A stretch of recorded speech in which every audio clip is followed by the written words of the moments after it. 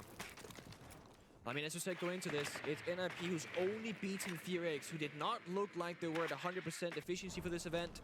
Otherwise, it's all losses across the board. That means that almost no matter who they go up against, unless they face a team like Daystar perhaps, who's a bit further down there as well, it's gonna be a very difficult matchup. And it has been so far. I mean, Cafe showed the whole story, right? The 2-7 lost in the first map, getting out-strategized. Now here in Border, it's looking better. But again, they need this attack round. Get that 3-3-half, make it competitive. To their credit, NIP did get maps off of both M80 and Heretics. M80, the champions in Munich. Heretics have proven themselves to be a very strong team, but they need. I don't think anybody could lift me. Keep on getting better. I'm a quite a thick individual. When it matters most, they bottomed out their group, and they need to have a lower bracket run to save their skin. I like this round, though, what we've seen from them. A lot of breachability happening on the tellers and bathroom. It's very horizontal. They need to find Canadian to get into the bomb site itself. You can lock down the window jumping. Oh, good smokes. They're just gonna spend it. Dude, speaking of hairy animals, okay? Speaking of hairy animals, I'm gonna see Intero in like you know, whatever, tomorrow. Coverable all the way from deep inside of Customs, and he's taken out Rexon, the pivotal player that needed to have an impact, needed to deny the plans. Canadian is locked out of it as well, and finally finished off by Hates. NIP. Dude, I don't know. I gotta make Intero some kind of bet so I could shave him. 4v2 in the post plan. Surf and Spoit. I need to find a way to shave him. Not a clue. Surf finds another one. Fantasy goes down, but there's only 15 seconds left. They got the very control. Spoit tapping in for information. Fake friend? No. Passport, and Pino will find them both. I have to find a way that he lets me shave him. I don't know how it happens, but it has to happen. That's a statement. It is a statement, but look, Shopify Rebellion. I just want to take a buzzer and just cut like the homeless mop off of his head. It's what they needed though, right? In the worst way. 2-3, you gotta make it work right here, right now. What do? You do the most unpredictable attack against a very prepared enemy. There's no way they saw that coming, because if they did, they would have had the toxic babes being thrown out, a C4 that pushed the smoke grenade, something. It's just the most. Am I a fake friend? I feel like that's a true friend right there. I'm gonna shave him for his own good. I mean, there's no way that like whatever the fuck is on his head and face is sanitary. I mean, let's be realistic here. In 1 second, deny the plant. You could be outside passport, sprinting. You could be in customs. You could drop bathroom hatch and see a bald Canadian. You could be in so could many work. Places. I feel like he'd pull it off. Rebellion needed to deny it. The round is won or lost, whether based around the bomb going down or getting denied. It's that simple. They spent all their smoke grenades, everything for that plant. And they wallbanged it. They wallbanged took me down to what, 20 health? Yeah, 20 health. If any of those fake bullets hit the target. Boy could have denied it right here. So could Rexon. He's playing smoke right next to him. But they had no clue this was going on. I mean, mind you, Cons took a really good path in towards the side. He didn't trigger any traps, really. Like, no landmines, maybe a single thorn in the blue hallway, perhaps? But they didn't know if he was inside or where on side. Yeah. And there were a lot of traps. I mean, Thorn, Ella, and Fenrir. Yeah. Not to mention the smoke for plant denial, and yet they dodged all of it. Again, like, that's the kind of round where if you're sitting there, NIP fan, worried about them getting a grenade, you are on the edge of your seat. That's the attack they're going for, my boys are crazy. The win condition is on a nice edge. Did Fantasy just try and hide the Valkyrie? Yeah, I think so. Yeah, he hasn't put out any of his utility yet. He's hunting drones. Still 2 cameras in pocket. He's just put 1 out in customs. He's got places to go, man. Got a little bit inspired by how good Rebellion's Valkyrie was on the first How thick would I say I am? One of the I thickest individuals to ever live. And not in a good way. Just literally in a bad way. Nah, you have to get deep. Yep. Good information from NIP, right? They got both the Valkyrie and the Solus. But Shopify Rebellion's attacks, last we saw them here in Border, was very fundamentally strong. You know, they'll the Milan Olympic Arena didn't even get finished on time. You're crying. Area forward. Bro, I find it so funny when countries like bid for the Olympics and then just like fail to do like actually create like the stadiums that they need. So where he's gonna go on the map is gonna be dictated by that operator.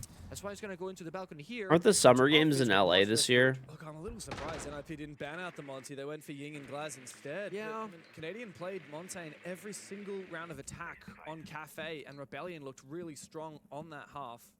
I would argue that Border is probably a weaker multi-map than Cafe, but with that being said, it's still a strong map for him. It's out about man. Was pretty good. Oh, nice vert. Good vert, yeah. He managed to get both of them. I think he did. Yeah, he did. So we see when Troy's not in the building, it means that Rebellion doesn't have a clear way in just yet. They're double, triple droning. They see Armory Archives. Surf on the Archives when they can kind of cut that in half. That protects the Monty from above.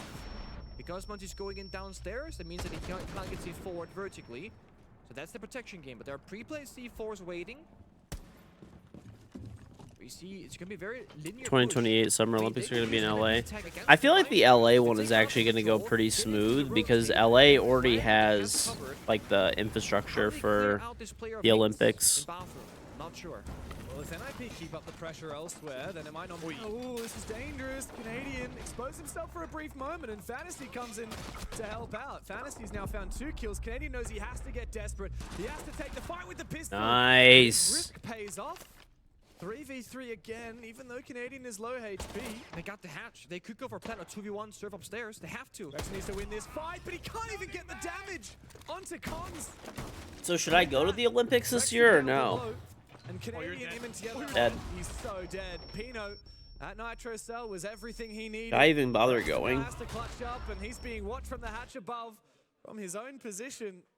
NIP take the lead on the first round of their defense. Great read from Ninjas in Pajamas. 2v1 in the line upstairs. That's going to change the entire round. They could have just gone for that same NIP plan below the hatch. Serves had it covered with the Lion. But they're going to say, if we 2 on the line, we open the hatch. Now they got to go deep in the bomb side. That's where Bandit is. He has a C4. He can take down the Monty. Everything is good.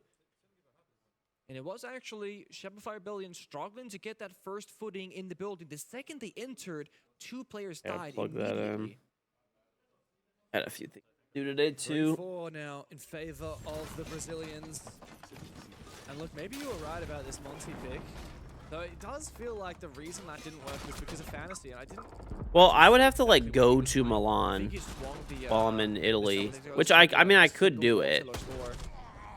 I could do it. That fight as well. It looked like he landed 2 chest shots. The funny thing is, right, when you got the Monty there, I got VIP tickets to the Olympics. I got them for free from YouTube, funny enough. It's a really easy kill. That's kind of awful thing about playing. I feel like YouTube is just trying to like, dude, they give me free shit like all the time. And there's literally people that are like, I don't even post on YouTube really. I think they're trying to bribe me into like creating good content on YouTube again because I don't even post long form anymore. The reason why I personally am a big They just send me like merch all the time, and like I asked like other YouTubers that have like more subs and are posting currently, they don't get shit. They play very logically, which I really enjoy watching and playing myself.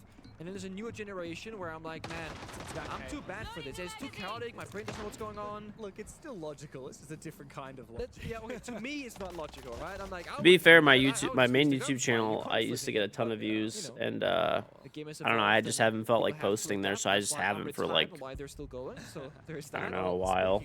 This is something that we Probably like discussed almost a little bit year, last dude. night. There are 6 people in the history of Rainbow Six Siege who have won 2 Six Invitationals. Nice C4 from Spoit from way down. From customs, by the way, up through the floor, up through the door. Look at that angle. Damn. That's gnarly.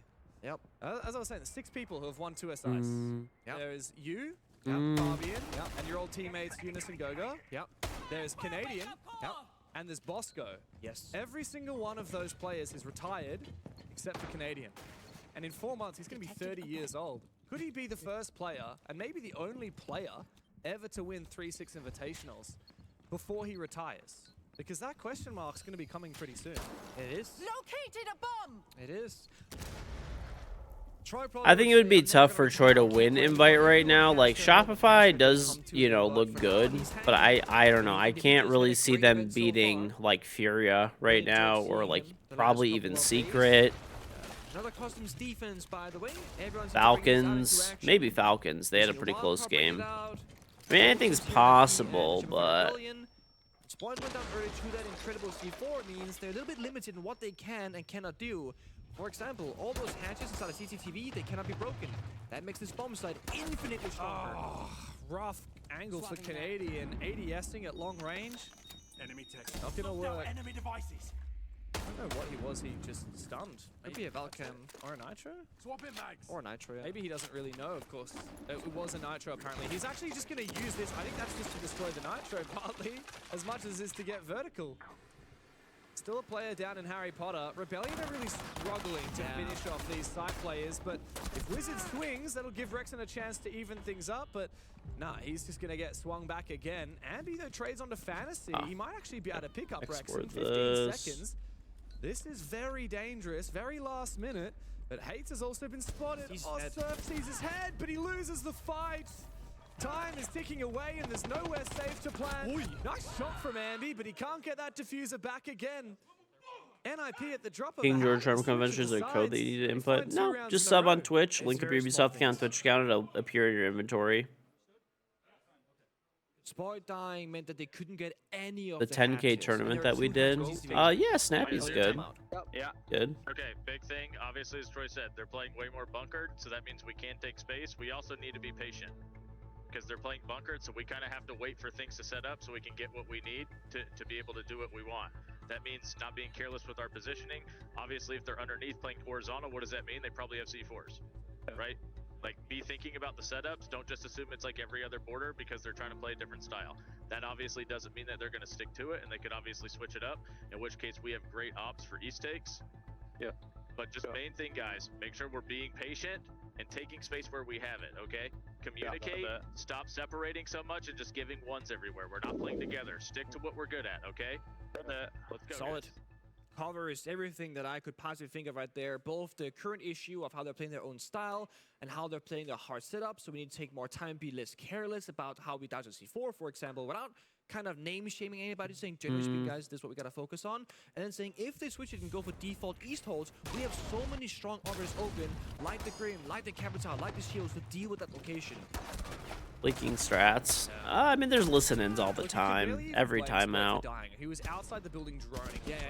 He got hit Ambi is, I think, like 18 or something, but he looks like he's 10. Oh my god, what a shot.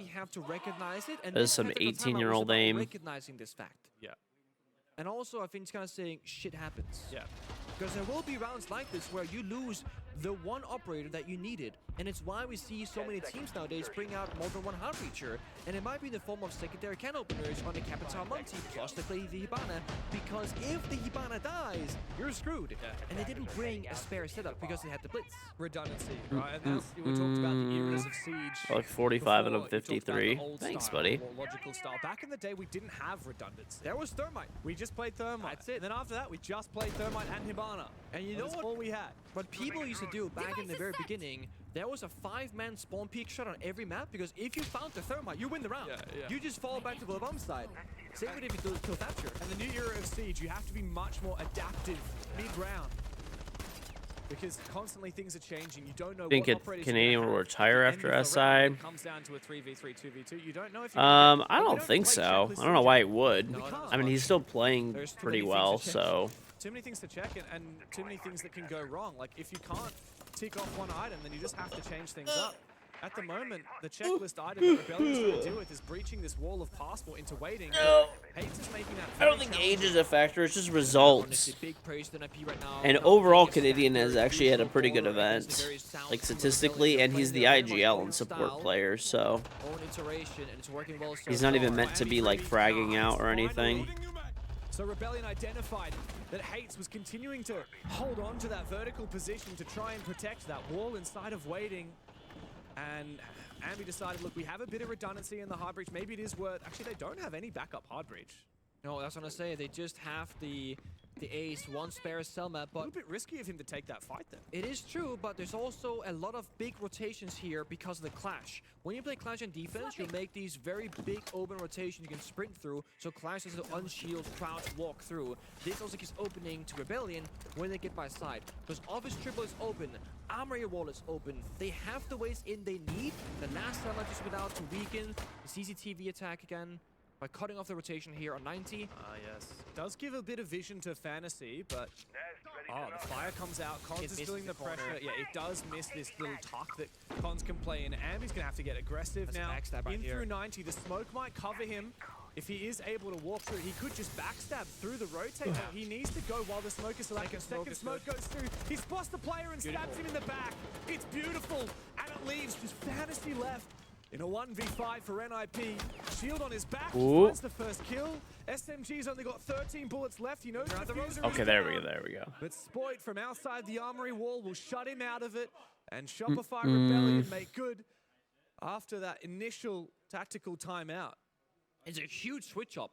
Taking the time, measuring 2, 3, 4 times, then cutting ones, isolating the solo player in break room, get the 5v4, and then again, beautiful use of the capital. Who do you think is going to win SI? Last now 13 I don't know. seconds. Probably like Furia, maybe. I don't know. Furia. Into the fire and taking unnecessary Possibly Falcons. Possibly.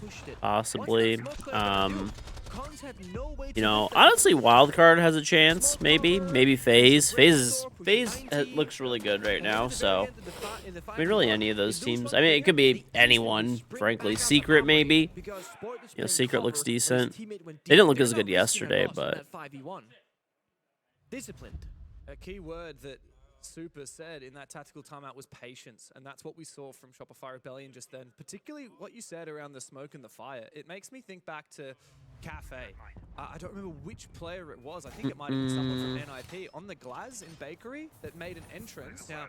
And they, as soon as the smoke goes off, right, you know there's probably someone making a play around that smoke, so you can smoke bang it, right? If a smoke goes off and nothing happens for 10 seconds, and then another smoke goes off in the same place, you don't know when they're making that move. You don't know when to pre-fire. If you're the Clash, you could just activate your taser and look into the smoke, but not for that long. That's the patience reward. You think that Troy would win SI? Because the first SI need to win the 10-1 year anniversary. I don't know. So now you're away with the smoke bang sometimes to counter that waiting. It's this whole mind game of back Maybe. and forthness that happens. Maybe. I just don't see Shopify winning. I mean, like I said, they have the potential, or whatever, Rebellion. They have the potential to win, but like the way they've been playing, I don't see them winning. I mean, if I got to pick a team to win, it would probably be Shopify. Or, you know, maybe M80. Either one, really. Yo. But I don't see it happening. Can't see much but drones this round. He's dead now on the demo, so they lose. I would be surprised if that was the case. No NIP's lineup. This screams we adapted. They're playing traps, they're playing info, they're playing in-your-face gameplay, they're playing shield counter on the Oryx. So no more bunkering down, no more waiting around. They want to fight Rebellion on the map. Canadian knows somewhere in there somewhere, but he doesn't want to reveal his drone position because he doesn't want Hates to move. Dokkaebi call rings out. Ambi looking to cut from one angle, reveals his position. His army keeper barrier, though, is isolating this angle, preventing that angle from the easy stairs. What's the play here to try and get rid of Hates? They have to walk into crossfires one way or another. Ambi's so close around the corner. He's worried about Pino inside a bathroom, and Hates will up and take his head off. That gives NIP the advantage now. The Spoit looks to try and reply. He does find one, and immediately back outside the building. It's time for a reset for Rebellion. Very scrappy. I think they recognize that, hey, they must have given up top floor control. There's two people beneath, the Asami and the Valkyrie. Either top floor is fully clear, or we can 3v1 the last player. That's gonna be Cons, hiding in Fountain, literally proning in the corner. If he gets spotted, he'll be as good as dead. But if he goes undroned, he should be able to at least get one kick. And Canadian's about to walk right past him. Spoit tempted to go inside. They're waiting. They are cautious. But there's no other Dokkaebi call, if I'm not wrong. It's already been expended. Or is not. So how are they going to try and drone up the top floor before they go for an execute? If they could hack the cameras, they actually have a Val cam right next to him in archives that could maybe see or hear him. But they're too far away. The kills happened elsewhere. They can't get those hacks. Oh, Rexon moved down the east stairs, exposed himself. And now Pino's in such a tight position. Takes a lot of damage from Canadian. Moving in from waiting. Player down. But guess what? Still upstairs. Winnable. We have Hates. And Canadian now on the bomb site. He needs to tuck in and find his army, but Hates holds the line. Map point claimed by NIP and a chance to send us the distance. Shopify beat phase? No, that was G2. Nice and slow, Shopify didn't beat phase. Is it gonna be them fanning out on the map, finding you on the entries? I don't think they did have at to now least. spend a couple extra seconds both in drone phase and when the round first Oh, begins you to mean the figure out, one okay, map. what I thought you style meant of NIP series. are we up against? One, I mean, I don't know. I don't. But two, they need the right playstyle and I mentality. just don't see going into Shopify winning each the and whole every single tournament. round. They were caught off guard Like when I Server said, I played hope last they one, do. because they're probably expecting them. They're not I gonna hope switch. they They're do, playing but Tucker down, right? I think No, they're it's not. They were in East stairs. They're fighting you on the probably not entries. super They've changed likely. the game plan Just again. being honest, you know. Just I being gotta say, I'm impressed honest. by NIP. They performed far exceeding their expectation, especially after Cafe. Very Valiant much were in so. control. And look, just to add another point to that, I mean, NIP, yeah, they've struggled so far in the tournament. They're coming in cold because they haven't played a game since groups. I heard that Wizard this morning is deathly ill. And I heard we might have to have a technical pause if he needs to run off mid-game because he's that unwell. He's 1-8 right now. NIP are essentially playing 4v5 once the round begins. Hey, 4.5 and 5, okay? 4.5. He's still doing stuff, and he's playing a lot of utility operators, putting stuff down, probably calling or watching cams, hopefully. He's still very much still in this, and he hasn't left anywhere. Evidently, everybody's getting fucking sick there right now, so that's great. To do anything when you're unwell. Oh, it sucks. But he's really giving it his all for NIP. And it's what's getting them across the line here. I mean, everyone else, right? 10, 9, 7, and 7 kills between the four of them. Like, they are just all putting up an equal effort. They have to. They have to match Rebellion in so many different areas of the map. There is that extra drone time that I spoke about, right? Getting the twitch, spending some time in spawn, taking it nice and slow, recognizing, guys, they're holding break. They're in 90. They got the Solus. This is a fighting strat. We have to be very mindful of how we take our gunfights and where we take our gunfights. The bomb set will be easy. The roam clear will be difficult. Hates has been so Spoit's good. pointing. He's pointing. Look. I don't think anyone's looking, Spoit. I'm pretty sure he's probably visualizing himself and where people should be going. I'm not sure. But he's communicating, that's for damn sure.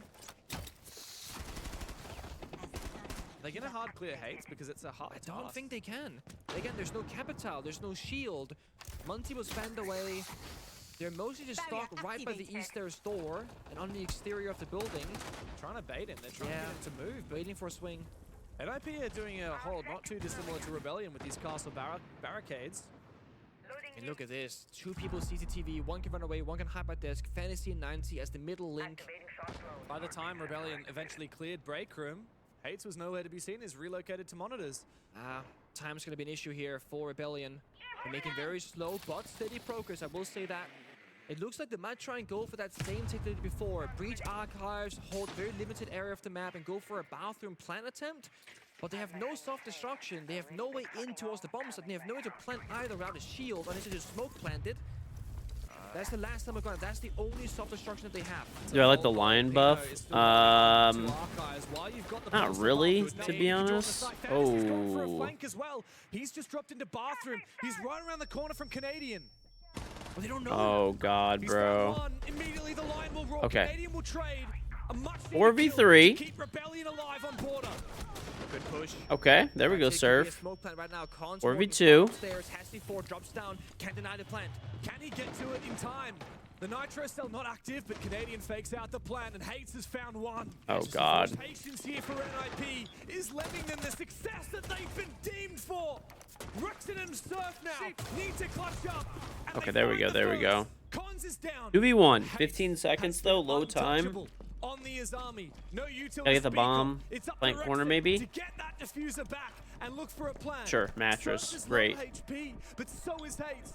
And it comes down to the Izami to clutch up a lot of damage. Nice. The critical kill. I don't know how Surf is alive there, honestly. Rebellion Rebellion continue battling on border.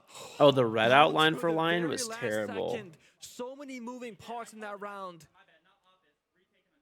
To me, the biggest thing is actually that Shopify Rebellion did the thing that NIP could not. But first, Mano, an só uma coisa, NIP mano. tag Eu acho, timeout. mano, que Arsenal ali, mano, a gente só não ganhou porque o Reis ficou se matando ali na passarela sozinho à toa, tá ligado? Beleza. Que nem um. Não sei porquê, tá ligado? Então eu acho que o que a gente faz, mano? Vamos fazer Arsenal de novo, faz com você de Azami de novo, Reis. Só que passa pra porra da banana. Tá. Beleza? Agora eu posso fazer o round sombra, tá? Então, então faz de smoke aí. Qualquer coisa a gente bate. Então, qualquer coisa a gente usa. Não, pega aí você smoke. Porque qualquer coisa a gente bate forte lá, tá ligado? Com a Zami, tapando a passarela. Que nem uns loucos, tá ligado?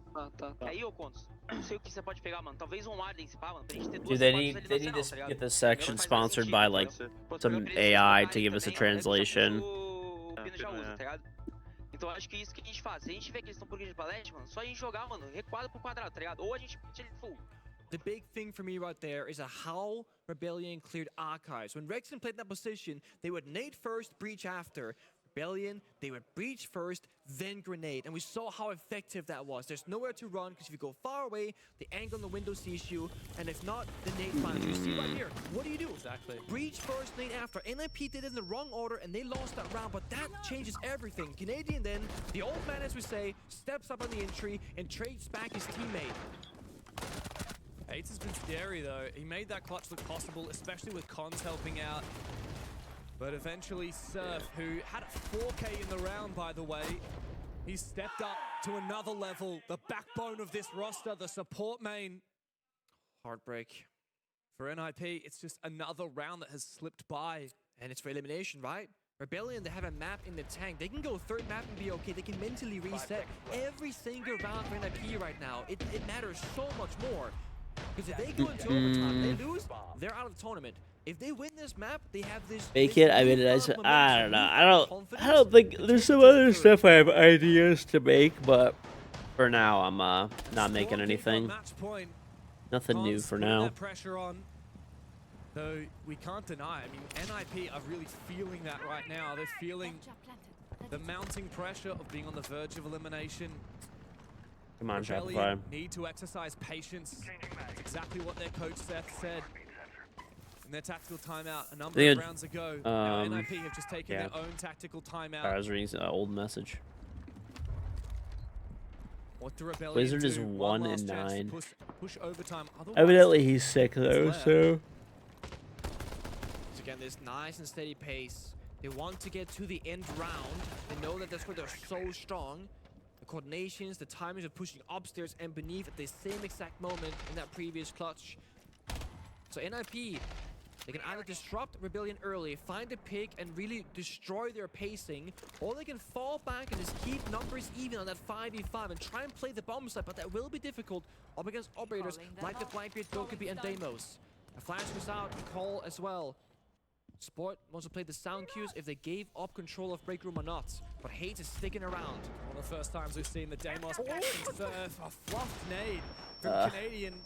Surf is going to have to help out from down below, but Canadian just jumps straight into Hayes. Ambi will trade. But That was a huge misplay, honestly. Pino's not far.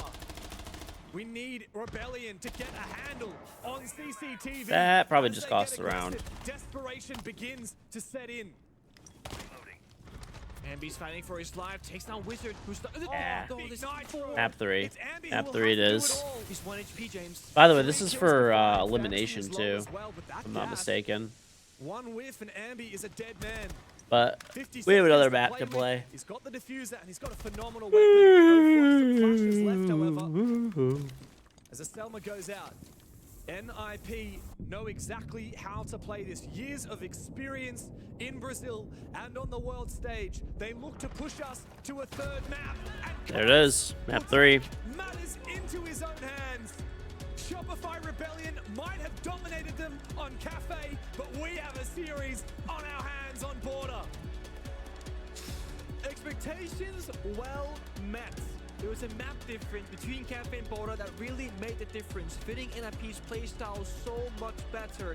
The question is, but how long can you keep this up for? Well, there's only one map left. Stick around. We'll be back very shortly.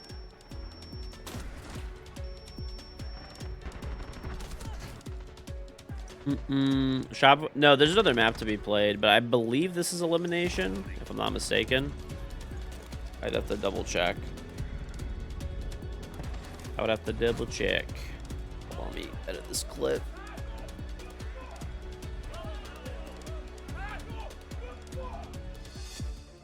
Yeah, Shopify, fucking hate them. Hate those guys.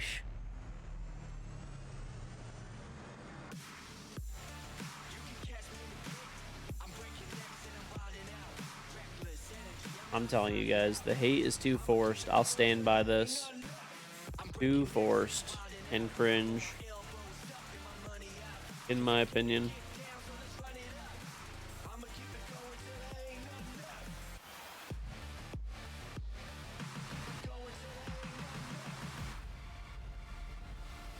What hate? The Shopify hate. Too forced. Fucking A. Hate us cause you ain't us, buddy. Hate us cause you ain't us. Hate us cause you ain't us. Let's be fucking real.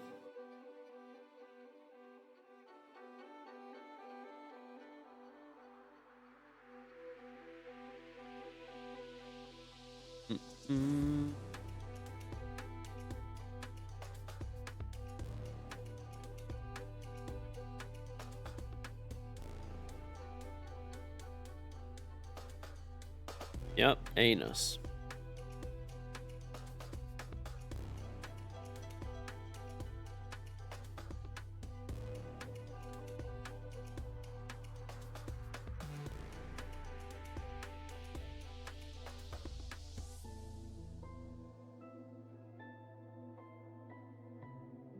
Listen, bro. All I'm saying is, all the NA haters, all they think about is NA. All day, every day, thinking about NA. Non-stop. That's all that goes through their head. That's all that goes through their head. We don't think about you. We don't think about you at all.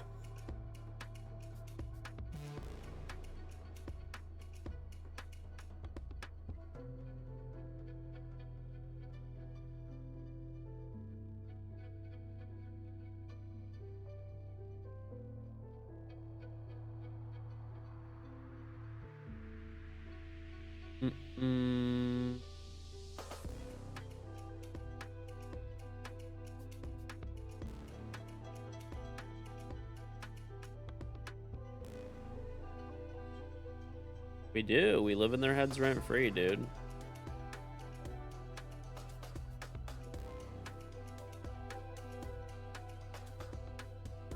Literally rent free. And listen, rent's expensive here. Okay, so you know we'll take some free rent. That's for sure.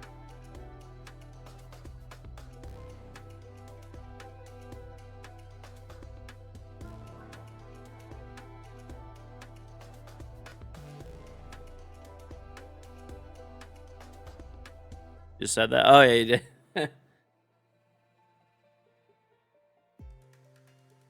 Bro, Illustrate loves NA so much. Is so desperate to move here, but just nonstop shit talks. Definition of an NA hater for just no reason at all. Quite literally heinous because you anus energy, if I've ever seen it. How are you gonna hate on NA every day and say that you wish you could move here every day? Explain that to me. You gotta explain that one, buddy. Hate us cause you anus, partner.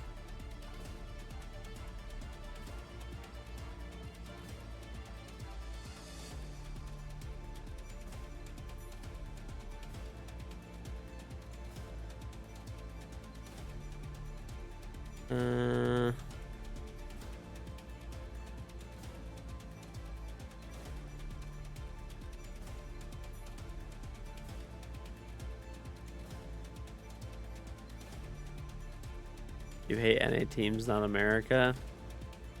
Listen, buddy. You're just an all-around hater, okay? That's what I think.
Hey, I have this.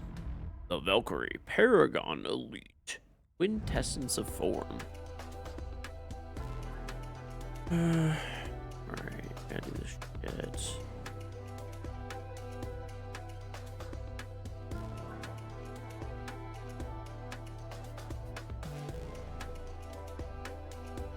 Alright, I got a list of stuff I gotta do once I get back, but I actually got a lot done.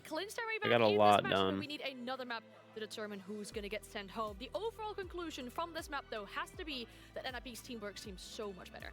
It does. They're playing a lot more well-rounded. We got players like Pino stepping up. Everybody from NIP is performing a little bit better, but can't help but feel like this is SR's game to lose, and it looks like mistake after mistake when it comes to their defenses, to their attacks. The exact same I almost things forgot that we about saw this. them lose We that should unbox Falcons this game.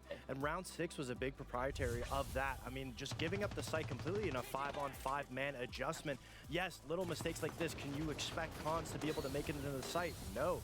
But that shouldn't be happening in the first place. There should be some type of information to get a pinpoint on it. And the kills after the post plant was the biggest blunder. It didn't look like there was really 2-on-1s to be able to get trades back. And unfortunately, it is a very difficult retake to do in general. But that being said, it shouldn't have happened. If it does happen, I got a special care package from Ubi. Just was able to scrape some rounds away and get their map. We can have a look at the map summary as well to see the numbers from this game, because as we talked about, 12 rounds, it got really close, but if you look at this, Lexi, what do the numbers tell you? I mean, the numbers tell me a lot here, that the synergy and the synchronization between NIP was there. I mean, we didn't really get to see that there on the first map, but something I really want to point out is those entries. Now, there we go. I could use that as a... First map, they only I'll have 4 screenshot kills that. Their favorite. This time, they would have 8 out of those 12 rounds, converting 6 of those. So it really goes to show that they were playing that aggressive nature that we love to see from this NIP, but they were being coordinated. Look at that box, only 20 centimeters? The fuck's a centimeter, dude? Just making shit up now. And that's what we need going into fucking centimeters. And everybody across the board was getting the opening kills, as opposed to map 1 was just fantasy that we saw. Correct.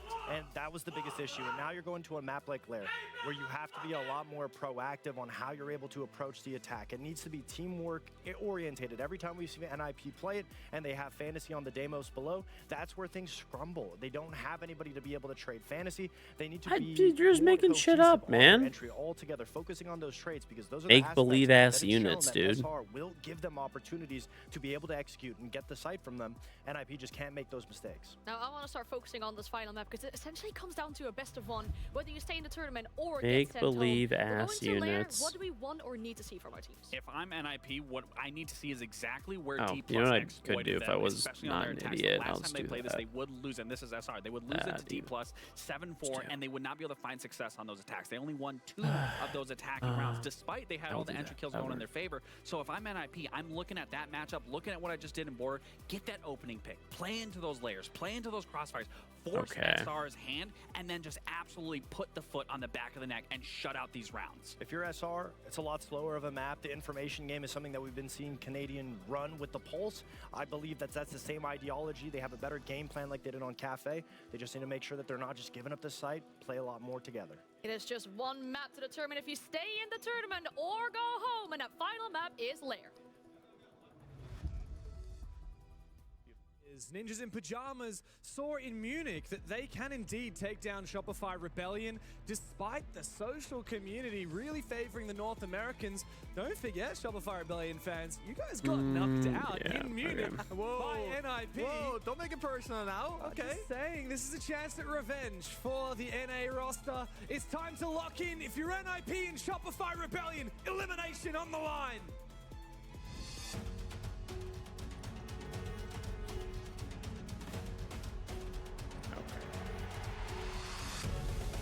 Boom. Alright, we got that. 2 6 Invitational winners fight for survival in the first round of the lower bracket. Pino and Canadian.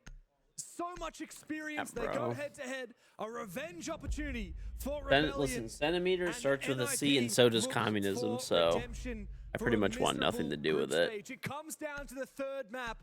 of Nothing to do with this. It's crazy how the Next thing you conversation know, has we'll changed see a so communist quickly. manifesto pop Going out. into this, NIP, they were a team that lost to everybody except Having the for youth, Felix, the who's youth been minds so be weak corrupted this by tournament. communism. Going up against Shopify Rebellion Cafe, they were outmatched in terms of gun skill, strategy, What's the last map? communication, Lair? and operator ban phase. And then we go into Border, and it's a different beast from the side of NIP. But what happens on Lair? It's nothing like Shopify. It's nothing like Border. It's very much, if anything, a mixture of them both into a single map. It really means that this is going to be anybody's game to take. Wizard looks like he's struggled today a little bit. We saw that on Border. We know he's been a little bit under the weather, but you know who hasn't struggled? It's the Not how you even spell his name. Hates. His first 6 Invitational, and Border, we can largely attribute to his success on the Azami, disrupting Rebellion. And just staying alive for so long every round. Yeah. Now, he's on an even more critical operator, arguably, in this first round of Lair. One of the few maps that we really look to Tachanka to save Clan Denial. That's also not how you spell Spoit's name. Yeah. The clash, this is going to be such a challenging plan for Rebellion.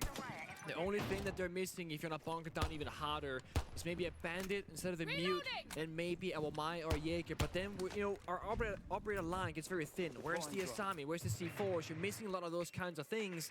Bandit, of course, often dying first. So instead, they bring the mute for a bit of drone and wall denial. Also for the Deimos trackers, I'm sure. Dokkaebi calls, etc. by the site itself. And Shopify Rebellion, to start things off, will be tested in their pacing. If you're too slow in the early stage of this round, you will be locked out by Tachanka Smoke. However, if you're too quick and you lose a body on the roam clear, or the entry rather, that also means you don't have guns to punish the bomb site. So it really comes down to a fine line, similar to Border, where they have to do things at the right speed and the right safety. The one good thing I will say about this mute is it does give a little bit of safety against Ambi. You can see where Fantasy. Yeah, we got the. That's definitely a real Obama. So that he can't be detected from below by Ambi. And definitely real Obama. Trust. Stopped as soon as Fantasy stands on that jammer. The death mark will fail. Ambi has to figure out what else he's gonna do. It's very smart. He's gonna swing the breach, actually. A wide swing at that. He's by the reinforced wall, but there's a red ping. Flash might need to escort him back. Out go the Grimm's bees, and that will not be jammed by the mute jammer. And so Pokey. Why would Pokey follow me? We've never interacted before. Try and fall back towards the bomb site. With the Candela going out and some of the Grimm's bees, Rebellion now look to try and lock off the site with the Rayora and take control of Mezzanine. Yeah, take the hallway first, then breach the wall later, as they cannot shoot them. Mind you, they do bring spare Harpies now. Can openers on Canadian as well, so in case Rexon would fall on the entry, they did bring backup this time around. Selma goes out. Now they're going to rotate a player. Rexon, who has nothing left in pocket, outside on the exterior breach to establish a crossfire with his teammates set up a plant. And Canadian just opens straight up that Rayora gate. Look at Rebellion's positions. They are picture perfect. However, the danger game here is Hate on that Tachanka, but he's now been shot down. No more plant denial, 40 seconds to go, and NIP have already lost both the Tachanka and the smoke. Canadian forcing that diffuser down. Cons has to get a move on, but it's too late. And Wizard is not going to work any magic with the Azami now. He's about to get targeted by that Deimos as he's spotted from outside the breach. There we go. Flawless round for Rebellion. It doesn't get much more picture perfect than that. Oh, man. I'm honestly freezing right now, dude. I need to get like coffee. That's literally like a coach's wet dream that round. No, it was. Everything was working. I mean, probably the some pace food. Was good, but so was the risk taking. They get opening pick. They use the utility early to get that advantage to then hit the bomb side. And then again, they have enough time. They have numbers advantage, and they also have different win conditions. Deimos below disrupting both the shield of the Tachanka and that position. The Clash walking about. The Grimby spotting every single player in the server. The fallback here from Fantasy, I have to be a little bit critical here. He blatantly trolled it. Because what you can do when you have operators like the Clash, like the Monty, you can escort your teammate back. If you just walk literally hand in hand with the Clash and walk together backwards, he will be fine. And he is sprinting out of there like he was about to die in the very same second. Clash was fine. And if you're by the Clash, who's fine, you're also fine. It's not like you're getting thrown C4s at you that explodes immediately, right? So a little bit of a troll moment there, a bit of panic there from Fantasy, but it goes to show how much pressure that Shopify are building and applying both horizontally and vertically. And the mute pick was practically inefficient. Like, we didn't really see much of the counterplay, and Ingame did a great job just shooting things open with the pistol, knowing the tracker probably isn't gonna work. It's classic Rebellion, isn't it? When they play their best game, they look like they could be a world-beating team, and yet sometimes they completely drop the ball, as we saw a few times in the group stage. Let's not forget, I mean, they lost to FaZe, they lost to D+. 1-7, 1-7, 1-7, 3 times against 2 different opponents, FaZe and D+. Some tough games up against them. Back in the day, the Rebellion roster, when they played under the Sonics team, they got top 8 at Montreal, top 6 in Sao Paulo at 6 Invitational, top 4 in Copenhagen and Jönköping. We know that this team is capable of very great things, but the last 12 months has been disappointing. Munich, an early exit, only top 14. EWC, top 8, but back in Boston, top 16. Rebellion are capable of so much more than that, and they're set to prove it. Paris. And many would say going into this that this might be one of their events where they make a deep run, but if they want to make a deep run, they have to win here first and start that lower bracket run. It's going to be a long tournament for them. Right now, they're looking pretty good on pace. They're in deep garage. They breached the single wall. They're in missile, looking towards Solarium. Again, really good bit of map control. A very limited take. With 1 person watching above and 4 people working together down beneath. Wow, very split up, but so many good power operators. The Candela is shot. The smoke goes out as well. Surf is clearly baiting something here. This is not a full play. No Goyo, actually. Idea for Rebellion. That clears the hard right corner. The grenade can force back the Lucy. Maybe give a swing to the Grim. Okay, he's got to be careful. A lot of damage done. A lot of the util goes out as well. The Grim Bees to support. And so they spot the Malusi Wizard force back. But Did you know why you like to move the USA? Stop asking or saying it, you motherfucker. You've said it a zillion times. Yeah, because the US is the best. That's why. Okay. Anus, because you anus. Shotgun is the last one standing. And as he runs through the smoke, he is choked out by Cons. Solid lock-in for NIP. Shopify Rebellion did not have the teeth that they thought they did on that attack. The Fenrir mines, the nearsightedness, the crossfires from deep within the bomb site, and even vertically. It's why that horizontal push can be so difficult to pick to pull off successfully. I was gonna say, if there was a Goyo, you could really stall out the attackers and kind of cut them off with their supportive, but there was no Goyo. NIP, just they held their guns. For this Fenrir, it affected 3 different attackers throughout that round, all making this push impossible. They only got 1 kill that round in Rebellion, which, to be fair, is well, it's better than what NIP did in the first round. So Rebellion started with a perfect attack on the top floor. Rebellion got a perfect attack on the top floor. NIP then replied with a near-perfect defense downstairs. As it often does, it comes down to this tertiary site, how to split the difference. 5 seconds to go. And, I mean, this is one of my favorite sites in the game. It's so interesting to see the way that it plays out, the way that teams hold it from above. Funny enough, it's funny, this bomb site, for the longest time, had the highest pick rate of both Solus and the Sense on attack and defense. And we are going to see the Sense be brought out immediately, but no Solus. Solus is very much in the meta right now. Wow, Hayes, what are you doing? Spawn peeking? He's peeking. I mean, at least he's an operator that's already set down his utility. Ah, yes. A spawn peek. Or was he just running past? Ah, surely he's peeking at it. Yeah. Disappointing for NIP to have to fight this 4v5. This bomb site, you really need a lot of numbers to hold on to that extra map control. And with Fantasy falling, this is pretty much in the bag for Rebellion. You can't really fumble a 5v3. I mean, you can always throw around teams. You can do it to 5v1. So they gotta lock it in now and not risk anybody going solo. Use the body system, right? Everyone has a body near them. You go 2v1, you go 2v2, you fight together. The side is weak, the roam is weak, everywhere is weak as long as you utilize this big advantage. But if you give them 1v1s, then the man advantage doesn't matter. So I want to see Rebellion go for and execute very much together. They can either choose to hit the side or hit the roam. By the looks of it, they want to take upstairs control. Which is perfect, but it actually gets jammed out by that mute. pitch was a good idea. There's the phone by the way from There you go. You mentioned that before. Oh, is there going to be an angle here? There's an angle. Wow, poor Surf. Exposed. And from Skybridge, Cons takes it one step closer to evening up the scoreline. A little bit surprised that despite the early pick on New Bridge, they don't want to go there and take 30 seconds to hack the call, the phones for free rather. So instead, first call goes out, can't hack the cams whatsoever, and they still are very insistent here on the top floor. They want to take it. They've committed the Heartbreach, they've committed the Grim Beast. They spent too much util to not take this. Yeah. Rexon could also just take out that bulletproof camera now that All three are above EMP though. would have removed his jamming effect.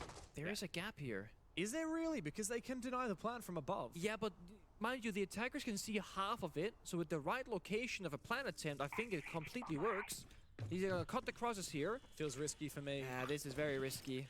I don't like this anymore. I know exactly where Cons is on the stairs, and someone is looking for a now it's backstab. good. Rexon's in position. He can cut off the staircase position. So they watch the bit avert, they go in below, and they watch the flank. Critical fight. They know where he is now. All three of these players above. Canadian needs to get inside, look for a plant opportunity as Pino drops down below. Canadian will catch him and look now for a plant. We have 6,000 hours in this dog shit game. He just got, ooh, the drop shot. Drop shots him and Rexon covers his position on the stairs. Beautiful conversion of the 5v3 for Shopify Rebellion. Again, it goes to show the level of depth that Rebellion they have, right? How they play that 5v3, it's very strategic, where they say we can leverage numbers advantage by attacking from a lot of different positions, logging down the flank, holding just a little bit of the vertical area so we don't get killed from above, and then work the bomb set itself, exposing those weaknesses and those gaps in the defense. If they hadn't gotten those first two picks in the 5v5, that round would have played out completely different. And now the Azami ban finally comes And you're still through terrible. from Rebellion. You don't have to be the Hates best. has given them such a headache. The whole point of playing is single round by 3 different players on NIP. you know, I to think it was the right play to ban out that operator. have It's fun. funny because like Sami is like Having universally fun, every bomb hopefully. set very That's playable operator. the only thing that Or if actually you get target matters. ban, something that's only being brought from maybe 1 or 2 of those defenses. Like a Phil, you gave this game some of your best years and it did you so wrong. You play cheaters every game. I don't think anymore. No, unless you're console maybe. You're talking about mouse and keyboard. Yes, well, You're hiding every operator this time. What? you know what scares me here for Shopify Rebellion is what happens if NIP decide to really lean into the Tachanka and the smoke like they did in the first round of defense of that top 4, but they actually make it work. If you remember, Pino actually died really early before he'd used his smoke babes. And Hates died as well before he could use all of his Tachanka fire. Sometimes there's too much pressure, and I will say this: Shopify Rebellion, they certainly can shoot back. Quick rehearse, by the way, guys, but we'll be back into it before you know it. We're attacking that top floor, and of course, the players can change operators once we get into it. But from what we saw, it was When video games, almost enjoy the yourself. same It's your lineup. entertainment and break from real life things. NIP Yep. is the first time around. Almost. Well, the different one was that the fact that we brought the bandit, bandito, instead of the new, and also the Denari instead of the Azami. But particularly that bandit is the one that you mentioned you were very curious about. I like it because it adds, and this is the thing that I love about Rebellion so much. They have different win conditions, right? They're gonna have this operator can do well roam clearing, this one gets the information, and that one gets the plant down, for example. For NIP, when you don't bring the bandit, you cannot have a win condition around denying the Heartbreach destruction. That means no matter what happens, Rebellion will open up the walls. By playing the bandit, you're now introducing a new element where you can now penetrate the walls and stop them. So now Rebellion have to send a guy downstairs to look for the verticality, but you know that, so you do that before they do. In prep phase, you send down a roamer downstairs protecting the bandit verticality, and now the whole thing changes. The first step of being outside the building, breaching a wall, becomes a battle in the middle of the building down beneath the bomb site, where you can support that roaming defender with an echo drone, a verticality, even a clash if you wanted to. And if you deny them from opening up those walls, you basically increase your win rate from like 50% to, let's say, 85% of defense. Honestly, I think you could probably forfeit that position on the mezzanine into Obstinate, which is where they fought last time, and instead just try and really fortify Hates on the bandit inside of site, protecting not only the external wall, but that internal wall onto the rafters as well with the bandit. And I think you need mute jammers for him, because we saw Ambi play the Deimos last time around. Well, if you play the roamer downstairs, Ambi can't thrive beneath him. That's why, because the issue is, right, you only get 5 operators. The issue that they had last time is that Asami was not banned. So they want to play the Asami. Now that's been banned away, and then replace one operator, the Asami, with the Denari, and then they go from Mute into Bandit. Now the strat works the same, but the win con has changed. Yeah, I'm not sure. According to my my notes here, I'm not sure if this is correct, but it looks like they actually played both Denari, Bandit, Mute, Or was the Mute as well? So and no Smoke Tachanka. and Clash. It was the Tachanka that Oh, they said okay. goodbye to. Okay, I actually Which thought it was the way around. I don't love. I think Tachanka is great. I just think they played it badly. Well, if the so the Mute now helps with the Dokkaebi, the demos, whatever. And then you're gonna have Tachanka is really good if the breach gets opened up and they start planning default. But other than that, it gets a bit tricky with Tachanka, and you don't have a gun, you have your streamer launcher. So now you have more guns up, you deny more information technically from the side of Shopify Rebellion. It's a different way of playing it. It's not bad, it's not good, it's just a different way of doing it. The thing that scares me about if you do sub off the Mute is, yes, you can have a roamer contest the Deimos below, but I'm pretty confident Ambi's going to kill that roamer and then just start on the vert anyway. If that roamer is just... That's the thing. One solo player, like, especially, none of these operators shout out to me as an obvious choice for a roamer to hold on down below. I'd be a little bit scared for NIP trying to contest. Mind you, when you pick the Bandit, your goal is not necessarily just to guarantee the walls don't get opened, it's to guarantee it takes longer time. Because if they gotta go downstairs first, then go back upstairs, you might get yourself 40 to 60 seconds of extra time burn as a defender. And if you reduce that, 60 seconds in the previous attacking round, timer gets kind of low. So it's one of those that you're forcing to speed up the pace. I know you're looking at our second Why monitor. does Canadian look like Tintin? What the fuck are you talking about, dude? For you guys, music comes back. We just rehost. We just got back to the game, but unfortunately, we didn't have the band set, so we're just gonna have to rehost again. It'll take like a minute. Trust me, guys. We'll be right back into it. That's not what I was worried about. One of the defenders that I saw, I was thinking that's a different kind of operator. I saw Kavera. Oh, really? And I was like, surely that's a mispick or something, right? Right? I think that they would just want to rehost. I think so. Ambi called the rehost before the operators got picked. So I think they got auto picked or whatever. Just kind of yeah. But I was like, from this whole talk about the bandit, the accounts, the layers, to let's just play Kavera. That would have been a bit of a switch up. There's nothing quite like having a 5-minute conversation, analyzing around, and then being like, no, they're just gonna run it. Yeah, just gonna full send. I mean, the funny thing about, you have casters, you have pro players, you have analysts, and you have the fans watching at home. And everyone is going to view these rounds differently. Or I think they should have done this, or I think they won or lost this round for this reason. And you can be right, you can be wrong, but I also think this is middle ground of we're telling a different story or we're looking for a different thing. You can look around and go, NRP played that so well, I can't believe it. But someone's like, actually, Rex would have hit 3 headshots normally, so they should have won that. You can argue whatever you want, and you all see, like, I know I'm not a regular sports kind of guy, but I have friends who watch, like, let's see, football, soccer, whatever you call it, and they go, oh yeah, this player, if he just did this thing instead, he would have won the game, he would have scored this goal. I'm like, bro, you can't even run 5 kilometers. My grandmother had wheels, she'd do it like. No, it's one of those where it's like the count spectators, right? But armchair analysts, that's what we are. Armchair analysts, we are as well, and we're taking the story. And there was this time when we cast Shopify Rebellion on Border, we painted this incredible story that ended up being false. And I learned that in a heartbreaking way. I checked back the VOD to watch back what happened, to analyze and prepare for this game. Remember when Surf was injured and he sacrificed his life by crawling in and bleeding out for the yellow ping for Canadian in the clutch? Yeah, where was that? Bulletproof camera. Oh.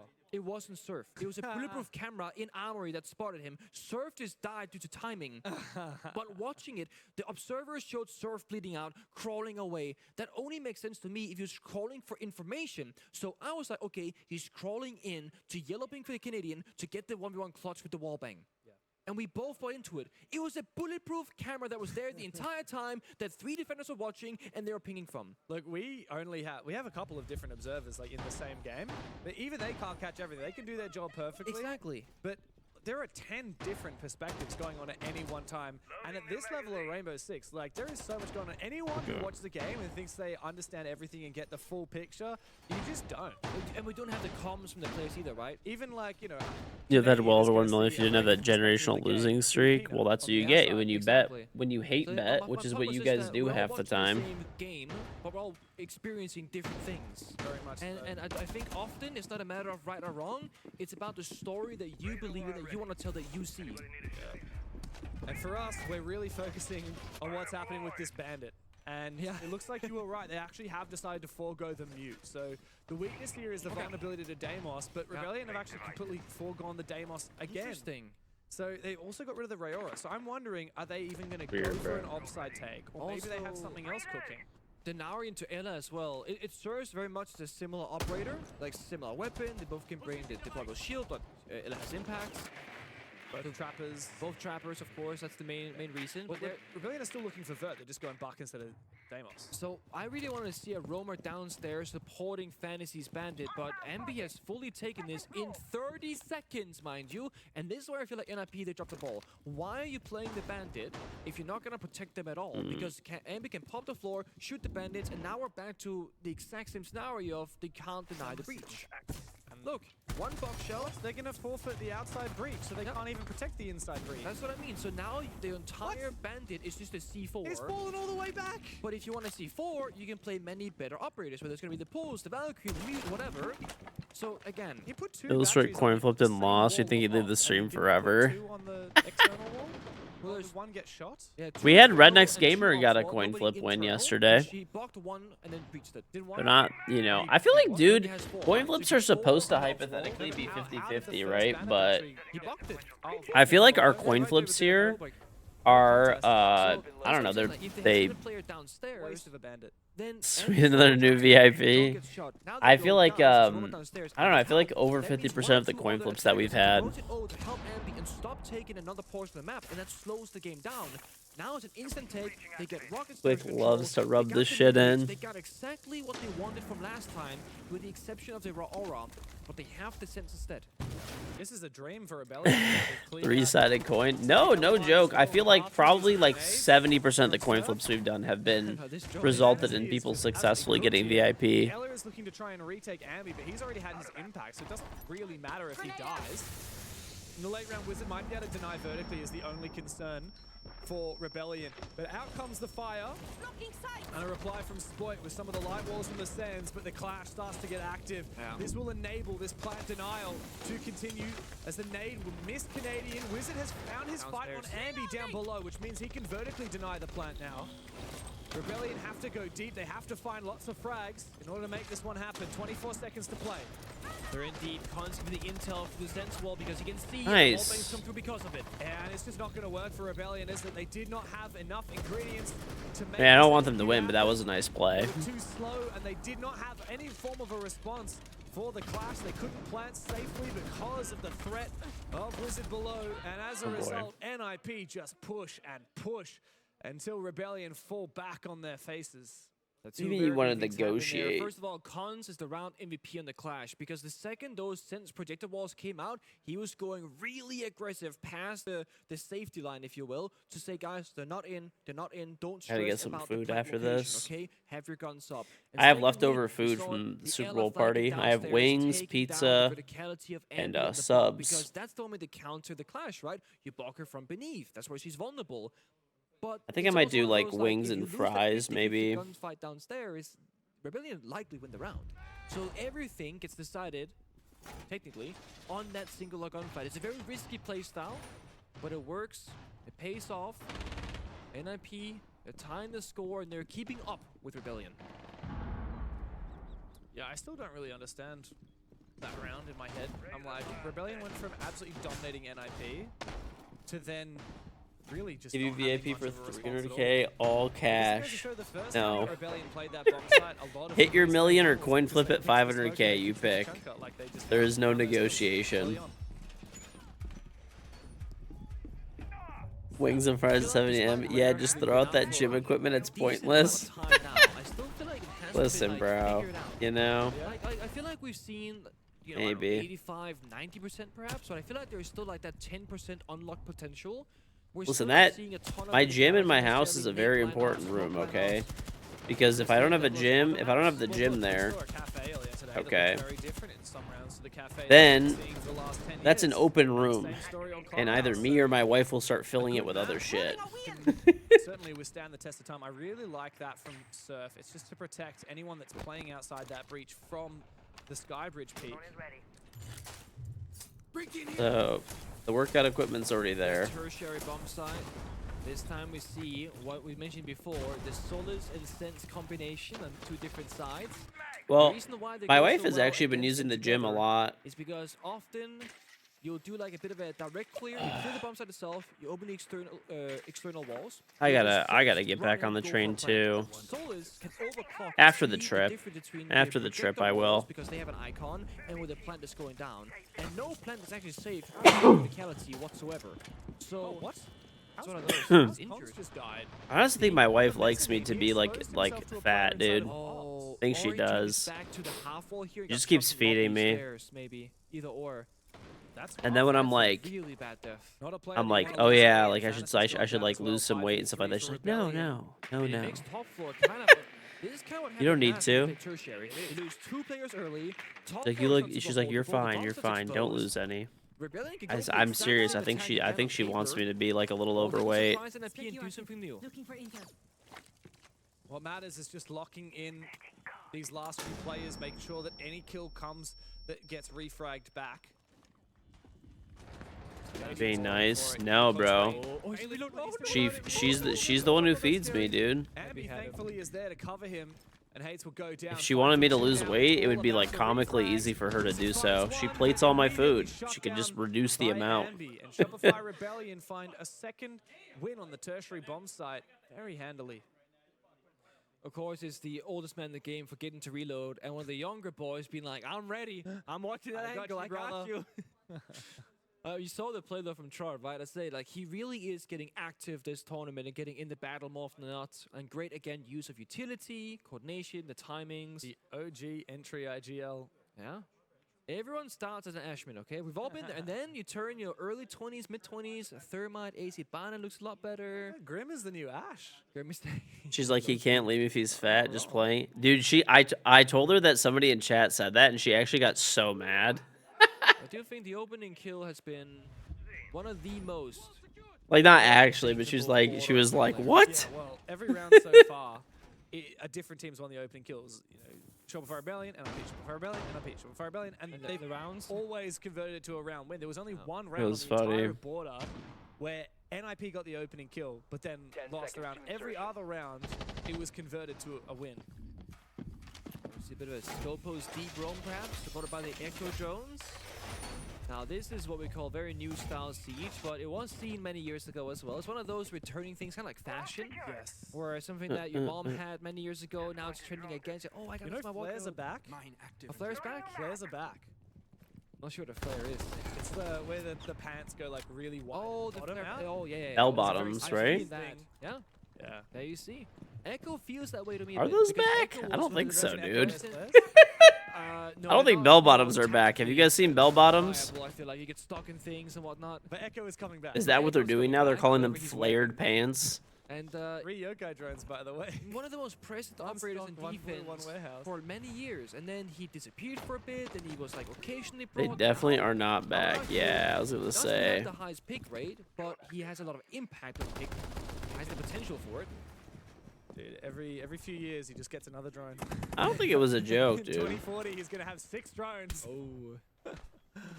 First smoke from Surf spent on the glass. The issue Like is warmers are making a turn though. That's because it's negative 10 billion, dude. That's a good read. Probably heard it or something like that. He only has one more himself in pocket though, so while he's taking some attention away from the defensive setup, it's just Pino battling 1v1 with the Yokai. Rebellion's doing pretty good right now. I mean, The fact that they've already picked up a couple of, He's not gonna be able to escape with his life. Boy claims them both with the SMG-12. Canadian on the floor, traded back. Rebellion have decided to turn Nice. They've gone deep. 4v2. 4v2. As they look to close this half with same scoreline.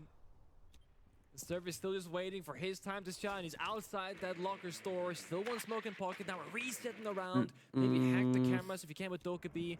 Get those flank drones set up. You don't want to throw this one. Again, discipline all the way through. They have so many win conditions. Dokkaebi call, Grimpies, glass smokes. Oh, this should be over. To lose it, that is if you throw.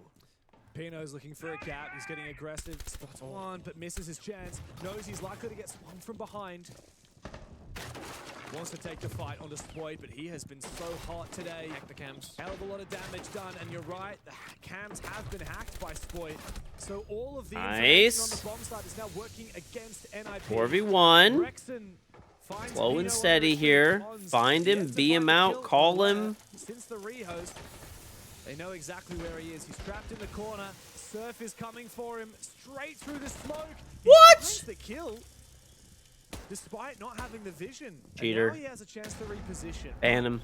Ban him. Forcing that plant down. A bit of damage onto Spoit, but they know exactly where he is. Again, he's getting pinged constantly by the bulletproof camera. His own team put down. A Rebellion have been so good on He's lane. 600K. Ooh. Rexon confirms the plant. Shopify Rebellion lock in a win in the first half. That's that pace change that we spoke about before, right? They've been playing methodical, step 1, 2, 3 style siege. That was a blitz, still could be in barrel window, rush where they get 3 quick kills. And it's most down to Sport, getting the first entry of Canadians intel, then the Grim Bees in the garage hallway, just keeping up that pressure. Scobo's TB's back, the Yoko Jones are there, but it's too little too late. And honestly, Surf distracting Echo Pino on the back portion probably is why that Yokan wasn't there for the blitz counter. It's again the small things, right? Drawing attention. And then Surf being a very smart player, he was playing all the way back in spawn, not risking that 50-50 gunfight. Canadian was sitting there inside of that room just staring at Hates for so long on the blitz. And that call was what enabled Spoit to jump in. Yeah. You're right. Like, if that Yokai had been there, Canadian is dead. Spoit Yeah, doesn't after have this match, I'll get food for sure. Gunfight, and For the round goes a very sure. different direction. NIP 2-4 as they lose their defensive half. Score of the other game. Honestly, who cares? It's D plus 1-2-0. Let's go. I got another point on my predictions. Let's fucking go. And then D plus plays Weibo. Weibo should win that. Lair is pretty close, actually. One of the closer maps, 47% attack win rate. So you would expect a 3-3 for the defense. All right, I'm officially at. Yeah, you're not looking too good. With that win, I'm at 11 points. It's not the most 2 more for the skin. Like I said, playoffs is where I clean up. I literally got 6 out of 8 right yesterday, and today I'm already 1 for 1. Hopefully Shopify wins this. I'll be 2 for 2. These static, methodical, it makes logical sense defenses. Things like the Tachenka, things like the Bandit. We talked a lot about in the first half. NIP didn't play into all that well, save for one round that Tachenka did essentially win it for them. Yeah, I was going to mention the clash, but NIP actually Bandit, feeling that pressure as well, that target. Very small thing there. Rexon was watching all the exterior default cameras for quite some time. So I'm playing like Pro League or T3. Honestly, no, I'm good. I'll play in like content creator tournaments if those are up, but that's about it. Huh? He just shot that. I mean, it's benefiting Shopify, so I'm happy, but like. I didn't see. Oh, so was an explosion. He tried to shoot the Bandit battery, and that kind of wasted enough time for Spoit to have a chance to get around it with the Nitro cell. Cons, though, has taken Mezzanine for free. Yeah, completely. And Bathroom as well, so that's kind of dangerous for Rebellion because that's kind of the backbone. They're right by the bomb site now. But, I mean, they're relying upon the Bandit to do the tricking, and right now there's no downstairs pressure. Yes, they have the stairs control. Yes, they have a Flores, a Sledge, but there's no buck. They might need to bounce a grenade or 2 in towards the Bandit instead, which honestly, it will get the job done, but you're risking a swing from Sport to get a kill. It's the danger. The Sledge nade may help out, but it gets caught by the Magnet. Rebellion have layers to their defense. Serve can keep on tossing more out once they regenerate. I don't think there's another Magnet, though, as the second nade goes out. Oy. That will take down the Bandit battery, and Spoit has none left in pocket, so he's going to be a dead man in a moment. Exposed. An impact grenade comes out and destroys one of the charges, and he managed to shoot off the second. No way in. So it's just a line of sight here. Fantasy is going to have to swing the dangerous angle to take the fight on Spoit. Down below, Collins might be able to find the kill, but he just misses. Doesn't check the corner correctly. They should know he's still there. There's no way he crossed, right? Flourish can actually get the job done as well. But the issue is there's no way in. He doesn't check the... Wait, what? He doesn't check the corner. They've called it clear. Really? They called it Conch clear? must have called it clear, but he didn't check every This angle. number 2. Spoit could single-handedly win this round. They don't know where he is, and he finds Fantasy. No entry for NIP. Rebellion continue to hold the line. Spoit can find it. God. There we go. It's embarrassing for Ninjas in Pajamas. They haven't woken up this morning, and now Spoit looks for another one. Hates finally puts him down. But now It's all right. This should still be a Shopify round anyway. Oh, there we go. One left. If he goes too far, he's gonna start burning. Oh! That was a nice shot. Spoit has single-handedly dismantled that NIP attack. That's a one-man job right there. He shot the second breach of the Selma. I mean, even if he died, you know, from the verticality, from the flourish drone, whatever, they didn't have a way in. That changes the plan entirely for NIP because, okay, we cannot go for default plan A. But then he gets 2 kills. Stalls for so much time. It disrupts the entirety of that attack. It's beautiful. It was also Spoit's early C4, taking hits down to very low health here on the Blackbeard. Boom. There it goes. And it's why we speak about how strong the bandit can be and how important the heart destruction truly is. What did Rebellion always do? It was exterior wall first, then interior wall. That makes sure that no one can bandit trick or deny it whatsoever. By leaving that exterior wall and not opening it up, that can happen. So they're skipping a small step, and it's a crucial step. And that's really where I think the difference between Rebellion and NIP in terms of stylistic choices, they differ the absolute most. Rebellion don't skip the small things. They keep trying to do them and do them as good as they can. NIP go, we'll try and walk around it. And it just, you can get punished because of that. Cutting corners is risky business. Some teams are really good at it. Some teams make it their playstyle. Yeah. You take those calculated risks every day. But no, Rebellion are all about dotting those I's, crossing those T's. But they're about to be met with a lot of chaos. Look at this. Yeah. Glaz, Blackbeard. We need to see good prep work, though, from NIP here. If they use the Roteros from Flores, if they use the Twitch drones from Wizard to clear out all of this util, I mean, talk about Mira, Goyo, Malusi, even Valkyrie. If we can target a lot of this util with those 2 drones, then maybe NIP will have a solid shot. Also, you want to be getting that bulletproof camera that Spoit's brought to the table with that Twitch or Flores.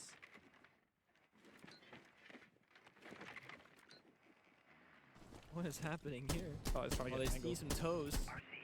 No damage done. There's the Goyo. Oh, you lose the Twitch drone for it. That is not worth it. Also a bit of time as well. Gotta get Blackbeard active on the entries. They can pop some Goyos early, fall back, or even... Okay, I mean, you're trading a nade with an impact right there, plus just burning 20 seconds of time. That's super worth it.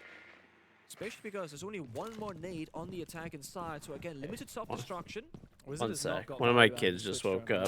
The first one goes down Hold on, I'll be right back in a minute. Of the Goyo canisters or the mirror windows or Valkyrie cams. Sendins in the second one now. He really needs to make the most of this Twitch. You're back. Here he goes. Pops 1 Goyo. That's actually pretty good. Ideally wants a little bit more though. Get the mirrors. 1 more. Oh, the bulletproof. Left or right side? Which one? Okay. If he had another drone, it would be so nice to send that in first just to scout. I don't know if they know that there's a mirror pick as well. I don't have seen it actually. And Hates is... Oh no. He's going to lose this mirror. Surely Mirror should find him. Wizard now, deep in the bomb site, looks for something else, but he does not find those mirror windows. There is, however, a breach on site. Spoit has an unbelievable Valkyrie camera here, thanks to Ambi. NIP know exactly where... Oh, sorry, Rebellion know exactly where NIP are coming from. Rexington is so good on border, playing those corner positions. He needs help. The nade, only 1 left. Oh. Another C4 shot. Nade comes down to, and most importantly, the toxic bait from Canadian was tossed out first. I mean, they can't swing off the grenade contact, so Rexington can fall on back and play safe. Fantasy and Blackbeard half health. But Rebellion have a player upstairs. It's Spoit. He's now not in position, and you're right. They're just going deep, and 1 by 1, they're dropping. Hates and Wizard to find gaps, and with Spoit still upstairs, it leaves Surf as the only player on site. NIP have a chance to make this a 1v1 on the objective, and Spoit does not have an impact to try and make verticality. He's 1 speed operator, and he has to run all the way back now. The Valkyrie camera's been taken down. Surf has to find a way, but Spoit, he does have the secondary shotgun. He can put pressure on it. Forts Haze off, And now Pino needs to go deep, find the kill on Surf. But patience is his virtue. A 1v1 on the bomb side, but he doesn't break a sweat. It's match point for Shopify Rebellion, and NIP stare down elimination. It's another round with the small fundamentals and clear communication wins Rebellion the round. Surf again.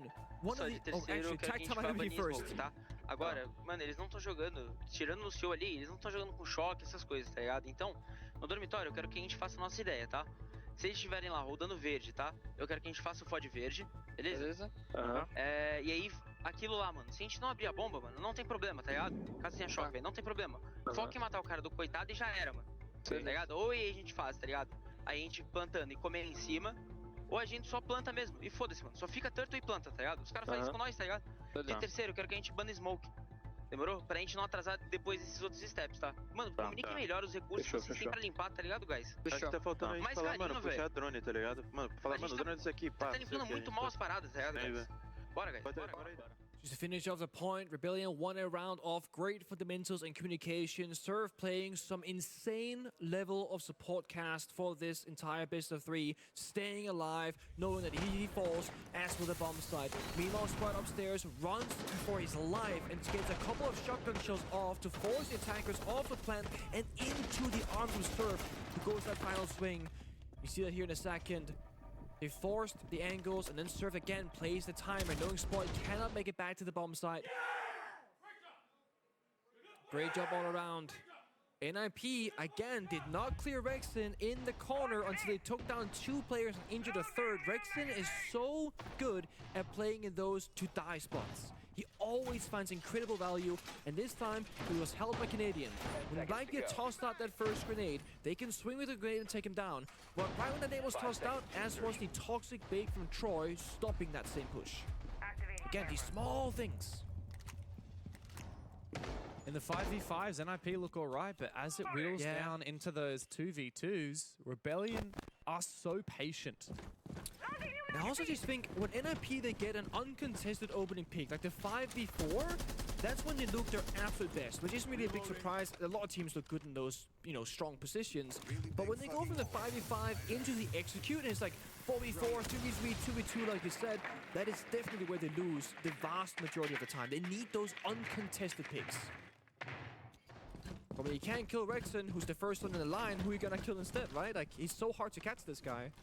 I have a translation of the tactical timeout. And look, apologies if this is not perfectly clean, but Maria says, NIP said, I want to bang smoke. They are not playing with electrocute operators. In dormitories, we're going to do exactly what we planned. If we don't open the bomb site, it's no problem. Stay in turtle position, which I assume is a call out on the map, and plant.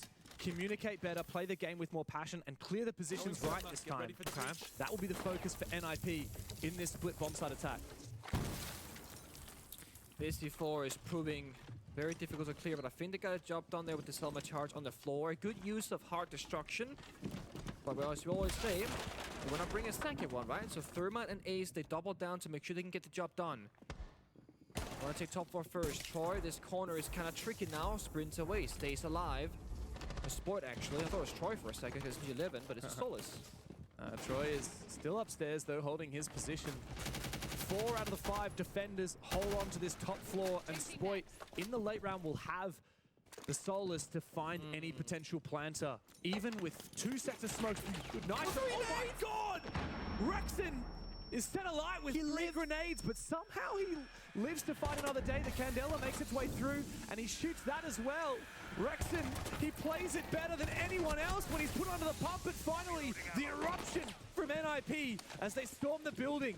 Finally take down that mirror position. Job not done yet. As Rebellion hold on to the top floor, they slowly peel back, but Surf, he gets the last laugh with a C4, holding on with the water, and he can peer through the smoke. But a gap's been found by Hates on the Canadian. The smoke is dead, and the late round plant denial will need to be from the guns alone. Surf, though, he's been so valuable on this mirror position. He fragged like crazy on border, but they lost the map. Now he looks to frag out on Lair, under the pump again, but the SMG-12 will find another. into the 2v2 as NIP have 15 seconds to execute. Job done, but not just yet. Ambi 1v2 no C4, but 10 seconds left. They're storming the bomb site down the stairs and down the hatch. Spoit could not afford to lose his life and put Ambi into a clutch. Planting. But it's up to the birthday boy to prove that he's still got it. Pino forcing the plant down. A lot of damage on the Hades. Oh! And Ambi's clutched it! The gauntlet run begins for the man who has won it all. A third hammer is calling. Shopify Rebellion knock the ninjas in pajamas from Paris. A clean, well executed 1v2 clutch for the man, Ambi, and it's his birthday. What a way to end the series. Honestly though, again, serve, serve, and serve. And when it's not serve, it's Rexen getting incredible amounts of value, tanking 3 grenades, 3 Ying Candelas, staying alive, dealing half health of damage to the Blind Beard and the Ying before he goes down. The Death's gonna want to break that down after a quick break.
Shopify Rebellion just eliminated NIP, and I will not be biased. Just because I'm Brazilian, I won't be sad. And you said, be honest, Maria, you were rooting for them. I don't know. But let's talk about this game. We could see that NIP were committing a lot of silly mistakes, a lot of ranked mistakes, maybe. How do you feel about the game that you just played? I mean, I think we played like to our strengths. You know, they kind of played very slow, and we knew that. And I feel like when we played them today, they're like awfully slow. So that well, obviously we can't see the mistakes they're making, I guess. But maybe the mistakes they're making made them play more slow today. Okay. How does the workflow changes from the group phase for phase 2? You're playing in the lower bracket, which makes even worse. Yeah, I mean, I just say everyone knows like what's on the line. You know, you lose one BO3, you're eliminated. So it just kind of amps up the intensity, I'd say, because you know you don't want to go home, you want to win, and we plan on to keep winning. And wait. Before my last question, I need to wish you a happy birthday. I should have opened the interviews singing you a happy birthday. Can I do that now? Happy birthday. Thank you. How old are you now? I'm 20. 20? Big 20. Big 20. I'm getting old. I'm getting up there. It's bad. Okay, very old. Woo, 20. Let's talk about the later match we'll have today against SSG. We were talking about that before the interview. And of 7 times that you faced them throughout 2025, you lost 6. And you said, Maria, I don't count that, but I'm telling you that. Okay, so any words for SSG? We're ready. We know how they play. We're ready. We know how they play, and we fully believe that we can beat them. Okay. Happy birthday again. I hope you have a great day. You eat some birthday cake. And yeah. All right, thank you. Enjoy it. Congratulations to the birthday boy, Ambi. Shopify Rebellion stay inside the competition so far. Commiserations to NIP, and honestly, even for the birthday boy, what a way to end that game. Yeah, absolutely. I mean, we have to look at that last round in particular. Not only does it highlight the birthday boy, but we got to highlight someone that's the glue of the roster, which is Surf. I mean, this was such a pivotal round right here. To be able to get that C4 onto Blackbeard, I'm not really sure what Cons was trying to do here, but Surf just plays a little switcheroo here on this mirror, applying that pressure, gets a quick kill on Fantasy, and is constantly moving back and forth, constantly keeping the NI plays moving around. Fortunately, couldn't get the 4K, but now it's on to Ambi. Yeah, put Ambi in a disadvantageous position in a 1v2 with the plants going down. And then Hates just peeks out a little bit, takes out the Deagle, and is able to get Pino. Very questionable decision from NIP to go for the peek when the diffuser's almost going to get put down. You could play that 2-on-1, but Ambi, you give him those opportunities, and he's not going to miss it. And it was such a great game from everybody from Shopify Rebellion. Just looked really well-rounded. Yeah, I mean, absolutely. 2 7-2s, 1 at the start, 1 on the third one, and it was just so good from them. It was. We're looking at the scoreboard right now. Anything that the numbers are telling you guys when you're looking at this in particular? Spoit. I mean, I think that's the biggest thing that we're looking at here. 30 and 14, 77% cost. I mean, it's Mr. Man do it all at this point. One-man army. Yeah, and we actually have him on the desk with us. And Spoit, I wanted to ask you a question specifically because I'm sure you've seen there's been a lot of criticism around your play throughout the event, and I wanted you to be able to have the opportunity to explain what it's like as a player, performance-wise, what's going through your head, and that it's not always, you know, sunshines and rainbows. Yeah, I mean, we all play our role in the team, and, you know, some of us eat more trash, I guess. You know, depending on the roles, you know, we have Ambi, who's obviously our main fragger. I've also stepped back a little bit, and now I'm playing more of a flex role, kind of, so I don't get to play like the Dokkabees and those type of ops, but I'm still learning those roles. You know, we have Richie, who's our main flex player. So, you know, I'm just learning and, you know, growing throughout the tournament, so yeah. Well, it looks like it's coming together. And I just had another quick question. I heard that you guys didn't want to play against SSG when you could have picked them the first time around. Now you guys are going to be going up against SSG. Yeah. Is that something that you guys are thinking about at all? Nah, I mean, now when the stakes are high, we'll see who's going to come up on top. I've never really had an issue with like SSG personally, like playstyle was, but I mean, maybe they historically have been beating SR because of the playstyle and how they can counter each other. But this time we'll be ready. I'm excited, and yeah, it's gonna be a good game. All right, Spoy, thank you for joining us here in the studio. Congratulations on the victory. I want to bring it back all the way, Spoy, if you can give us your thoughts on this very first round. Don't go so fast. No, we want to hear something from you first. very first map, we're talking about your round 4 clutch. We're gonna play it as well, so you can have a look at it on the screen. Just give us your thoughts on what's going on here. I mean, here was just like trying to find some picks. There's a lot of time. I don't want them to set up their drones and stuff. I actually missed the C4. I meant to C4 the Blackbeard, so I got lucky with this. And then I got called from my teammates that this guy dropped laundry, and I just went for it. And then it was just a 1v1 against Blackbeard. I did manage to miss a few shots on the BB's head. It's not always easy because like his head is just so weird when to shoot. But yeah, I'm happy I got the clutch and kind of grew after that. And then yeah, had a very crazy game in the series today. So it's a great game. I got one more question, then I'll let you go on your way to get ready. Obviously, you guys are playing against SSG. Fox just talks about that, but I kind of am curious. You know, when you're at these events, when you have to play against all these other regions, how hard is it to transition from one region to the next in terms of playstyles, and then ultimately come back to the familiarity of playing a team within your region? Just if you want to run me through the just intricacies of going from region to region, then back to your home region. I mean, we always talk about how we should focus more on ourselves and our own adaptation in the game and not trying to care who we're playing. Right. I mean, obviously with SSG and like M80 and Wildcard, we have more experience because we always scrim them like every week. We play them online. So just more focusing on ourselves. I was watching the game. The prep, and yeah, just play it. I was watching the game while I was getting one of my kids back to sleep. Thank you. Awesome. Well, Fun thank you so much and unexpected. for joining us. We're going to have a look at the bracket and I got some wings. Whilst you're still with us, Spoid, I would like to get your opinion. We have a really important game after this one, the M80 versus G2 got one. some wings. Who do you think takes it? M80 versus G2. It's difficult, isn't it? No, it is. I'm going to have to go with, I mean, G2 right now are on a low bounce back, I guess, after the face game. So I think I'll go with G2 just because of that. M80 has been, you know, been a little iffy in their series. Oh, cool. My camera froze. Nice. My bird used off in my hand. Yeah, I know. But they lost to Felix. So just because of that last game, I'm going to have to go with G2. Now, do either of those teams beat Secret? No, Secret on top. Okay. Yeah. All right, well, that settles it. All right, well, there's still so much more to play for here today. That was our first game over on the A stream, but we have more, as we said. Before we get to the M80 game, though, we sat down hot and cold to chat against his potential next opponent to talk about some strategies.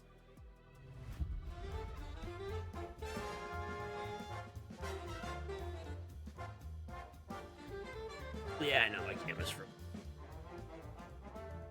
We're gonna do the reinforcements first. So the vault hatch, do the stock hatch. Look at the first bite I take, bro. Cam free. Playing a Tubarão, a Goyo, E1 with the E1 hatch open. Most attackers, they're gonna take the top floor. They're gonna open up the stock hatch, open up the Janny hatch. He can use some Tubarãos to stop at hatch if he wants. Most likely just gonna shoot a couple drones. The Grim's gonna clear from janitor. Oh, gonna clear from top square. With the drone from BB, he's gonna stay outside open and he's gonna drone upstairs. Basically, the BB is gonna jump in first to call the attention of the Tubarão, and the Grim drops after that. And after we kind of wait out the smokes, like we keep baiting. Once the guy doesn't have smokes, or maybe on the off time, fingers. One of his smokes. So that's why I'm gonna Things call are good. I got fries too coming up. The glass here. We're gonna put the glass going back on garage there. The BB is gonna play alone here. He's gonna dash through and try to make a plant either on the bomb or depending whether if they still go or even just no plant and just play for kill. And then these guys just gonna hold the cross here, and these guys gonna obviously try to take the 2v1. But I think realistically, it's a solid attack. If Smoke did die, we'd have a BP garage just holding the glass. Hopefully our garage guy didn't get caught playing on the right side. You know, he's more on the ramp and he could just help sight. So it would just mainly come down to the backside trades. Yeah, I mean, if we kill those guys, the bomb's down, it doesn't really matter if they have the back. Well, I mean, we still have the same positions. But yeah, you know there's psychopaths out there. That would be on the side, obviously. There are psychopaths out there that eat the bones. This guy just baits with things that he held down. He baits everything here, backsides, and we focus on getting the bomb down. I'm going to give it to the attack. Yeah. I mean, when you've got that for his hands, it's a two-secret cut. Fries only at 7:45 a.m. Your best friend used to eat like that too. Let me guess, he's dead. Aha, there it is. There it is.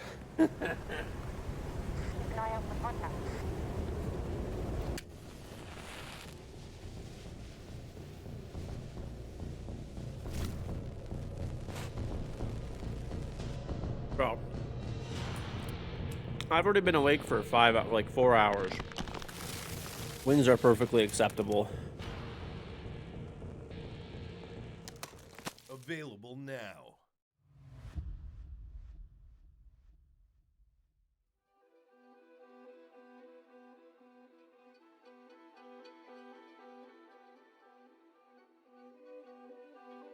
Yep.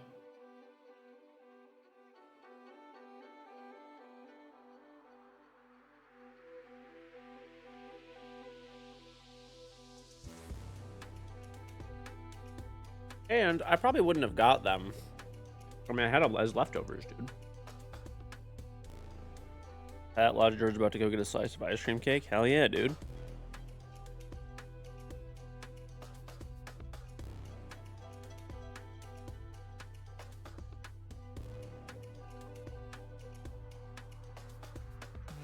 Breakfast was not really a thing in the 50s. They want you to spend more money. I actually just don't eat when I wake up. I mean, that's why I'm at. I mean, I've been awake for 4 hours now. I'm eating now.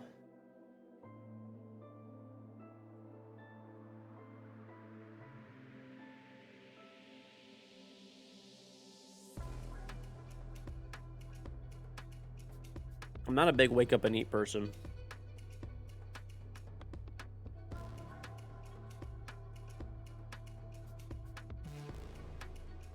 I mean, sometimes I like breakfast and I like breakfast foods, but I don't know, dude. I'm not that hungry in the morning.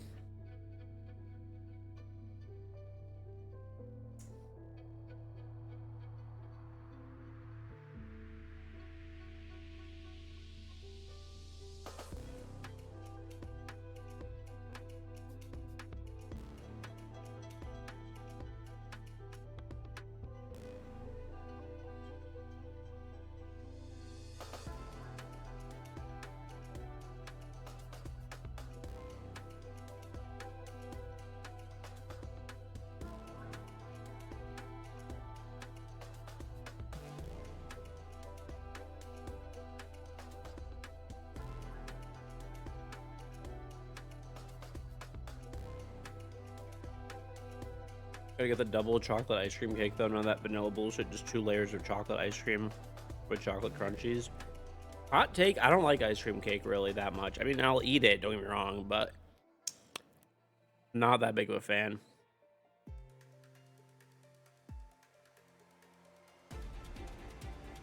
Especially the Dairy Queen one. Eh.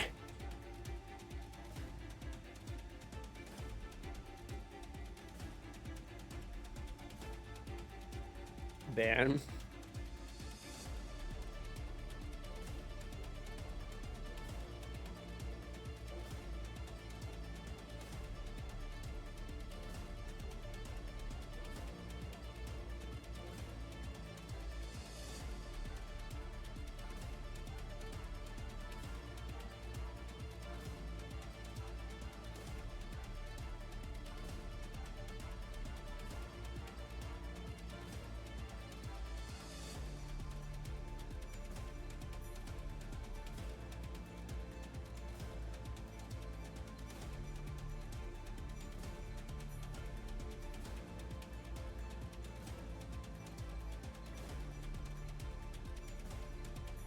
Do you really like ice cream cake that much? I feel like it's just, bro, it's all right, but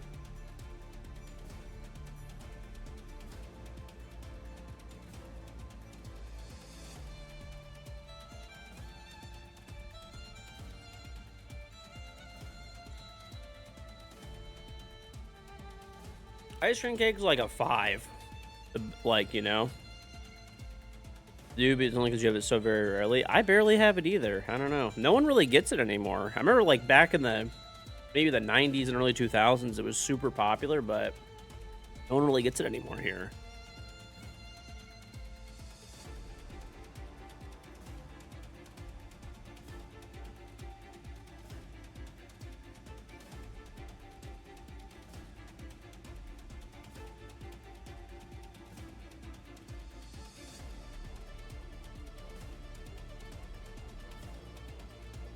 I went to Dairy Queen like kind of recently, by the way.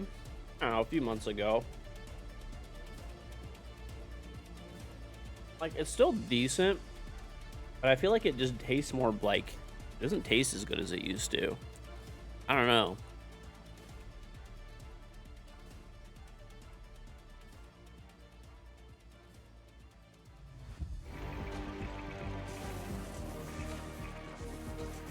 Like, it tastes like they cheapened it up or something.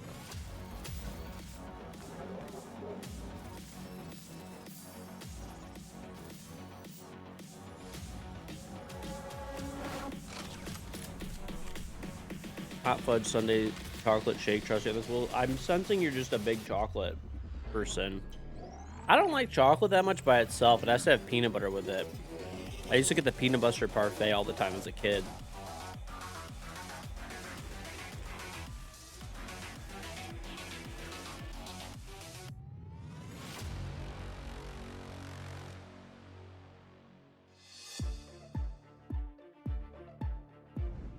Welcome back to the A-Stream. My name is Anne. I'm joined by Fresh and Alfama, and we're going to set you up for our match of the day, M80 versus G2. One of these two teams is going home and loses a chance of winning another hammer. When we look at Fabian, he has that chance to win the hammer, and if he wants to do it, he has to beat the organization that he last lifted the hammer with. Yeah, he has to go through all the lower bracket. I don't think we expected these two teams to be there. Honestly, looking at the performance that they've had throughout the year, looking at the players on that roster, I mean, seeing them in the first round of lower bracket, that's a tough one. And it's a tale as old as time, obviously, Fabian, G2. They've been so intertwined. I've called them married. I think Fabian is wedded to G2. His fate is that it's cursed, always Zach. with G2. The hell is that picture, dude? But he's won a major with G2. He's won 6 Invitationals as a player with G2 and as a coach with G2. And just in the last event with M80, faced them in the Munich Major. Now he's facing them again. And it's kind of poetic that for him to have that success on an individual level and with his team, he has to go through the organization that ultimately gave him everything inside of this game. And I was hopeful for that journey to continue, right? After the win in the Major in Munich, I was thinking surely they will be one of the favorites for SI. I think many people were counting Furia, FaZe, Falcons, and Matey to be that last top 4, right? The problem is they're the last missing on that call, because they've dropped maps everywhere on the group stage. They've lost maps to FearX, for example. You know, they've showed weaknesses all the way, and now they're in the lower bracket. Something is not working out. Is this maybe like the post-event curse that teams always get when they win in events, and it gets really difficult for them afterwards? I mean, I think so. I think there's a few things with that kind of post-event curse. Obviously, this is the stats between Munich Major to 6 Invitational Paris. Now, the statistics don't really show up too much in the differential. A drop in the attack win rate by, what, 9 percentage points? But the big thing for me is the clutches against. M80 are conceding many more clutches against this tournament than they were previously inside of Munich, and I think that's one thing that it relies on coordination and communication and teamwork. And? So that's not Oh yeah, necessarily Anne's great. about other teams bringing up their level to play to the champions. It's more about your own intrinsic, methodologies and the way you're working. Yeah, and it seems to be shown in many ways. I also feel like the entry rate she's is grown better into in her Munich, but role for a example, lot. They're still losing more rounds, right? And so it shows also this disparity. The team play is not there as well. And when I look at the clutches as well, it's against Weibo, it's against multiple people in their group stage. It's not only 1v1s. It's like 1v3s, 1v4s in critical rounds. The kind of rounds that you need to go over the line. At the What's up, top level, 519? they're getting punished First by time here, been following from the last time they Facebook played against content each for other some was back in time. Munich, and that was when M80 started their Nice, campaign thanks, so dude. successful Appreciate it. against G2 by taking You have their first victory. Now, for you the have somebody likes in of kick G2, you gotta chat feel quick for the G2 fans out there. that They likes the age hot about fudge 10 sundae. years every time they have to watch a G2 game, but They're when agreeing they with are you. with their backs against the wall, like we saw in that game against FaZe, they just excel. It is so frustrating for that roster because you see the talent on that roster. You see the potential. We've seen it all year, and we've seen them win EML. We've seen them reach the grand finals of EWC. We've seen the level on that team, but at the same time, they're as much capable of the highest highs than the lowest lows, and that's the tough part. And we had hope. We had hope that they would make it, but they were pushed all the way back against the wall. They had to beat the world champions to get here, and they did it, Jack, and it was beautiful. And how nice a performance was that against the world champions? I think every single player on the side of G2 really woke up and remembered that they are an elite level player, particularly that guy on your screen there, Loira. He was absolutely sensational against FaZe. If we take a look at the first 3 play days that Loira had versus the final play day against FaZe, you will see a massive increase in terms of his statistics. That is, an increase of 30 in the EPS. His KPR goes up to 1.0 on the kills per round. And the stat at the bottom that's absolutely massive. Across 3 full best of 3s in his first 3 matches, he got 3 3K rounds. Against FaZe, he gets 4 of them. It's like he remembered he is a sensational fragger. Yeah, we can do Actually, a little predictions. anecdote. after map 1 against FaZe, he went into the toilets and he just splashed water on himself and just stared at himself in the mirror. And then it was map 2 and map 3 against FaZe where he really woke up. And it really showed. Look at round 11 here. He's scratching up metal stairs, and he will get a very important kill here that gets him another one in Fountain. And then he rushes in on the bomb site and gets the last final kill. That puts G2 on the map point. And then if you look at forward, at this moment, G2 is in the 4v3. And suddenly, that's the last moment, that's the match point, right? It turns into a 2v3. Whenever you go to DQ, you get 2 to 3 chili dogs, and that shake, it's like 6,000 calories. Okay, bro, and you call me fat? The two of them working together in a pair. 2 seconds left on the diffuser. Look at when he starts planting. Within the last second, Alemao needs to win that gunfight. He needs to be the cover. And as soon as the player drops in workshop, he will win that. And look at the relief. Look at the reactions on the side of G2. Yeah. That is what it meant. That one single 1v1 defined if G2 was going to stay in that tournament or if they were going to go home. Is absolutely crazy. They will once again have to channel their inner demons today because survival is on the line. The maps might be really important in this one as well. I feel like, you know, we've seen a lot of Fortress coming out from NA. We've seen, you know, G2 bring out certain maps that we haven't really seen from them a lot inside of this event. So thoughts on what we might be seeing? 7,000 calories? Okay, I hate you. I think we're looking at two teams that, you know, have showed a lot of things throughout the year. They are coming here with a bunch of surprises. I would not be surprised if we see Fortress, a new map being played. I think right now they're throwing everything they have at the wall because the thing is, they're 2 of the favorites for the tournament and they're facing off in an elimination match. So I'm expecting to see some surprise here. Yeah, saving strats is not going to work here. We know G2 are such a big fan of that, but it won't work. Lair is our first. Pretty good game, bro. Leo, when's the last time G2 played Lair? That was at Munich. Munich? No, it was we at go get the fries. Oh, yeah, you're and right. then I will do predictions right and they after. destroyed them 7-0.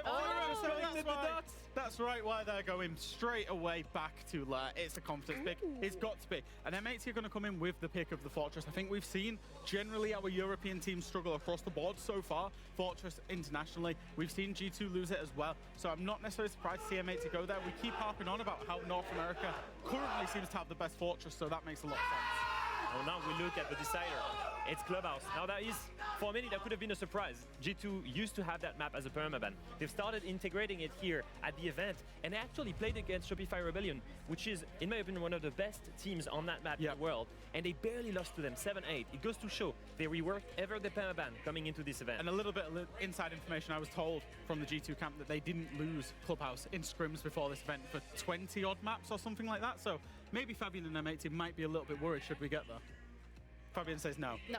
And we have Fabian standing by on the sidelines. He's just shaking no. And I feel, you know, they must be feeling confident going into this one. You have to be confident as well. Elimination is on the line. We talked about it. 2 big organizations we didn't even expect to have here in this first round of lower bracket. We expect them both to be on the main stage, but one is guaranteed not to make it. It must be a massive failure to be in that spot already in the lower bracket in the first round after winning an event. I was just saying this as Fabian is looking at me, daring me to say anything against his team. But I will say this, it is a big surprise. What do you have to say to that, Fabian? Oh, we suck. We suck. Okay, that's what he's just said. I'm just repeating his own words. That echo just bites that low. He thought he was a death analyst again. Yeah.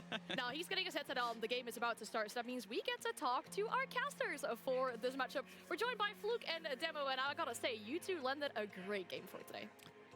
I couldn't ask for. Could you ask for more? I mean, yeah. Okay. Liar. This is the best thing. Obviously, first of all, your graphic entirely unhinged with Fabian in a wedding dress. I don't know what sort of... That was me. Yeah, okay. I guessed. It's just everything you want. It's every single SI story sort of wrapped together for these orgs, for these players. It's all of the history of the year. It's just... Where else but at 6 Invite? I just think Fabian up against his old team, I think already that in its own, that's the story. It is. It's everything we want, and the match is ready to start, so take it away. Thank you very much, Anne, and we will. What a pleasure it is for you and I, Demo, to be able to take this.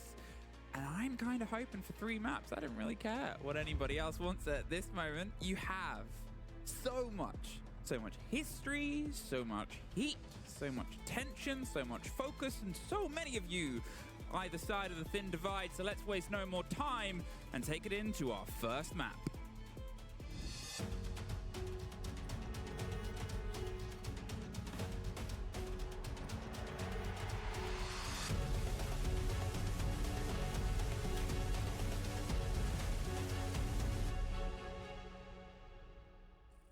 We begin with a lair.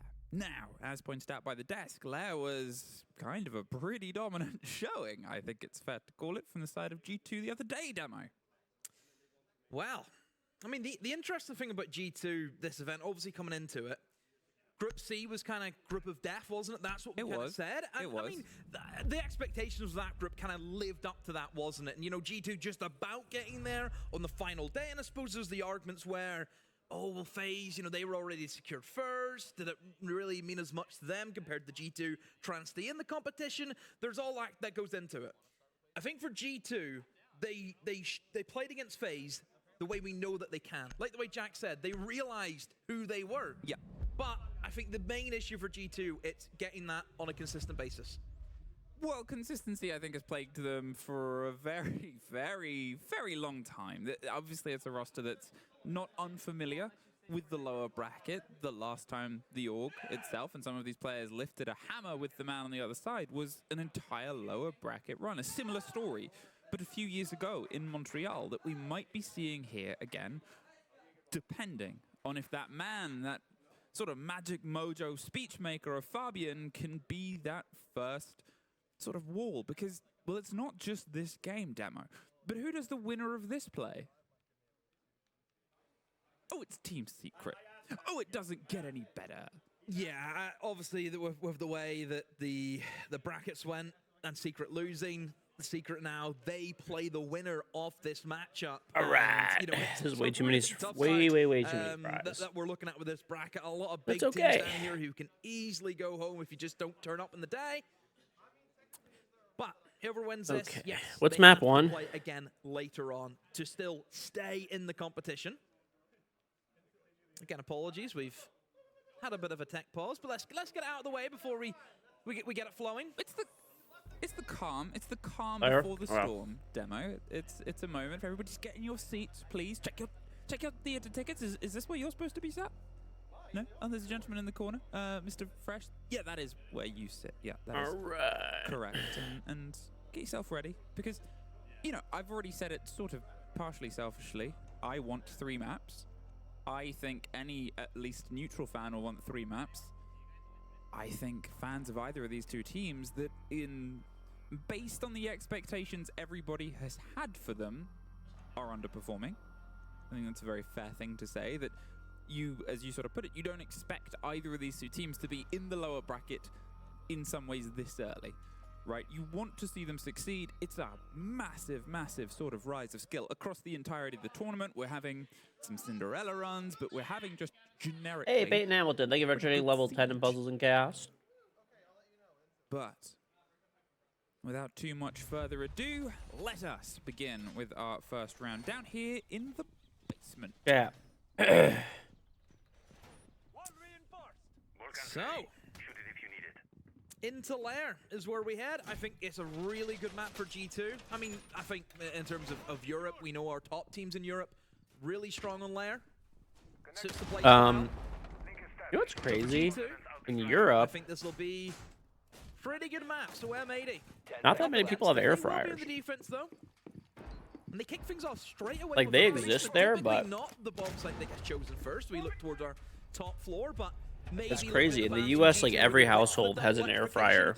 Maybe M80 But a feel, lot of yeah, a lot of what, people maybe don't top in floor Europe. could be a little bit more difficult to handle. So let's start off first with the basement. There's always that element of familiarity. You There's don't always use that it? conversation of, Why well, this has not? become the first site. Okay, we have learnt to attack the first site. Air Move fryers on are great. Towards the second site. We've seen it obviously in Cafe as a very obvious example. As the top floor of Bar fell out of favor, could be the start of a That is similar true. story here. Try and push things a bit Lazy? wider. Bro, an bring air things fryer is off the pace a easiest thing little, and ever. The pace is driven right into the heart of the warehouse. Doki just going to get rid of the utility and cut himself across this barrel's line, but you can see the position held on the swing stairs there, just to the left-hand side. They need to try and get Gaveni either side. If he's confident on yellow, he can just sort of keep putting the pressure on as soon as they try and get anything flat inside. They have enough bodies down. They're not doing a deep roam, especially now that they've brought the Scopus back as well, and it seems like actually a heavy focus on towards lockers.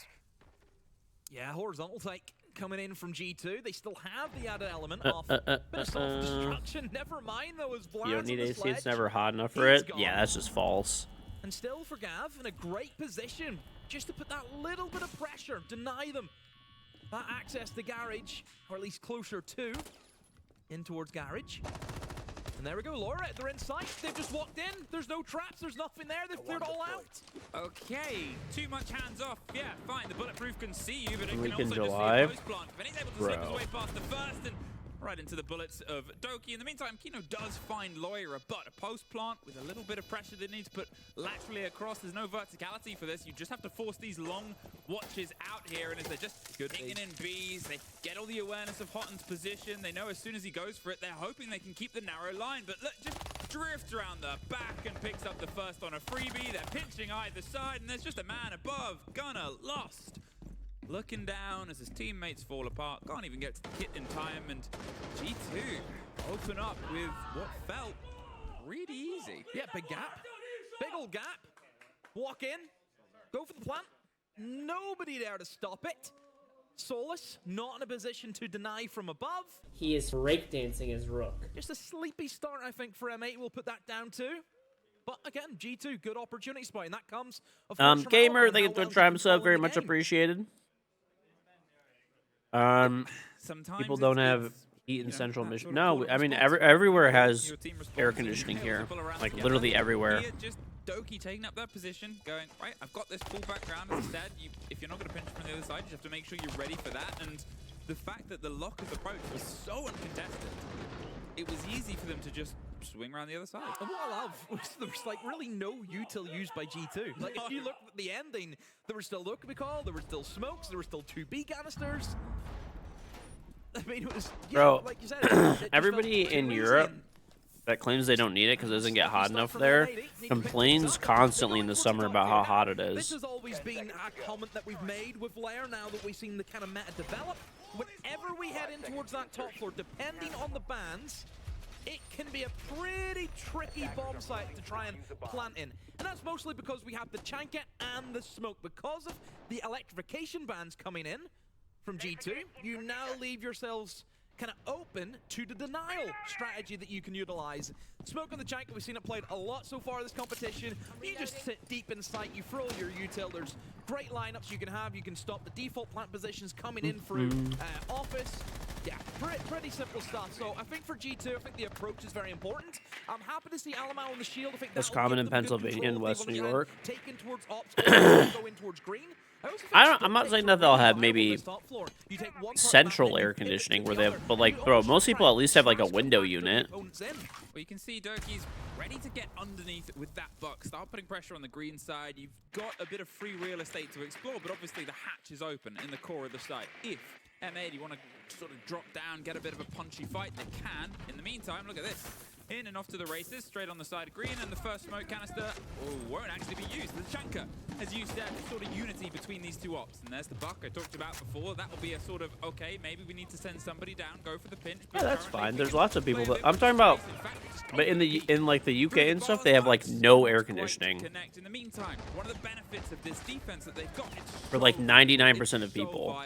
In the US, people have some form of air conditioning. Unfortunately, taking a bit of a lungful outside the building. Blaz, in the meantime, just holding steady on Art Window, has the pinch, and Stompin, he is droning out ops, so they're getting themselves, G2 here, that bit of width, but they need... I don't know, it's like negative today. It might be Stompin who's about to, I think, make his way in towards the walkway side. Yeah, I like this. It's not needed. Downstairs False. with a bit of information. You can see the yellow pings, but hasn't got the kill so far.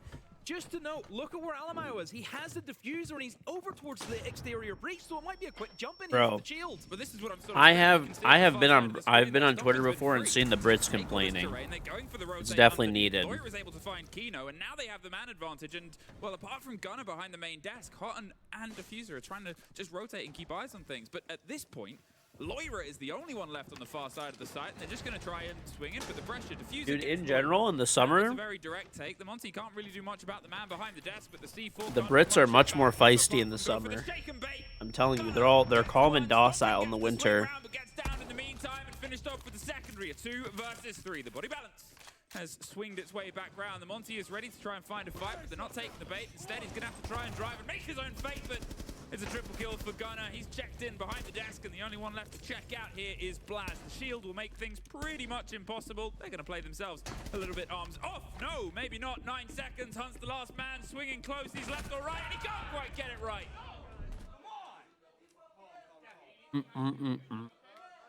Oh, very close for Blaz. Just didn't have the info. Gamer, thank you for the Prime sub, though. Very much appreciated. Thank you, thank you. You complain about everything. For G2, the Is it just like the British way? Problem for them. Yeah. Where realistically it shouldn't be. I mean, that's a fairly common position that we see defenders in.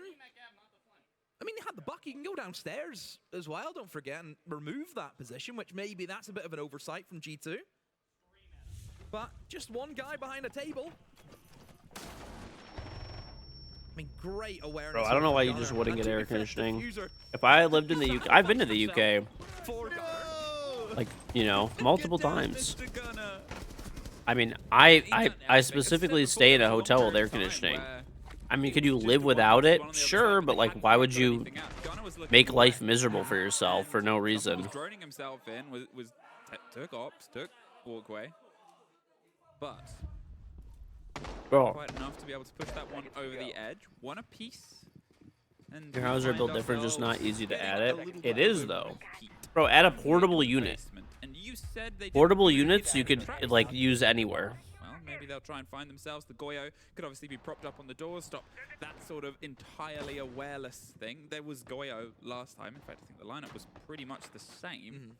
So I'm portable AC unit, dude. They're like maybe $200 to $300. Okay.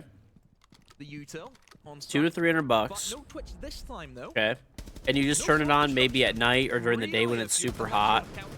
The bailiff and the super, you know, the shotgun on the side of Doki, but other than that, you know, we're not seeing the ram, the buck, the sledge. But UK houses are built stronger than US houses. I bet my house is stronger than probably pretty much any UK house.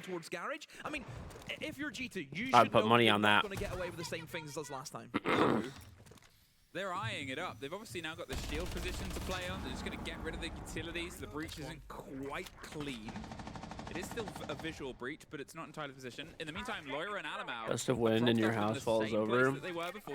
Bro, my house is steel frame. That is just not happening. And literally like fucking all stone on the outside. Information to his team, discover where that diffuser is, and then try and collapse on top of it. Here comes the Dokkaebi call stomping, ready for his backstab onto these Romans upstairs. He will spot out the Scopo shield, but he needs to find the real players, not the drones. Exactly as well. You don't have air conditioning. G2's just trying to make sure that they don't What's the step point? into a trap, because last time was easy. This time, easy has a big question mark and a bit of an underline. So instead, Blaz comes around for a bit of split pressure either side, but it's actually Doki that gets caught out first. And there's the follow through and the trade outs. They have got one of the men on the site, but it doesn't take a huge amount of time for the rotates to come back round. Kino is that current backline. And as they're watching from above and making sure that Dude, if I lived in the UK, funny enough, I actually like the UK a lot. I do. Using that DMR gets another I great do like the pick, UK and at a this point, there's lot. about to be a swing fight round here above the Solus. How But aware is he that they're aware of him as he's looking if I ever moved there or something or lived there, I would definitely need to have AC, bro. maybe a little bit of a preamble leads to the final sentence. You get the executor 4 versus The one day that I was there, or the one time I went there in the summer, was like 80. It was probably like 80 degrees Fahrenheit there, but it was really humid. And you know, like once you're in your hotel, dude, in your hotel room, it'll be like 85. Nowhere near as easy as the last time for G2, because they're built to retain heat. They're still able just to walk in via that horizontal take. They did have to fight a lot harder inside of Toxin. You know, they were really worried that somebody was going to be in that position. You seen Doki was using his nades, using the util, but the Scopus was eliminated from that backstab coming in from Blaz, coming in from that storage door. And Blaz had a very important job. He needed to win that engagement. If he didn't, that Scopus then can kind of retreat back, play Did deep, HVAC play and Rumor Viewers be surprised how many Kino. people in the I mean, again, Blaz getting that kill middle of with Kino Milwaukee was are also living big. without AC? So really Fair enough, fair kills enough. coming in from Blaz, Guys, able to change the thing side, that we're doing wrong timeout. here in the defenses so far is, and this is all three of them, even the one we won, is that we're super stressed and we rotate manpower to where they're coming. Like we know that they're gonna backstab. They're always gonna have that one backstabbing guy, and then they're gonna be rotating around. But we're raising our voices and we're being stressed for simple callouts, which means that the plan is not understood. Is it an important callout?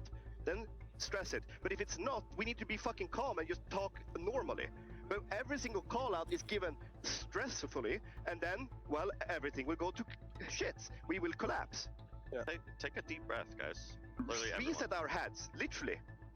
Reset our heads, and we start over from 0-0, and we fucking do it simple. Yep. Easy, calm. They're not doing anything special.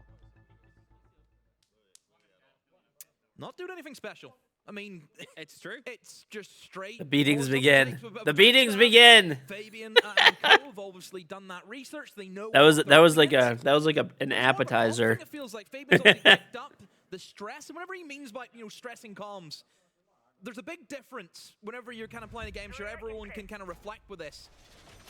Let's take G2 for example. G2's always going to take garage, right? You can't hold He already garage, hit Kino so he's always once. going to be in there. There's a big He difference. hit Kino once. It's gonna happen again. There's a guy in garage. One guy in garage. Two. There's a guy in garage. Quick, quick. There's a guy in garage. Mayday. That's the difference. And that's what's going to make everybody stress. I think it's garage, not garage. Let's see if we get our reset. That's something you sort of, again, from the long litany of great things coaches say, just getting the heads, giving them a bit of a wobble, getting them a little bit. It's 0-0. Get a cheap 5K BTU for roughly $100 now. Get a 4-2 defensive half here, lead on towards the other side. You've already done better than FaZe did. It's garage. Garage? Are we doing the comparison Bro. already with that? Yeah. Listen. You're on the up and up, and different games, different setups, but still, it's sort of that proof, right? And we know that it's a team that can counter-straft. We love this bomb site into our mid floor. It's one that Listen, we're as very the fond of. automotive inventors, You need certain operators okay, to make it work. We've we'll seen call this it what time we and time like. again. You can see the sense being brought in by Loira. That's going to be their way in. You, of course, have seen it all before. The sense just go in, and then you just walk in and go for the plant. The vertical operators can't really do much apart from a Solus, who can obviously scan and see which one's the real diffuser. And then get the impacts in. I also like the fact that G2 have brought in a bit more of a stable comp too, with the Monty again making an appearance. I think that's going to help with almost controlling potential aggression like this. Didn't control that one. Have them out, caught out as the first death, and there's your Nomad. There's your control of the space around the back for a site where you really want to make sure that you can just compartmentalize the defenders. And, well, as more Keybers and more time and more gridlocks in a way get wasted, they're just sort of at least half and half. But to say her, at least they still have her. Gridlock's there for the cover, so is the teammate. Look at the player just waiting for the hop-off. Come on, Great M80. aggressive position here from Loira. He is not too far away from the site itself. Well, I was going to say his position gets seen. That will happen. Hey, he got seen. That happened, but stop it. At least got the fuser for the trouble. Yeah, the aggression very early on has really caught G2 by surprise, and they have Stomping lost is very important frying where that right now. sense is gone. They still have I will say, Noki man, is now not I don't know getting how the front anybody door of hates the on bomb Stomping. site. I mean, I really don't. really in a position This to guy from the does first no person. streams, no YouTube content, no TikTok, no content at all anymore. He's like a quiet, nice kid, and he's like literally gave all of that up.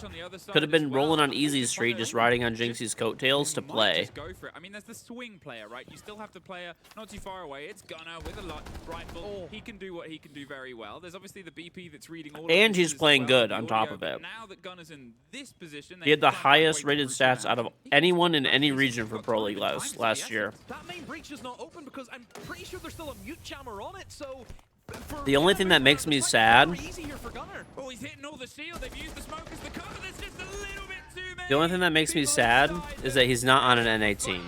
He should be on an NA team. Cancelled, called off, and sent packing. G2, as you said, here's a single mute jammer. Yeah. That caused the downfall. I like the approach there from M80, though. I like the aggression very early on. Kind of fighting in towards Skybridge, not allowing them in the building. Really good start.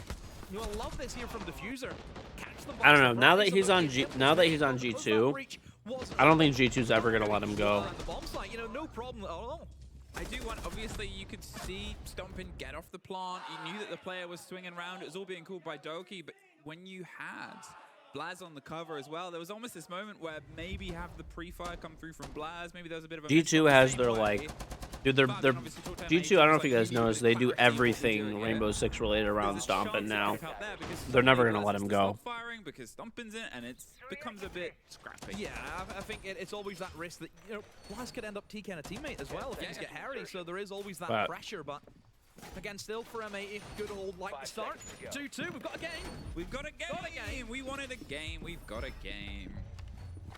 Obviously, that's sort of dependent on progression when we're going in towards Fortress next, which has been, well, it's a namesake for NA, generically across, but who knows? This was a 7-0 for G2 the other day, and they're already even within 4 rounds. At this point, obviously, the bans that have come through, we'll briefly sort of illuminate them. You've got the mirror to limit the extensions, but also to play against the breaches if they wanted, entirely block off that. You think Stompin in the meantime, the Dockerby, which is called for some of the executes, is what's it called? From range. The highest paid on the team? Probably not. For the approach of G2. Because no one really wanted to give Stompin a chance. No stopping that, as that will get popped open. The impact DMP easy enough. Like, I don't know, he might be, but of course for G2 in this attack, knowing that they're up probably not, honestly. All about how quickly you can I mean, G2 did take a big risk on Stompin. Nobody else, I mean, I don't know if you guys know, but he tried out for like every North American team, and none of them picked him up. So in terms of clearing out anyone who potentially could have been inside a mez, and I mean, not because he wasn't a good player and stuff, but you know, well, not every team, but a good amount of teams. Some teams didn't want to get rid of anybody because they were already playing good, and you know. He's the only one with one, so they're going to sort of trust that the fire and the flames of Cotton and Kino can try and just keep things under wraps and maybe lead him in towards that default plant position. But with him playing, G2 still doing this poking, this probing. There was a world where he ends up on M80 over like Spoit, evidently, from what I've heard. Strong extension from the defenders on towards green, right? Or Shopify. And there was a world where he ends up on M80 over. I mean, it was actually Spoit back then. Sorry, back when Spoit was on M80. Gunner has remained below. He does not came back to sight, so a C4 from downstairs, which it looks as though at G2, they haven't got that covered. Nobody's downstairs, so Gunner could have a massive impact in combination with the smokes and the flames. Well, he's ready to go for it. They've gone with the breach that they can get because of the laser gate. They can't quite get the tucked in, so they're going to have to swing around into an open firefight, but hey, they're winning out too, so why not see if you can go for gold here? Doki takes a bit of damage, but he's able to get Gunner. That is the player underneath. That is the player inside the site, and this is probably going to be a G2 3-2. There is at least one that comes against them, but Stompin is the punctuation to end a pretty strong statement round from G2. Yeah, really big round from G2. That was great. That's clinical G2. That is how you clear out a bomb site, make it look really easy for yourselves. You look at the way that they approached it. I mean, you have to highlight the players moving in towards Art and R6 room. Yep. You know, that was very, very important.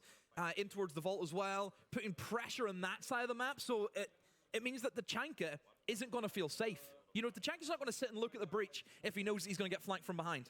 So I love that added bit of pressure. Obviously, you have to move in and win your gunfights, and G2 are doing that at the moment. I mean, if you look at the kills after 5 rounds, it's pretty hefty in G2's favor. You know, Blaz on 7, Lawyer on 5, Stompin on 6. I mean, if you're Toki and Alamau, those are the 3 you want showing up. Yeah, you know, take your foot off the gas. It's also sort of coming into this based on the stats at the sort of start of the day. Kaveni was the top rated out of anyone that was in this lobby. He's had some meteoric performances. A little bit of a slower start today, but obviously, you know, you're building in. It's your opponent's map pick. It's the one that they're sort of expected to get off to the better foot. But yeah, Stompin and Doki have not been a million miles away. And across the whole team, I think generically, G2 have been a little bit ahead. But also remember, they have played less games because they didn't play in the upper bracket yesterday. So that 2-0 that M80 suffered the wrong side of would... Stompin made a lot of console players start watching Pro League. Yeah, probably. At this point, though, I can't believe how many people still think he's on a controller. That's kind of wild to me. There are so many people that I get in here that are like Stompin's dominating Pro League on a controller. I'm like, sorry to break it to you, bro, but he ain't on a controller. Let's try and slow the mark a bit. G2, I'm not going to say they've struggled with time, but they like to spend a while cooking. Yeah, I don't think the time has been too big of an issue here so far for G2. I think they've handled it really well. You look at that last round as an example, but I think for M80, you just want to keep stress testing that, don't you? Just want to keep piling on. I mean, the Tubbs, it's just delaying the inevitable. A very split take here from G2, looking to approach all angles off this top floor. Just need to find out where the punch is going to come from. I think maybe is it going to be a bit of a bait from the punch is going to come from?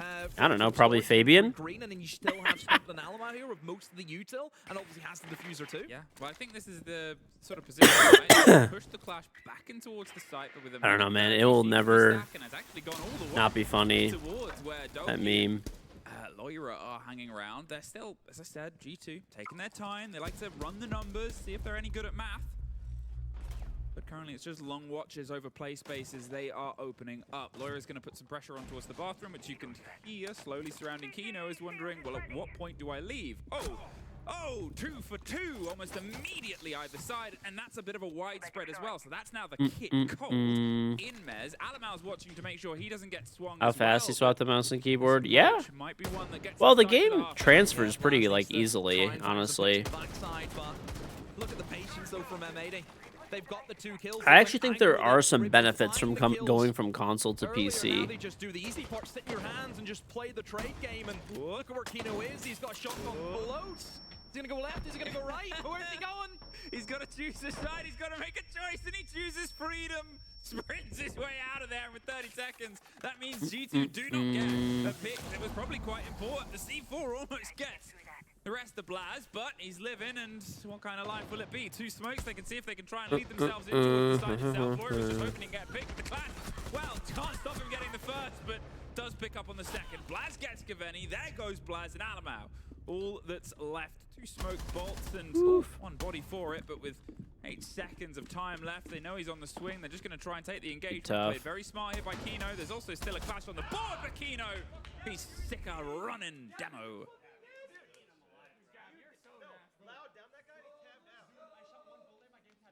No, yeah. I mean, like I said, Stompin's been playing very well. Very well, Mr. Stompin. I think the aggression game worked really well for them in the rounds that they've won. Not allowing G2 to set up, taking the fight to them. I do not play controller now. You sack off the Tachanka, you bring in the clash. I am a through and through PC player since pretty heavy against G2. You know, I played Call of Duty on console, but that's about it. Never really get the attack moving. I've always been a PC player, pretty much. I think that's a kind of trademark though of G2. I think sometimes whenever the attack that gets called doesn't work out, then we start to see the kind of individual shot and you make big plays. I mean, Loira, he's got a bad habit of doing that, where a team could be sat 5-3, right? Laura finds 2 kills out of nothing, and all of a sudden it's back in G2's favor. Well, he is so dangerous at that. It was sort of what happened in the play the other day, right? Loira had a bit of a slower start and towards the tournament. Not much happening, and then bang! Bang. Unbelievable. And it's always the element, I guess, of when you have a lobby like this, and when you have teams like this, and when you have the expectations like this, sure, the reason they're in this could be by their own standard, could be by the standard of sort of supporters or wherever.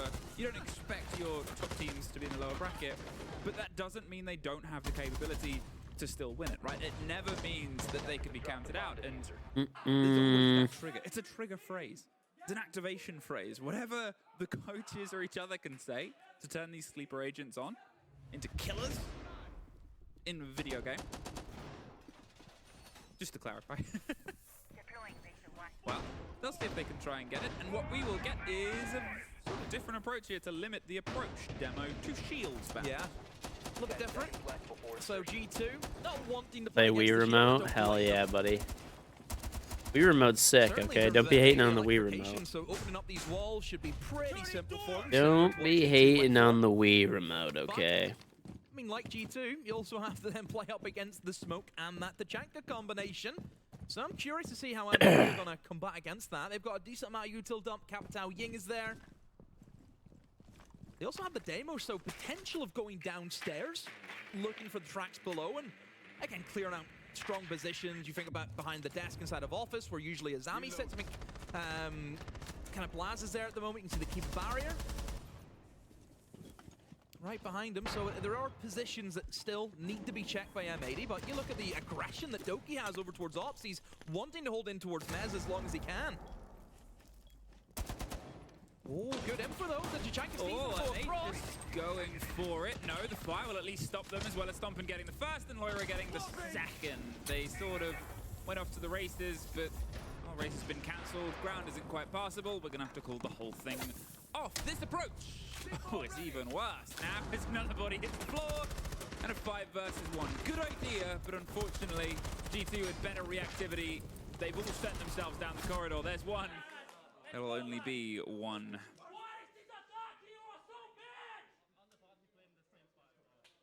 Let me see what the other game's going as well. Oh. Wow, Oxygen's beating Heretics? The fuck? That's pretty much like you've stalled the clutch in a hill. Yeah. What the hell? Straight back down immediately. False start for M80.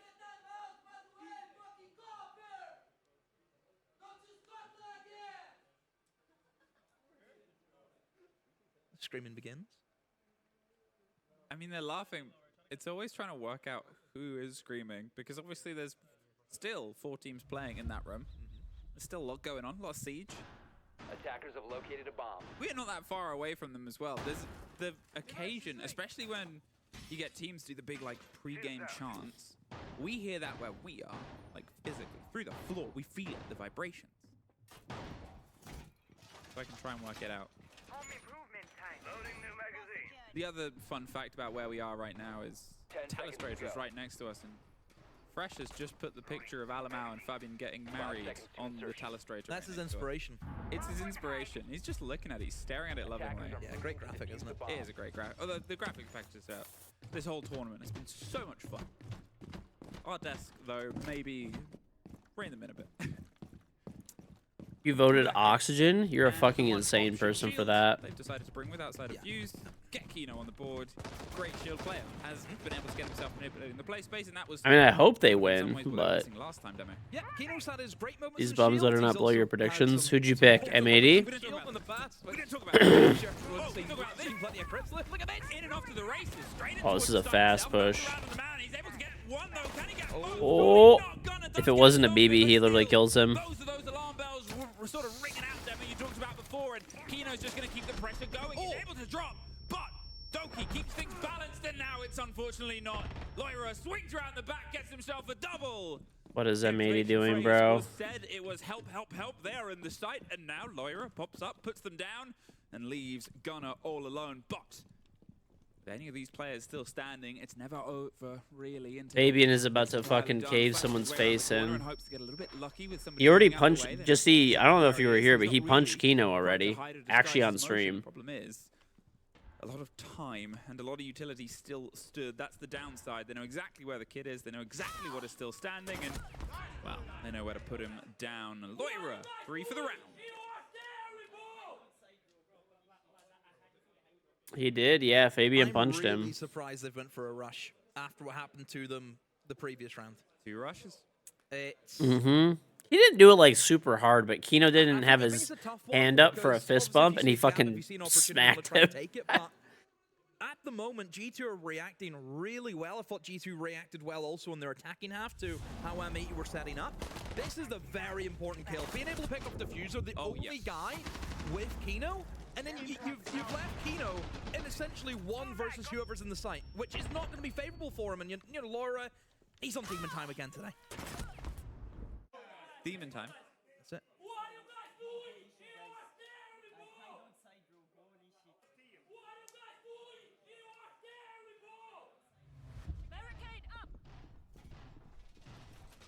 So 2 rushes in a row. Fool me once, shame on you. Fool me twice, shame on me.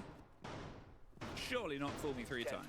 There's no adage for fool me 3 times. There's no saying. It shouldn't. It's not gonna. It can't be. I think they need to try and slow it down, control the game more.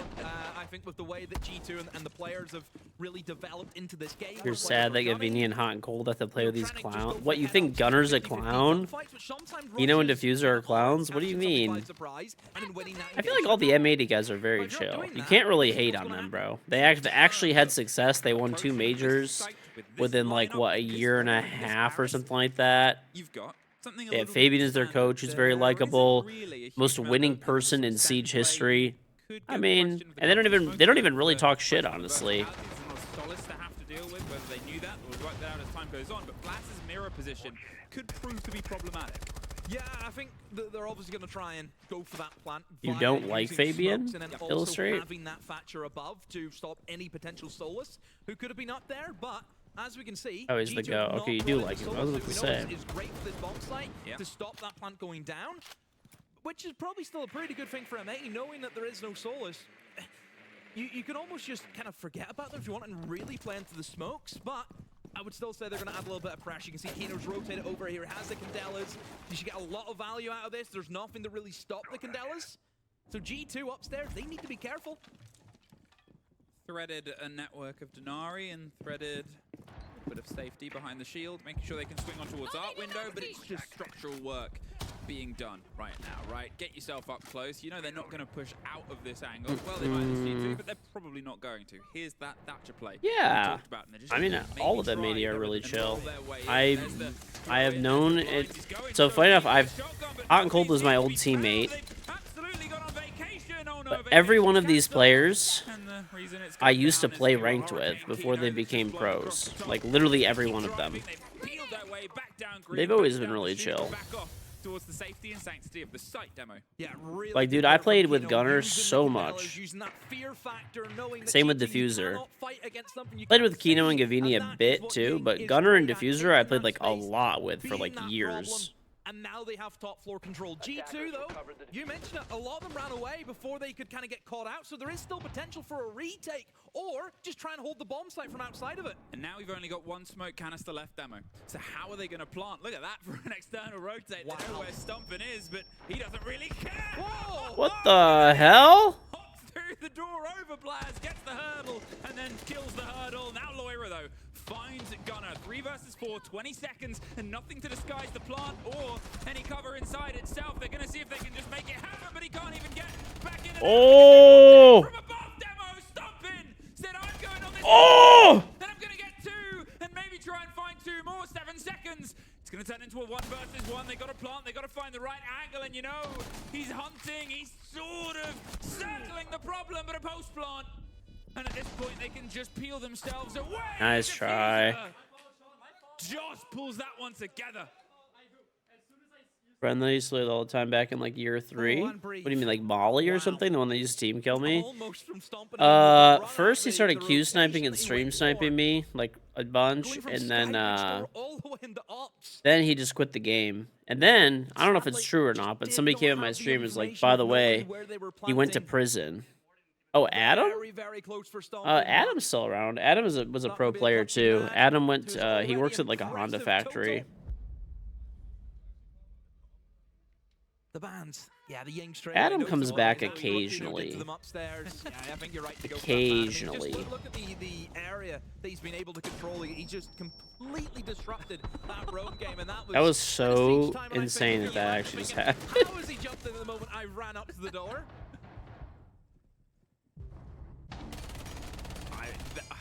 Almost.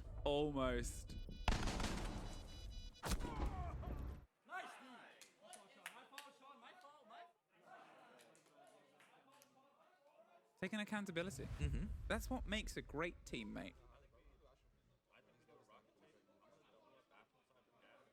Only 1 round between them once again. Obviously, for the first time at the start of this half, G2 were able to double down. And that becomes this worry, because now we head back to one of the sites they've won, demo. Yeah, they've cracked the 3rd bomb site, but it's the other 2 that M8 need to try and get themselves into a position where they can win. And I mean, really, both of the rounds were just tosses from M80. They didn't really create much of a problem for G2.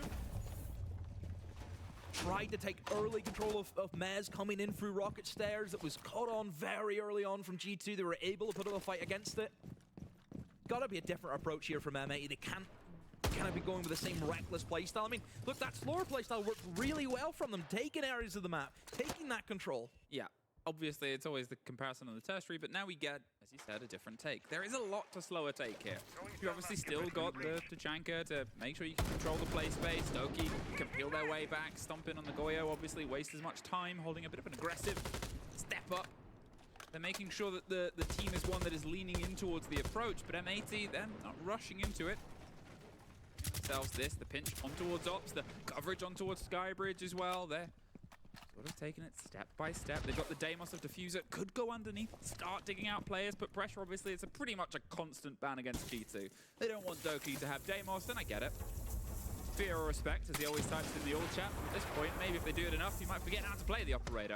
Here's the close swing. Do they expect this? Oh, does he know? Just a step, just a step. Oh, he actually gets Conker's Gunner! Doubles down. Maybe he's also forgetting how to play. Okay. You talked about siege timing. Adam. To me, I'd smash to the clock.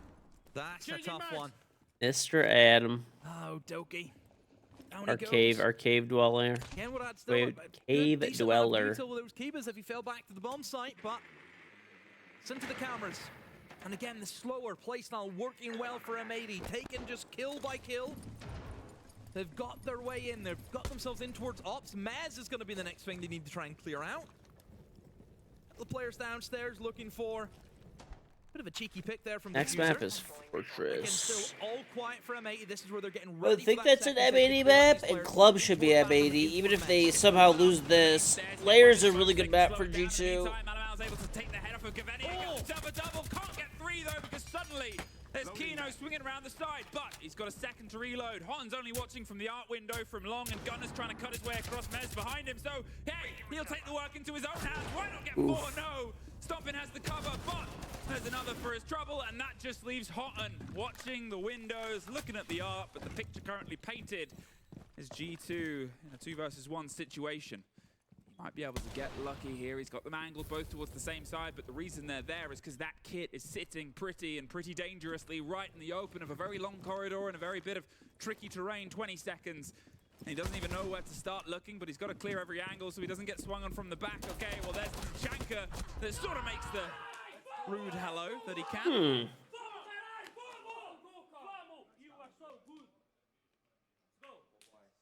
Let's go on towards G2 map point. Fantastic trade game from G2 there, wasn't it? Really backs up against the wall, minute left. Big old util dump in towards Maz, but they stood firm. I mean, obviously this was the... This was so crazy. He sees his foot there too, you could tell. Yeah, this was massive, by the way, from Alamau. Gets the first, immediately switches to the shotgun, and he gets the second as he pushes up. Look, I don't blame him. Didn't expect the third. That's not his bad. This was a big pick here from Stomp, and he needed to get this one to really put Hot and Cold in that difficult position of the 1v2. Yeah, great work from G2. Great trade network being set up.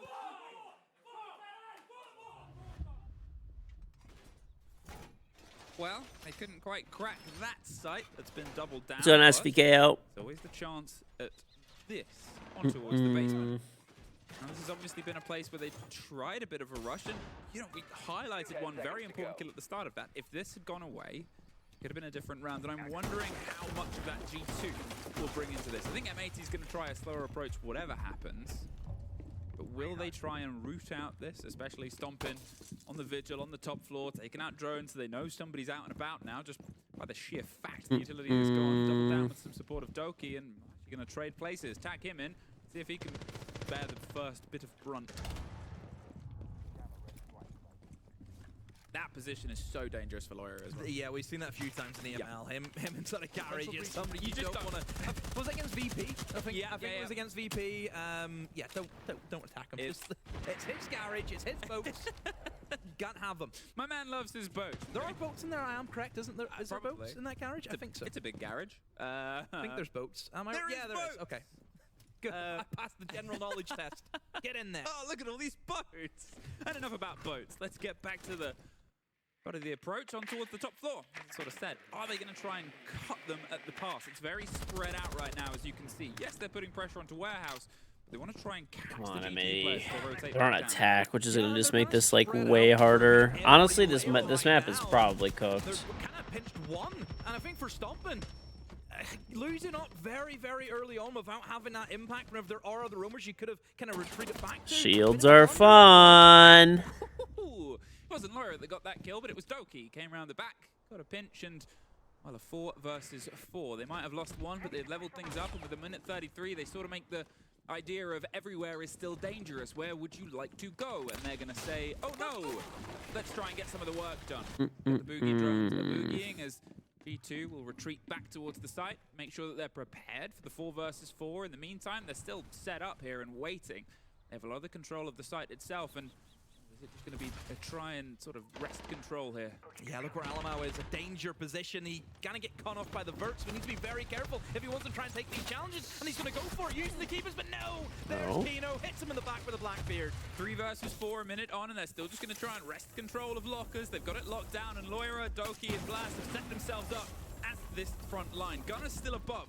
That's that danger. That limits the space that they can sort of move in, but they only need a second to plant Loira! Oh, 2 versus 2. All right. Seconds now, and it's all down to Gunner and Gaveni, a dream team duo, but against the shield, and with a big rotate still happening, you can see that, well, they're just burning out time. One more smoke canister demo, one more C4. They could play the rest of this from a bit of long arm, so those 4 flashes are going to have to be part of a bit of a flashy drive in. They've obviously got some awareness. They're just going to try and move on the back of it, and they're able to catch first by finding a pocket of space. The second, they line up, and they don't quite get the connection. 1v1. 1 versus 1. And Doki might have been the first removed in the previous round, but here, pulls back, Gunner. He's going deep. He doesn't have a kit. He doesn't have an idea, and he's hoping that he can find a single place. He's only just realized he didn't know. And a Shakespearean tragedy leads to an EML victory on the first map. Oh, my heart bleeds for him. He didn't realize. He thought, the next next two matches they should favor M80, so hopefully, man. Please, for my fucking predictions. Well, saved them the round, but it was almost a little bit more competitive. I'll be right back. 1 second, let me put this plate upstairs.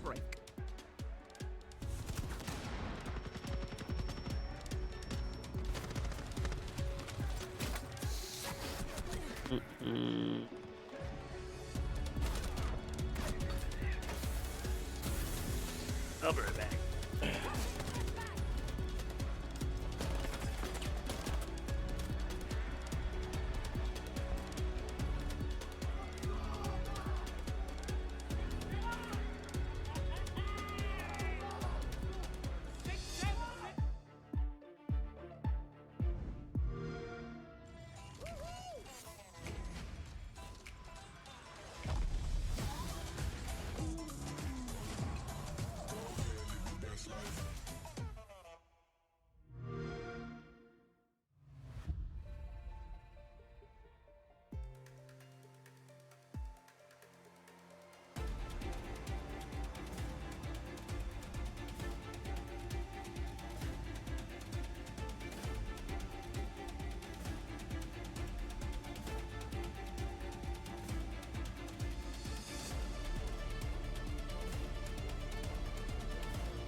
Meu Deus. Muita coisa aqui, hein? Começa por aqui? Acho que é. Fácil também. Do Lion.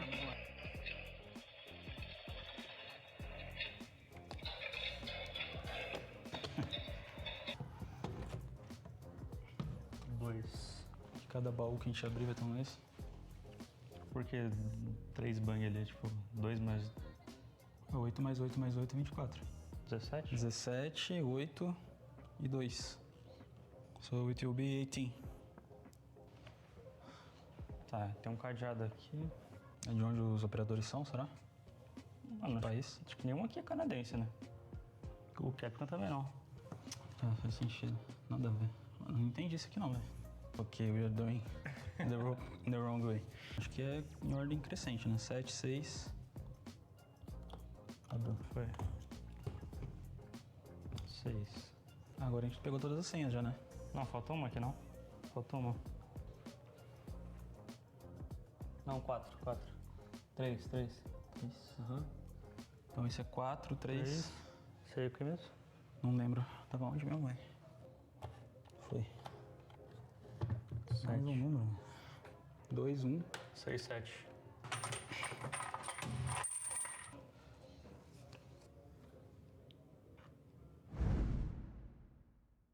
Hello, I'm Benji Master, and I'm a player from SSG. And this is like finish this sentence. Right now, the best Essex team is probably have to be Furia, since they just beat Falcons. If I win the SI 2026, then I will have 2 SIs. The best map in Essex is probably maybe Chalet, I would say, or Villa for Ranked. The most underrated player is probably... I'm just gonna go with Philippox, even though he's highly rated, but like, he's good.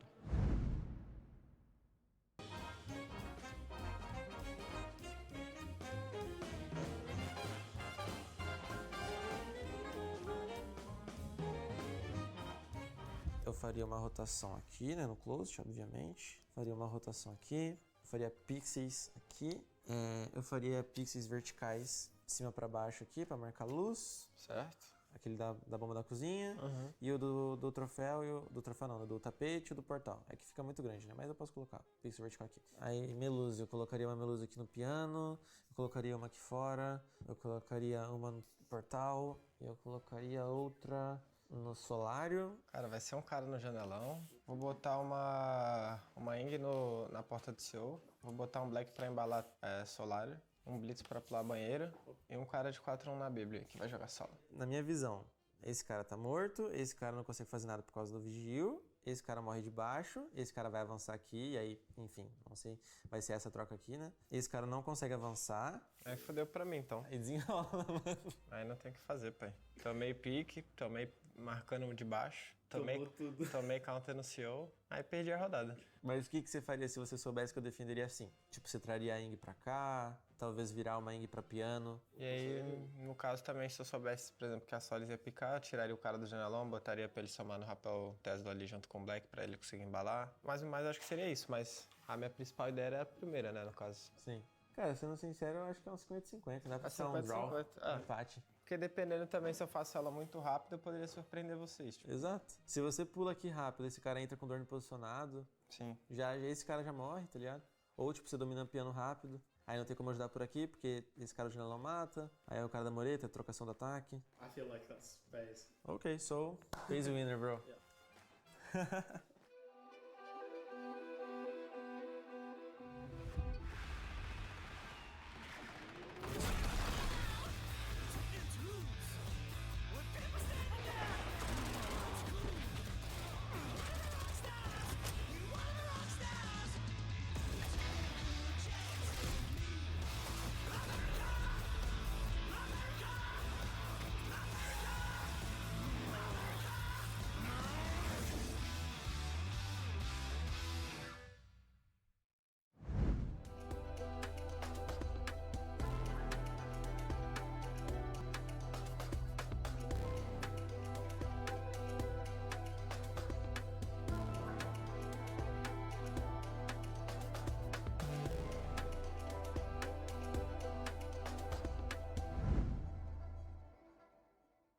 G2 take map 1, but it was close, closer than against FaZe, and what a heartbreaking way as well to end the series or the map for MAT with that 1v1 in the end. Yeah, MAT stayed in the fight the whole time, right? It was much closer than FaZe, but I will say this.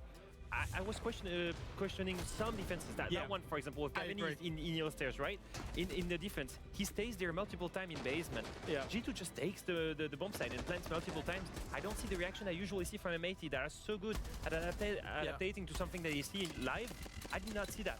that was a much closer game, but for probably a couple of deplorable garage defenses from M80. Them first couple of rounds on the garage were really, it set G2 up on a momentum roll, and they did manage to bring it back. I think Fabian had a good timeout to bring it back, and then it was a lot closer of a game than it needed to be. But when a game is, what, 7-4? Yeah. Like, it's a couple of rounds either way, and, you know, that's going to kick them. And look at most of the rounds, by the way. That's a testament of how good these two teams are. Most of the rounds end up either in a 3v3, either in a 1v1.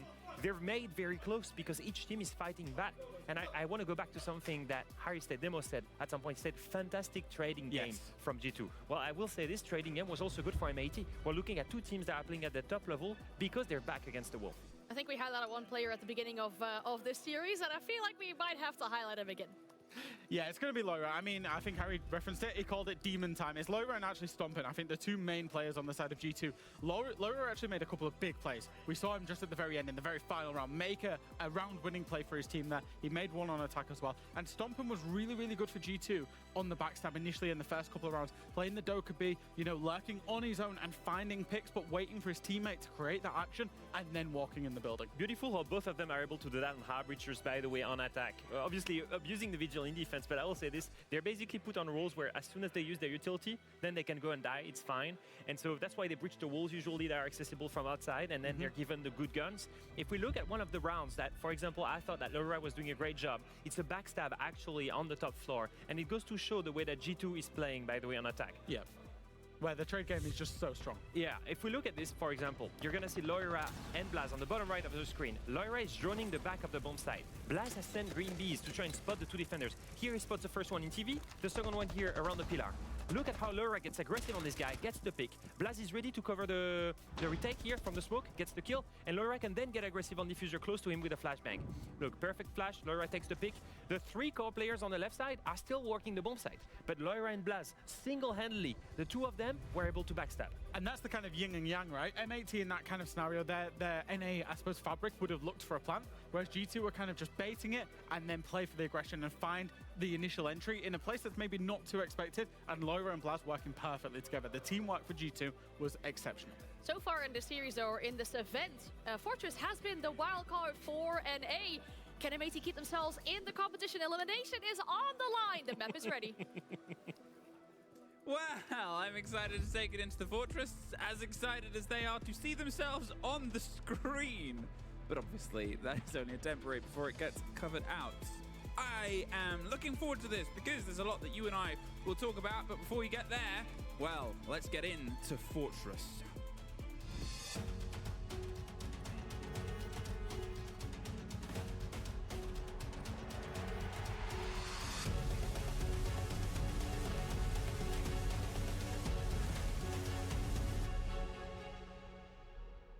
So, Fortress is a map. You and I actually haven't been able to cast this yet in this tournament. This brings us down to you and I actually only missing one map that we haven't cast yet. Do you know what it is?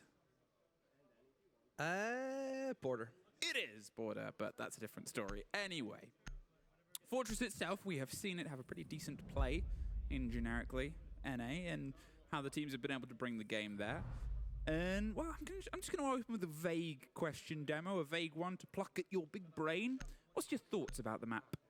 I like it. I think it's good.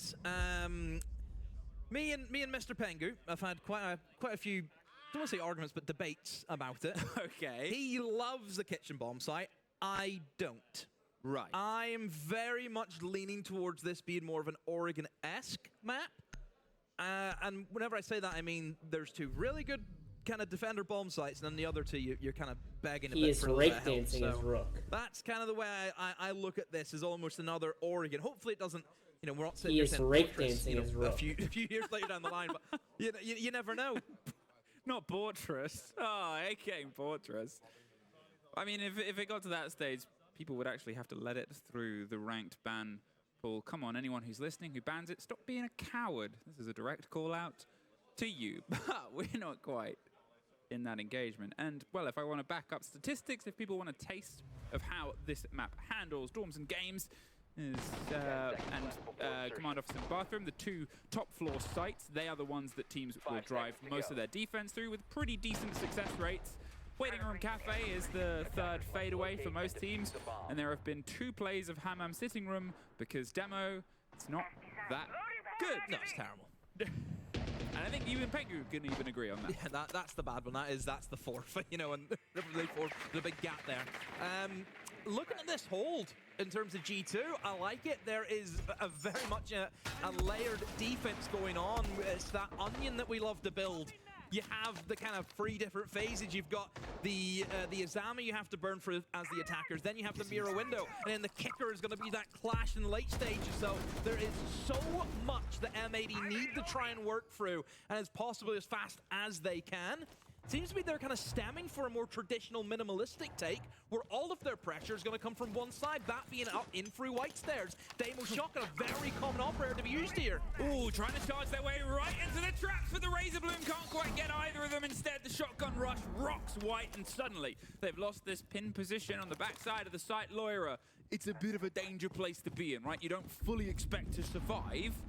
However, what a quick and clean removal. Yeah, the shotguns are great going up that staircase, and unless you have your own shotgun as a defense, you're just not going to win that. So yeah, great early pick from M80, and interestingly enough for M80, they're going for a completely different approach. Yes, they've been able to get that kill towards white, but now they're switching things up, hoping that with that kill, maybe G2 would kind of drop off, fall back into the bomb site. That is Steve's timing. Oh, no, Stompin', no! Oh, no! Disaster has struck Stompin', and, well, Houghton survives. The man with the breaches and the kit is gonna live, but only with a sliver of health as they get the breach open, ready to try and get another pick. You said aggressive, and here's them trying to just put the pressure back onto this situation. There's still a big divide to cross there. Crossfire from Blast from Horse will actually get the drop down on towards one. They still have a bit of a control. The C4 kind of only caught air, and Doki catches Kaveni though. Now a 3 versus 3 with Houghton on the other side by himself, trying to put some pinch pressure in towards the Fuser, who just drives across Horse, gets the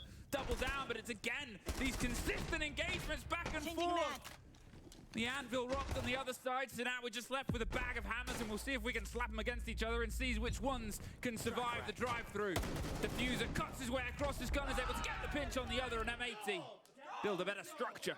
Big old track there in the 2v2 to isolate Doki, pick apart Alamau, who, playing as the Mira, not mobile enough to really get out of danger. Too many angles that Alamau had to cover because Doki had to fall back because he was being tracked. Really well played 2v2 by M80. You have to talk about the opening. I mean, getting the opening pick. Now look, there was you know, I don't want to say a mistake, but a massive missed magazine during that round. And I mean, when do we ever see Stompin' miss that? Never. I mean, no chance for Laura to do anything but this, that. I mean, that has to be a kill. Has to be. Credit Hot and Cold, but Stompin' got to hit those. Still not a bad fight back for G2, but you said that 2v2 played really well by M80. They get the first round on the board. And G2 double dipping, going back to the same bomb site. However, 2 changes. Loira with his own shotgun in hopes to play towards whites there this time. I think that is immediately what I noticed. Yep. And also a Fenrir from Stompin'. I mean, that's also going to help if he wants to try and hold towards bunks again. Having that little bit of a trap, that little bit of information. Yeah, it just gives you that sort of serenity, right? As you said, this is going to be a bit of an arms race across these 2 teams, see who can try and get themselves just that one step ahead. And if it comes down to locking yourself down on the swing, well, then so be it, obviously. When we talk about the history of this map between these 2 rosters, we can cite wider statistics and win rates, but the only one, these 2 who's brought it towards this tournament so far, was actually G2, who lost it 6-8 against FaZe. It was that sort of first map that made every single G2 fan suddenly stood on edge as they might get eliminated during Phase 1. M80 haven't played it. So this could be a question of sort of prepping, counter-prepping. What's the difference of 2 rounds? Says M80 and the team behind them. Well, time to prove it. So M80 gonna just front up with a Monty, clearing away these roamers towards bunks and games, and the first man through the rafters gonna be Doki. Got to keep a barrier. You can see the Monty clear as day. It's just who could be behind that Monty, and oh, I think he spotted something. I think Doki knows that somebody's with him. Oh, he pulls out the Kiba, and that allows Gav to go for the swing. Doesn't get the kill though, only a down.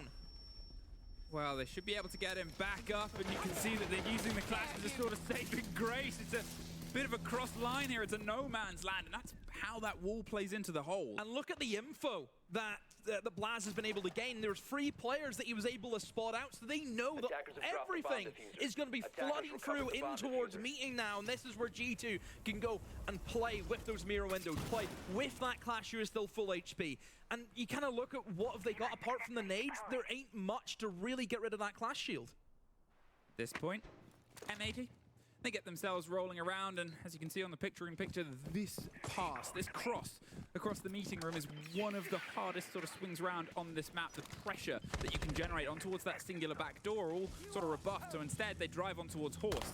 They pick up the approach, bring it to the other side, get themselves in close and make it a bit of a swing fight, but the C4 ripped and ready to go. It's gonna actually get to the all-go from the other side, but Stompin hits Diffuser right back. The Bees are going to an already dead player, hoping that there might be a bit of a loose catch instead, but in the meantime, they're up against the Clash that's already pre-popping, and Hot and Cold, who just wants to drive his way through, but the Keepers keep pulling against the perfect utility game here, just keep them battering and battening against the doors themselves, trying to get on towards the strategy table, but the only strategy they can see is safety and back out and back round and just looking for a singular route in towards a singular purpose. But Doki has a purpose, and that is to appear from behind and get a couple of kills, but Stompin says, I'm too busy, mate, doing your job for you. The last little pop is a Stompin, and G2 level things up.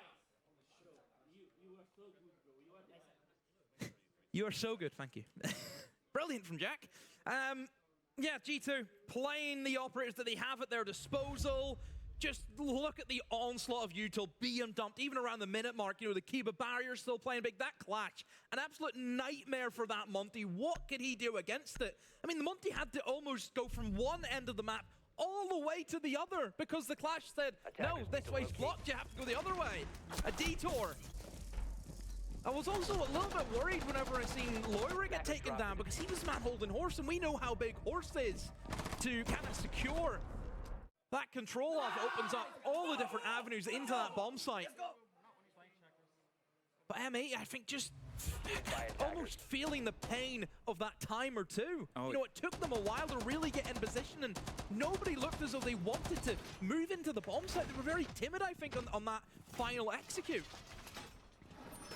10 seconds to go. Now to finish a slightly earlier point, when we talk of the reference of how this map is played on a region basis, which is always a fun conversation because, you know, teams will scrim into region, they'll get themselves ready for tournaments, they'll get themselves traveling around. NA, I believe, at sort of first glance across this tournament on Fortress are on a 7-1 win record against other sort of teams when they're sort of basing. And yeah, we haven't had an M80 play, but it is a map that's obviously come quite quickly in towards their pool. It's sort of majority of playtime on towards it, and only other 2 teams have found a win on it, that being FearX and FaZe, who are more than happy to get themselves round, though early reveal on a Clash who's just sort of keeping herself aware, but Alamau shouldn't be in too much danger. That hop-in window there on towards vending is going to be a bit of a problem thing that you have to keep an eye on. Obviously, Gunnar has that bit of an outside stretch. He can open up here, make sure he doesn't get caught on the ankle hold, similar to, say, if you're approaching on Villa, for those that might be aware of it, and you have the cross in towards Washroom. Yes, you've got the door of the site, but oh no, they can shoot your ankles with that opening. Yeah, it's the place that you don't want to go to. It's off limits for a lot of the attackers. Opening pick goes in favor of M80. That's happened again for them. I mean, the opening pick is certainly a stat line that G2 are struggling in inside this game. But speaking of struggling, this Clash is such an issue again. I know, you've got the glass trying, you've got all the smokes, the Deimos, the calls, everything but the kitchen sink. But at that point, I think even she could deal with that problem. Look at them, stuck, held up, and just having to sprint their way past, hoping they can find the cover. Oh, they can't quite get the thread of the needle. Instead, Blaz, with that big LMG, can just hold that angle, hold left click, and hold every single M80 approach at bay alongside the Clash. And what do you do? Stuck here. Here's that wall I talked about before that becomes a bit of a danger aspect. Maybe pull them away, but for all that she's doing, she's luring them in towards a fight. Someone help her. No! She's done, but she's taking a lot out of them. There's a bit more out of Hot and Cold. But with a minute, they've finally been able to get themselves tangentially close towards the site. But as things are still a bit hypothetical, back towards the drawing board and seeing if they can get a landing. Look at the position that Hot and Cold's been able to go in towards. That is a blind spot position. Nobody can touch him whenever he's planting there. And yeah, this is all G2 can do. Try and run and stop it, but no. Look at the coverage. The exterior wall being opened up. Good stuff. Good stuff. Great stuff. I mean, for how long that they were held there, right? They were obviously trying to bait out utility. There was the balance of the smokes, but they were using them actively first. They were trying to push behind them. When you see teams throw down smokes and go for a sprint through, they're the ones, I think it's very fair to say, desperately trying to get a clutch on the momentum. They put the pressure on towards the Clash as we saw. They didn't quite have the result that they wanted because of Blast's cross angle, and we, I think, fading in towards a timeout.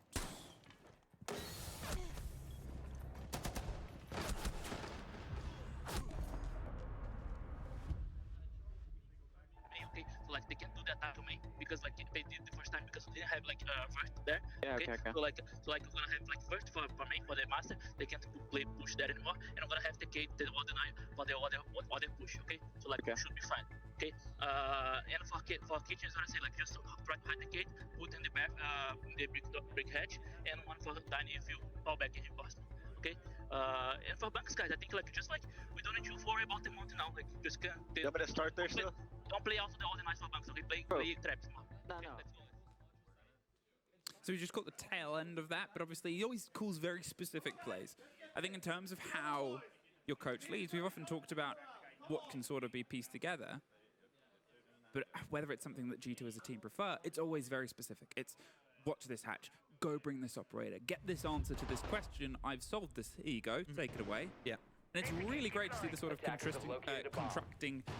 I'll get the word on the third attempt, gonna go for it again, contrasting, there she goes, against obviously M80, how their preference is a lot of motivation, it's a lot of rallying. And you look at the bans too. I mean, Ramallo mentioned it. You don't have to worry about that shield. You don't have to worry about that Monty walking in and gaining a boatload of information. And look, for M80, that clash was the main issue for a lot of their takes. So that's also been banned. So yeah, double shields, no surprise with the kind of toothpick pain that has been caused.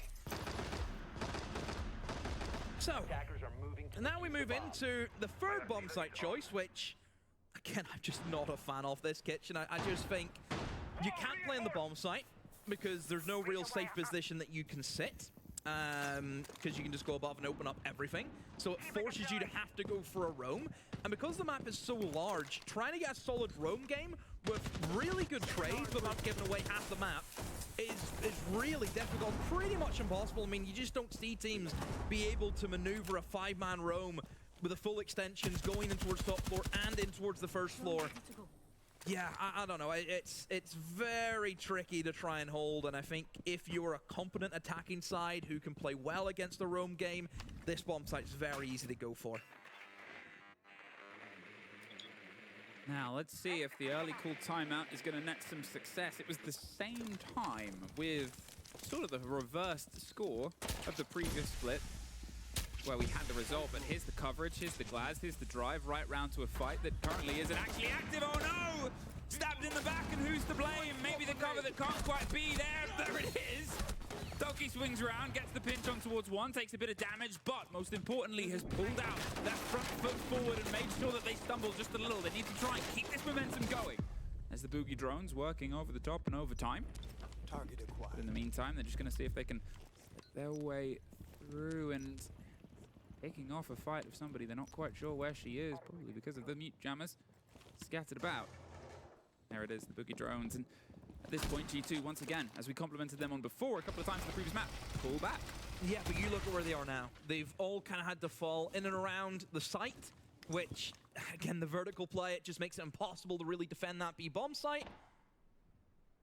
I mean, all it takes is just one drone and then you're going to be spotted out and you can get killed quite easily. Look at this position. I mean, they are in good positions over to trade one another. That's the only thing, but how do you trade from the verts? That's the worry. It's always that sort of challenge, right? As you said, and maybe that's why Pengu loves this map, because he just loves killing people through the floorboards here. 40 seconds, 8 players still stood and trying to just desperately get a single grasp, and you can see a little bit of the loose motion as don't have what I need. Ready to want to cut his way in from the hallway, but otherwise the prep and the pressure is still on the plant, right? And what have you got in pocket? A couple of Capitao bolts to force some motion and some flashes. It's a very aggressive lean in here, and 1C4 could be the one already ripped and ready to go from the side of Stompin', but instead it's the pinch. He's got himself tucked in. There's the fire. Will force him to, not quite go anywhere, but with a shotgun ready to lock and load. It's a crossfire and a firefight of accidental play in towards the kitchen, but Giveni and Gunner get one apiece between them, and with Adam out leveling things up, well, Diffuser, not all that's left. A misfire. And I mean that in the literal sense. He missed the flames, he missed the Capitao bolt. Obviously a TK in there doesn't help, we know that. Does not help, no. But that was rough. I mean, you've seen it there in, when that kill happened inside of the kitchen. He thought that angle was checked. We've seen just the guy in the corner surrounded by flames. Just little things like that really tips the balance. I mean, a good opening, I thought, from M80 to get themselves in, establish that early control. I mean, again, there was a time where we've seen where everyone in G2 were almost like standing on top of each other. Because there's not a lot of room to maneuver in, but the two mistakes, the TK and then the misfire, does not help whatsoever, or else, realistically, you clear away that one guy with a shotgun. Who is there from G2 to stop that plant going down? That's the tricky thing.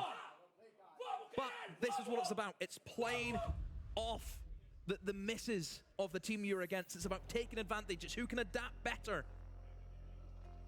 That moment, it is all square, and even half. Timeout worked, though. Did net some success, even though it was a bit chaotic. It's on what is a tertiary site in the regards of how they've played sites. I also think there's an element similar to the layer game for M80, where you're around about the 30-second mark, and they really have to start thinking about getting in and going for that diffuser. And nobody's really up for it. They do take their time quite a bit, and I think that's an element that G2 have also exposed in this game. It's that kind of time management and really putting the stress under M80.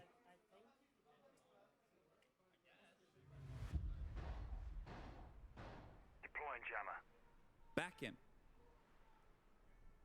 After a timeout, and well, we talked about being able to hear stuff through the wall. You might be able to hear something that's going on the other street right now, because it's a very loud Canadian man. Very loud Canadian man. And I heard the word heretics thrown in, so who knows what's going on over there. We're busy here. We have what is pretty much an entire evolution of operator selection here. Let's see if they can try and get themselves through. Obviously, with how this site has gone, it's been one once, one either side. They've got themselves in. There was sort of, in some ways, similar pushes, I think, from the side of M80. Both times they went for white with a bit of pace, with a bit of gusto. But there's always the chance that, well, I think very early on, the second time around, they almost got, I think it was Doki, down quite early. They almost got an advantage early on, and then when it came into the trade game, as you said, they just didn't have an answer for the Clash. Well, Clash is gone. So they found the answer for her. It comes in the third round and allows you to remove her from the game entirely. But so was the Monty. He was that driving force, as he often is on new maps. Currently, the opening kill game is not in favor of G2. They've lost every single entry.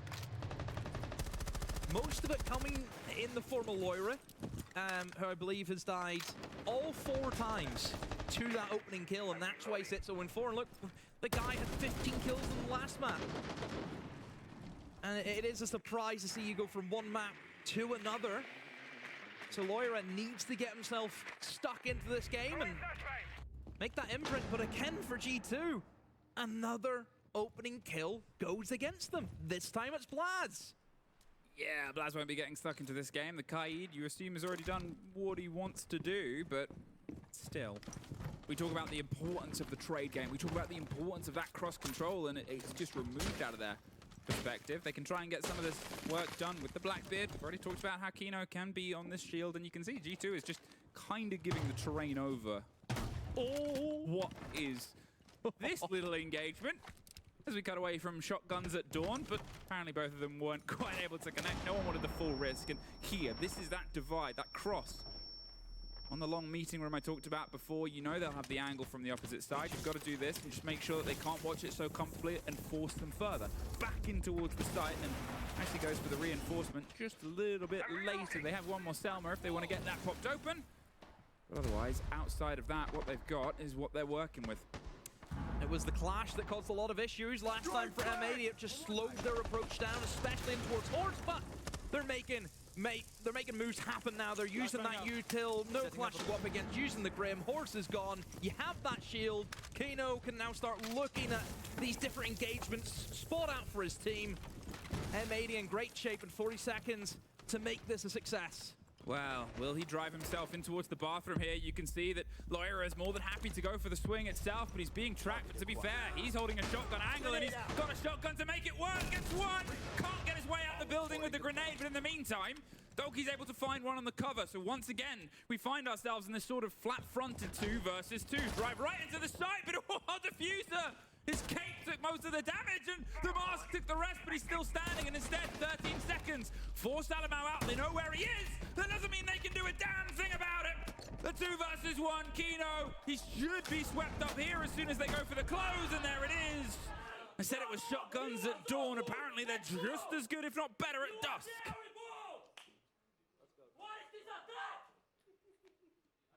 What is the attack? He asked the question. I think this is for you, Emmy, to hop in there and answer.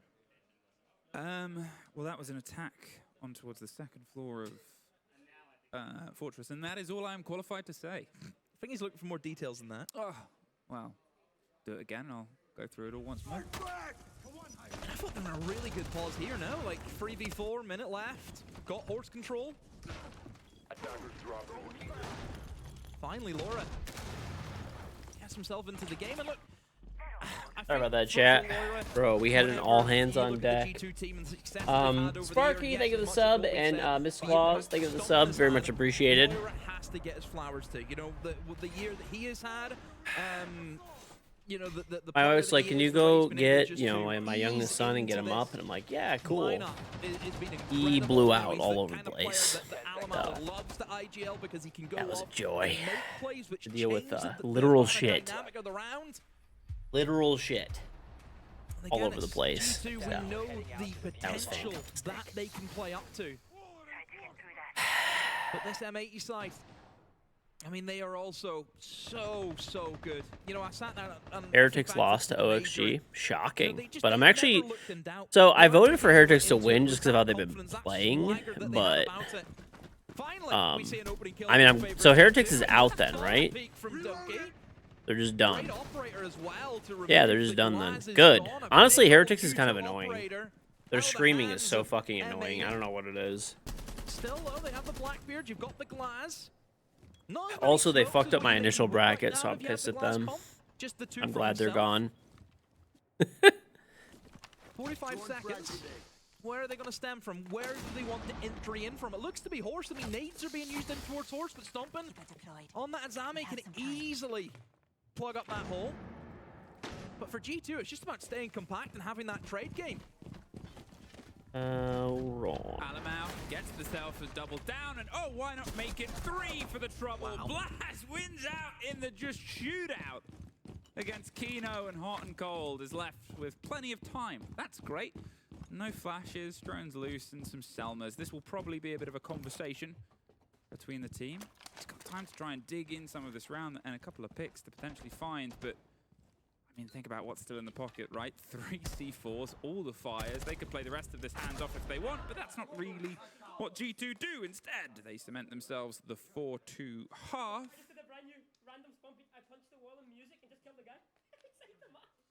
Oh, you know, I need to grab before I forget it. So we're taking chances and it's paying off. To be fair, if he didn't know it existed, knowing how he likes to play the game, there's a good chance most of the people didn't know it existed. G2, good half, 4-2. Wonder though if M80 maybe need Fabian to get in there. The body language, the faces, not much in the face of M80.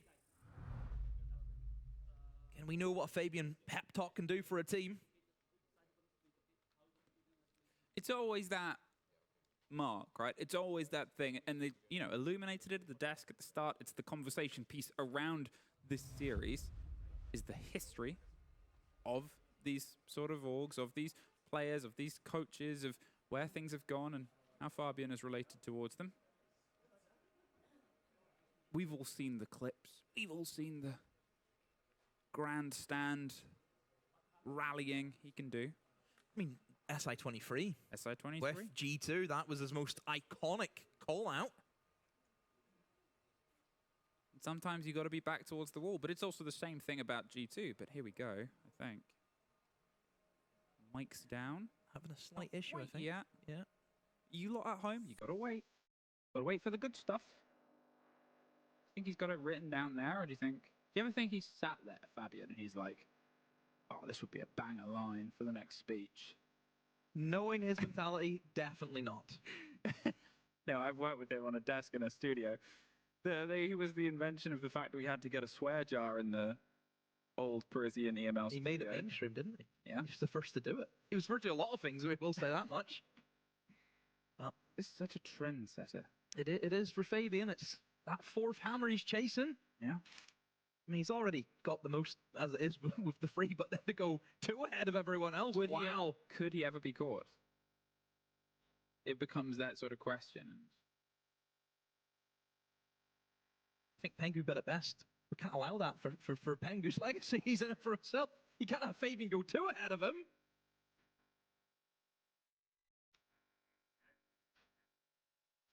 Being the keenest eye, so I can shut up as soon as his lips start talking audibly. A 4-2 sort of situation, right? Obviously, technically 3 rounds separate M80 from getting themselves ready to go home, not being able to make the main stage. It's not the winner of this is only game today. If M80 win this, then we're on to 3 maps. And that means a very long series. He is speaking.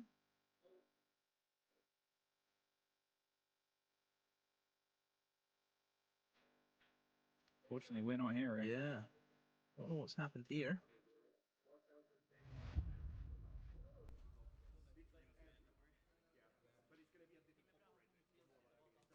I didn't want to forget my charms.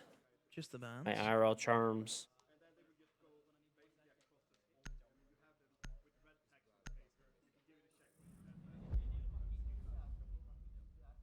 So not the timeout, just for the bands. Iconic. He plays for OXG.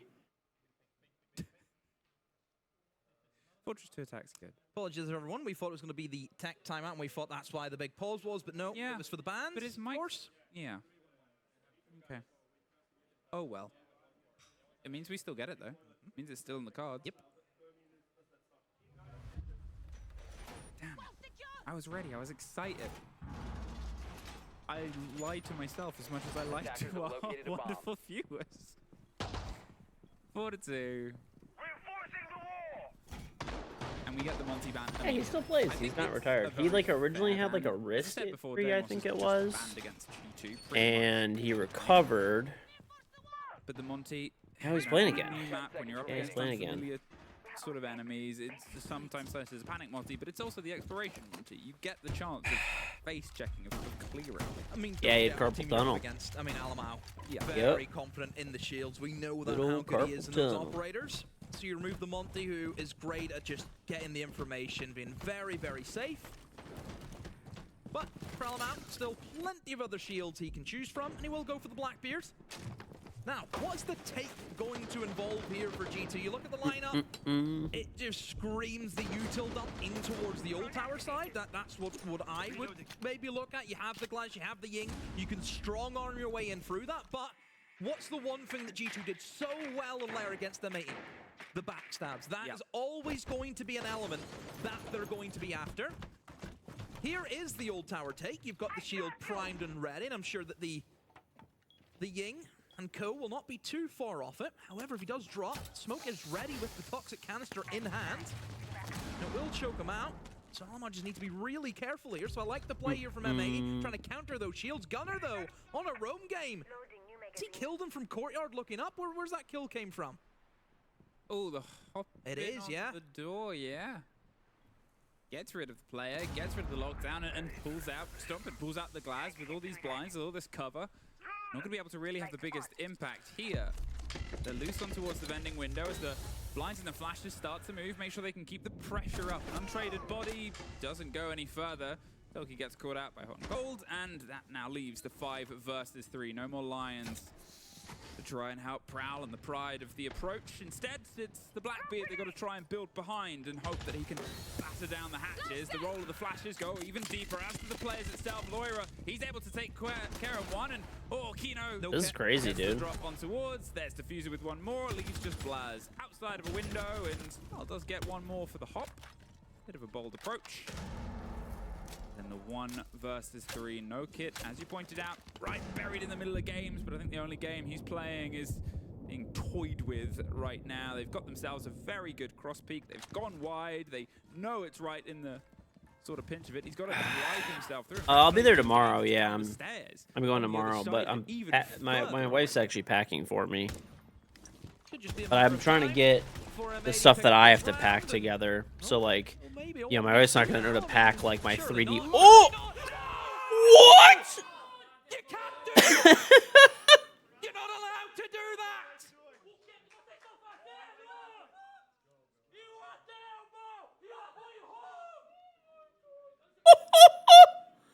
The Frenchman who can do it all.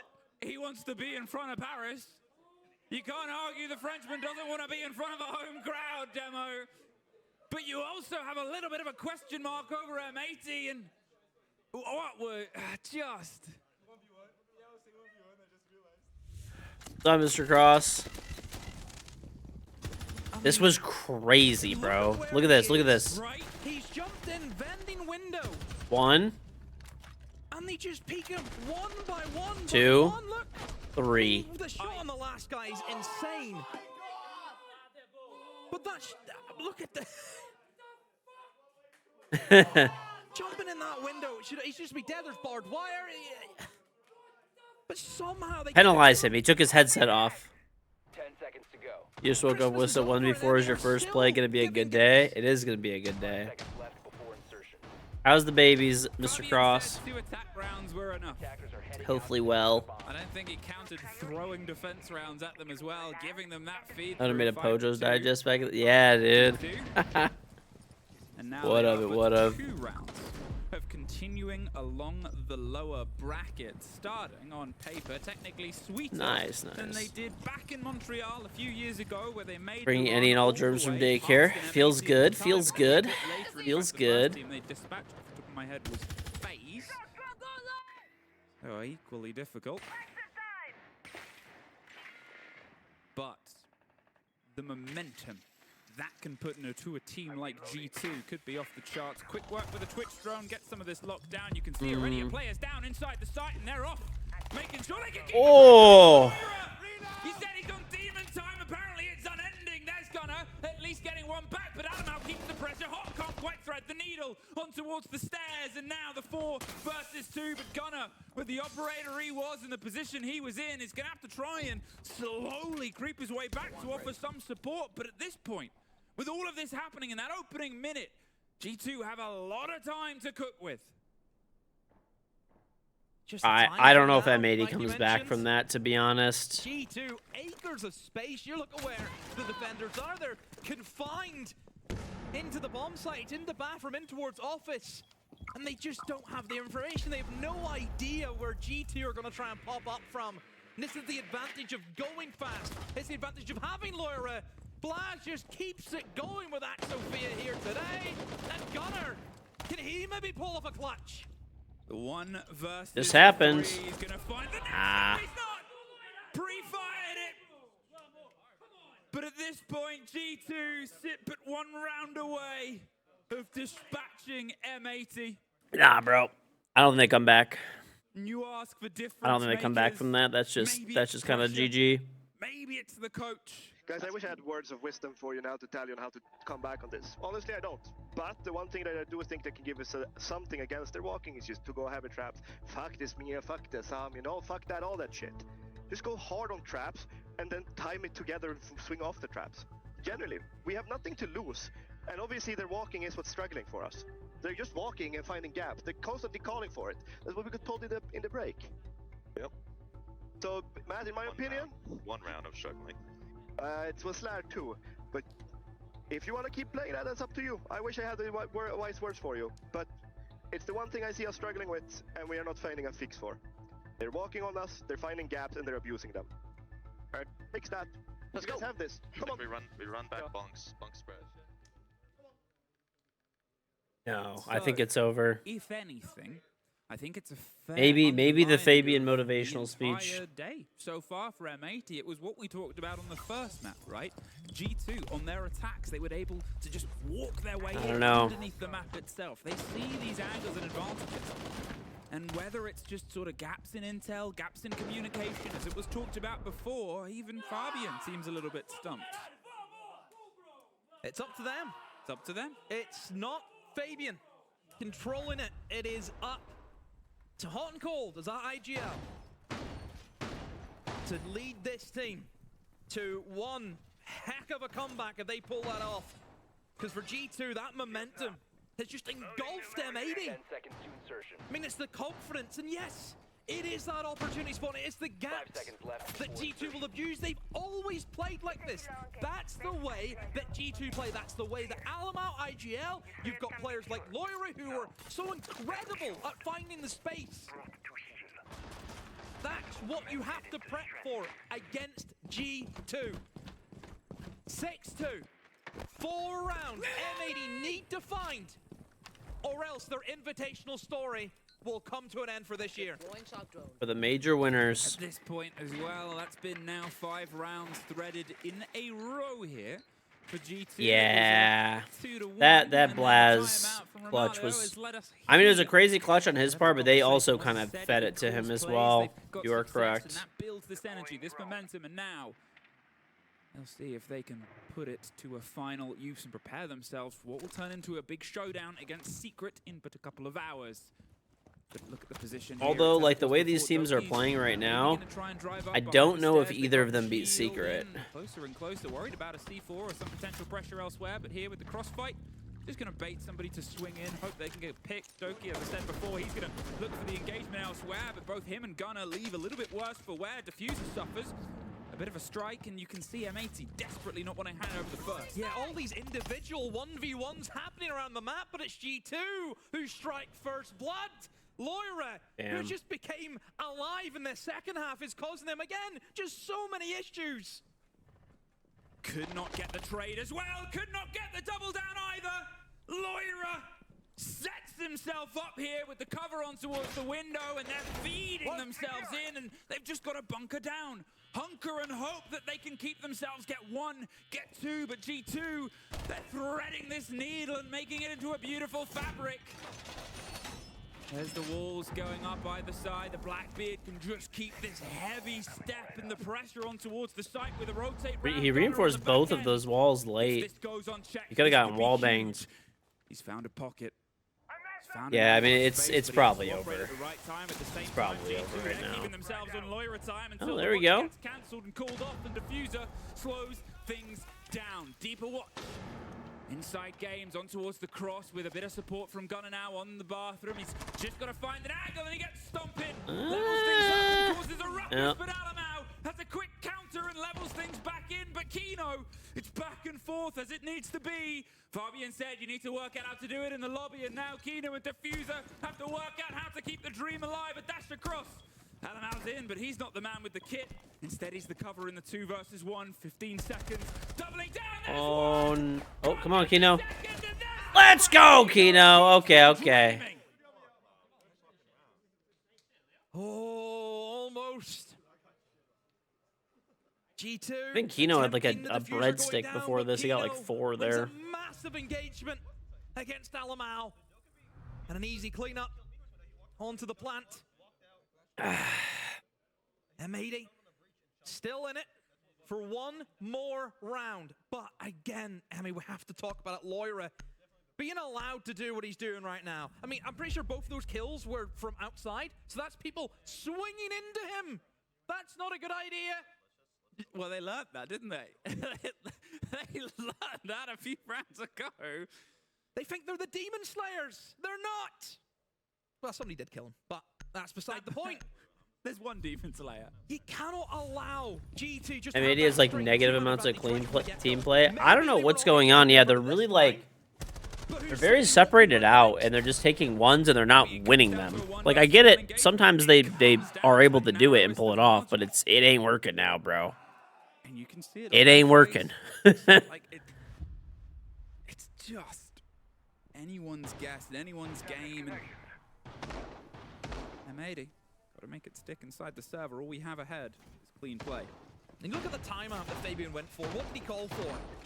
You know, don't play with the mirror. Don't play with the Ingame. Let's stop them from just walking in. Look at the traps that they brought the last round. Look at the traps in this round. They're trying to stop that approach. Think about the ban. It plays into that too. Doe could be gone. Could be a target ban for the one guy who's doing really well with it, but still, the playstyle, finding those gaps, that universal operator, gone. This is way better from M80. It just, you're almost pulling your heart thinking, why was this not the go-to plan from the start?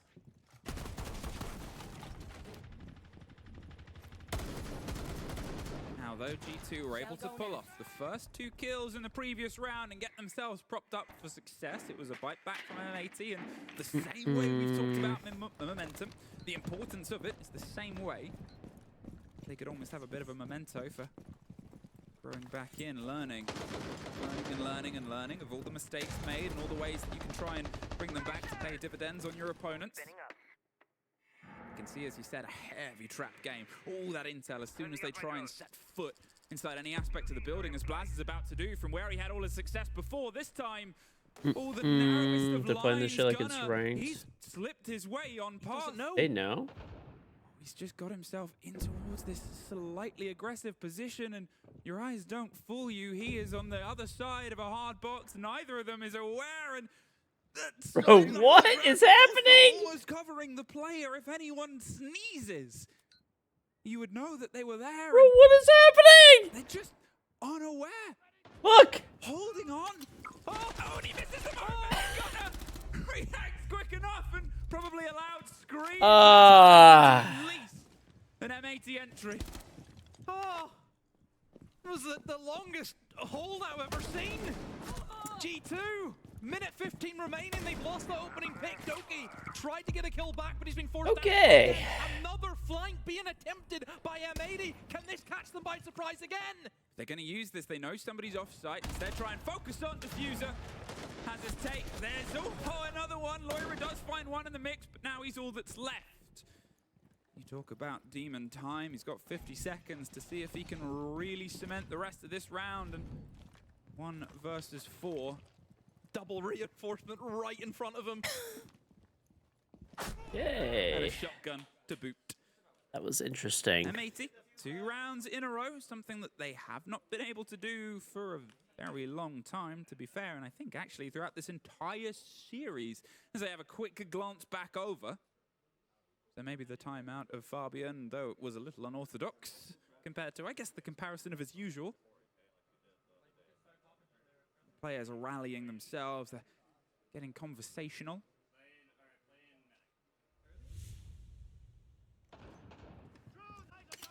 And that was a 1 in a million. I've never seen a standoff like that ever in this game. Especially with a play. Solid minute. Yep.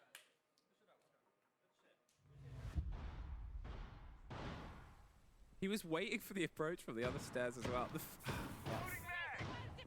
He would say like 2 ships passing in the night, but this was middle of the day. The ships were looking at each other and somehow missed the first bit. 6-4. 6-4. G2, they're still only 1 round away. Still only 1 round of pushing this one over and continuing their role. As I said before, if we do get into 3 maps, it's a long series before having to play against Secret later on in the day. For M80, they're starting to make a comeback. However, I think a roadblock with the site selection, this is what's going to hinder you. Both of these bottom floor bomb sites aren't great. And this is what M80 have to try and overcome. Look, we've seen G2, they defended it successfully. Yes, they did. But the main concern was it was down to a few blunders on the side of M80, which allowed that bomb site to be held. Attack pause. Kick the PC, kick that shit. Somebody, quick, quick, quick, quick, quick, kick your shit, kick your shit. Kick your shit, kick your shit. But what a game. I really hope they do it. I want to see this map at OT. Oh, I entirely am with you. And I think it's one of those things where you want to see, I said at the very start of the series, you want to see the top contenders contending. You want to see the best from regions. You want to see those that have lifted hammers. You want to see those that have found recent major success, showing that it's continued, showing that even across, you know, meta changes, operator changes, additions, removals, however else things play out, that when they get to the stage where they're going against each other again, well, they've still got it. Somebody, quick, kick your fucking computer, People please. love We need a fucking Cinderella break right here. We gotta get stories. things They love together. stories. But I think it's always made better when it's everybody is hitting the game out. Everybody is rising towards the occasion. And they're starting to rise, Demo. M80 is starting to sort of shift through the clouds. I mean, whenever you talk about Cinderella stories, you think about Unwanted last year at SI. Some of the players in M80, they lived it. They were in that story. Stomping. Always a player you have to look at for this G2 team. I think whenever it comes to Rookie of the Year contenders, it's got to be him with the impact that he's had to a G2 side who we've seen can struggle for long periods during a year. And he was just that breath of fresh air to sweep them up off their feet and carry them to victory. Gunner really getting himself into this game. I mean, the flanks this guy has hit, that has been a big issue for G2. Admins hate this one simple trick. Kick your shit, kick your shit. Quick, quick, quick. Things are looking dire. Kick your fucking PC, quick. Somebody do it. Who's gonna fucking take this on? Somebody, quickly, kick your fucking shit. One round is still only that difference, though. Just takes the stars to align once, and to be fair, that's already happened at least once for G2 this game. If the stars were M80 and they aligned perfectly in front of Blaz's guns, it's happened. And probably, you know, if that round is the difference maker, if we get to 6-5, and then G2 push it over the end, how long could a round like that haunt somebody? The M80 special? Could be. Moment. Could be. In but a moment, we do still have. Okay, Fabian. A little bit of percussive maintenance onto Gaveni. Manhandled him, has he not? He can do a lot of things, but apparently massaging, not one of them. He did say if you want to be a coach, you have to be qualified in Swedish masseuse. Well, knowing how he lives his life in Sweden, where he likes to live in the mountains, I think he's probably tough love. Anyway. Practices on the reindeer up there. Is that a beating joke? 6-4. Even the casters are in on it, dude. We are still exactly where we've been for the past, what feels like 20 minutes. The precipice of potentially being over. G2 obviously claimed the first map and have done absolute wonders. Dude, I still can't believe he, like, punched Kino, kinda, when, like, he did it to get his attention so they could give him a fist bump. But Fabian's like, hey, I'm not about to get left hanging. He fucking. Right, it was a 6-8. He was like, the side of G2, they've been into overtime from before. They've suffered the wrong side of it as well. But here, the sort of threshold of success and failure is just as important. Well, we'll get ourselves maybe the final approach as we're going to see if they can try and go on the tertiary side. M80 going for the horizontal hold. They have no intention of holding upstairs, so it allows Stompin with the ram to get in and open up just everything he wants to. Yep. No problems at all. See, M80 have also slipped in the castle. E plus versus Weibo, probably Weibo, but you know they're really like the only APAC team that's again, competent. it's always something that G2 have to be careful of, but I mean they're in above. Gunner again on these flanks. This is the danger man. This is who G2 need to try and lock down. Doki is on the hunt for that solo spot. We can see that Gunner is long gone and he's out of there. Oh, She's gonna double back and go up the ladder now. Just depends if Doki can hear that or not, and I think he has. Yeah, Doki. He's heard the sound cue. Gonna try and challenge on to Gunnar, and Gunnar once again is gone. I mean, pulled out, did more damage to Doki. It wasn't a lot, but it's enough to sort of say, I'm out here. Right, you have to pay focus, playing the Solace so he can read himself in on what's being watched, what drones are active, and where he Come can on, pop his Amity, head up bring and it cause back. problems. And now Doki stuck, watching and waiting for a moment as the rest of the team has some other work to be done. As you said, the verticality was uncontested, fine. It's also not netted any real reward yet. They've obviously got some of those boogie drones down and got everything opened up, but it's still not exactly all the positions cleared as they go fishing. Unfortunately, they're currently upriver. Yeah, it's Infirmary next. That's the player you need to try and target. I believe it's Kino on the smoke. If you take in towards Infirmary, there's really nothing that you can do to stop a plant going down.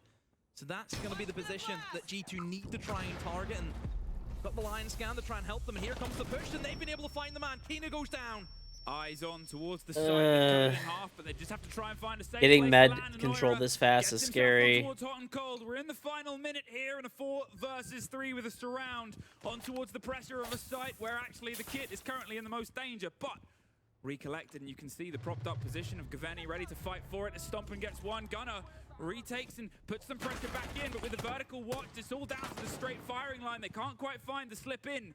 These long firing ways just across as Gaveni locks it on towards Alamo. Come on, Gav. Stompin has to drop down and offer the flat 2 versus 2. Holding on. Ready for the swing, close. He's got himself propped up on the side as soon as they go for any of this ground. Well, Stolas turns it back at the worst possible time. Gets themselves in, 10 seconds left. And almost 2 1 versus 1s on the narrowest of angle. He's down, you're up, you're knocked out, somehow wins it, and now the final swing round the kit with pistol out, Stompin, the man who's done so much. Can he do just this last bit? Gaveni rotates round the back, can't quite get the fight itself, a 2 versus 1. Out of nothing, Gaveni, with not much more health than there are players still in the lobby, has swapped positions, and that puts all of the pressure on these openings back onto him to retake. Stuck in the middle, can't quite get the angle, Lyra does! Shit. It's time for G2 to keep fighting. And in the meanwhile, those reigning major champions who kept their head above water in Munich have been washed away in Paris. M80's journey ends here. What an attempt from M80 of a comeback. But just could not get past that kitchen bomb site. And G2, the lower bracket run, it's here, it's now, the lower bracket. We've seen them come from the lower bracket in SI23. Can G2 do it again? Well, for the journey these two teams have had across the years and across this most vital one, for one team it'll continue, for us, to the break. Damn.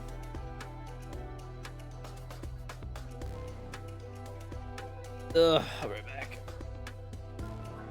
That's crazy, bro. Ugh.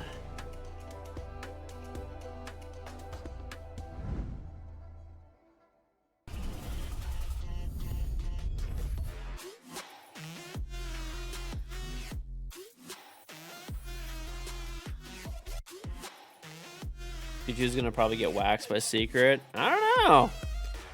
Maybe.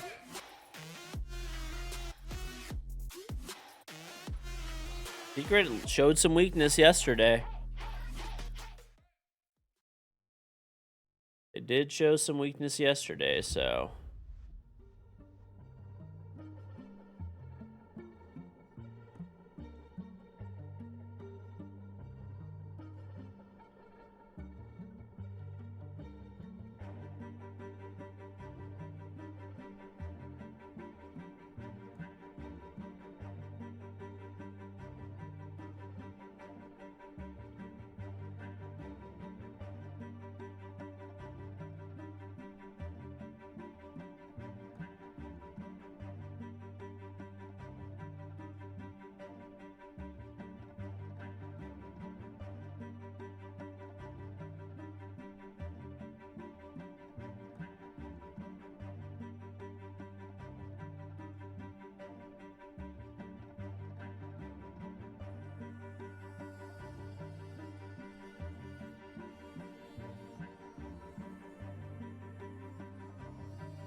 Mm.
Let me go grab this really quick.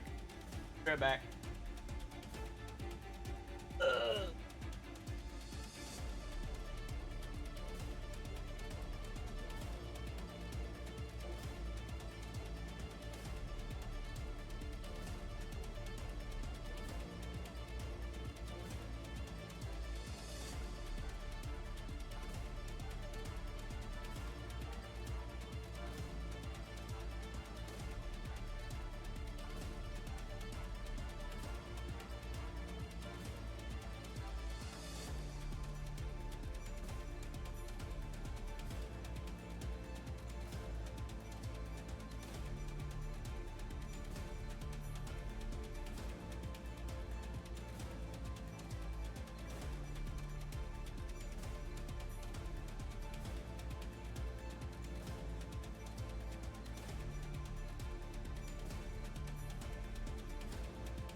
G2 just eliminated Amady, the current major champions. Alemão just eliminated Fabian. What is the message that this victory sends to the rest of the teams, you think? Just like my coach said, like he said, all the teams coming to the lower bracket, they're coming to our lower bracket because I think we played really good the group stages. We just like couldn't make the points we needed. Like we lost every map OT. So I feel like it's kind of unlucky we are on the lower bracket, but we're gonna do like the lower bracket run. And I feel like every team that is coming to play us, they're coming to play like in our bracket. So I'm very confident we're gonna win our matches. Okay. Doki typed it in the chat before the game started. Fear or respect? Were you fearing Amady or respecting them? I think it was just like to joke with them because they banned the Demos. Because I think against FaZe, Doki just like won the game alone with Demos. And I was just like playing with them, like saying like they fear Doki or they respect Doki. You know? But Actually, you can answer that too. Were you fearing or respecting the gameplay that Mady put up? None. Okay, Allemand being Allemand. But okay, I want to talk to you about the last game that you had against FaZe Clan.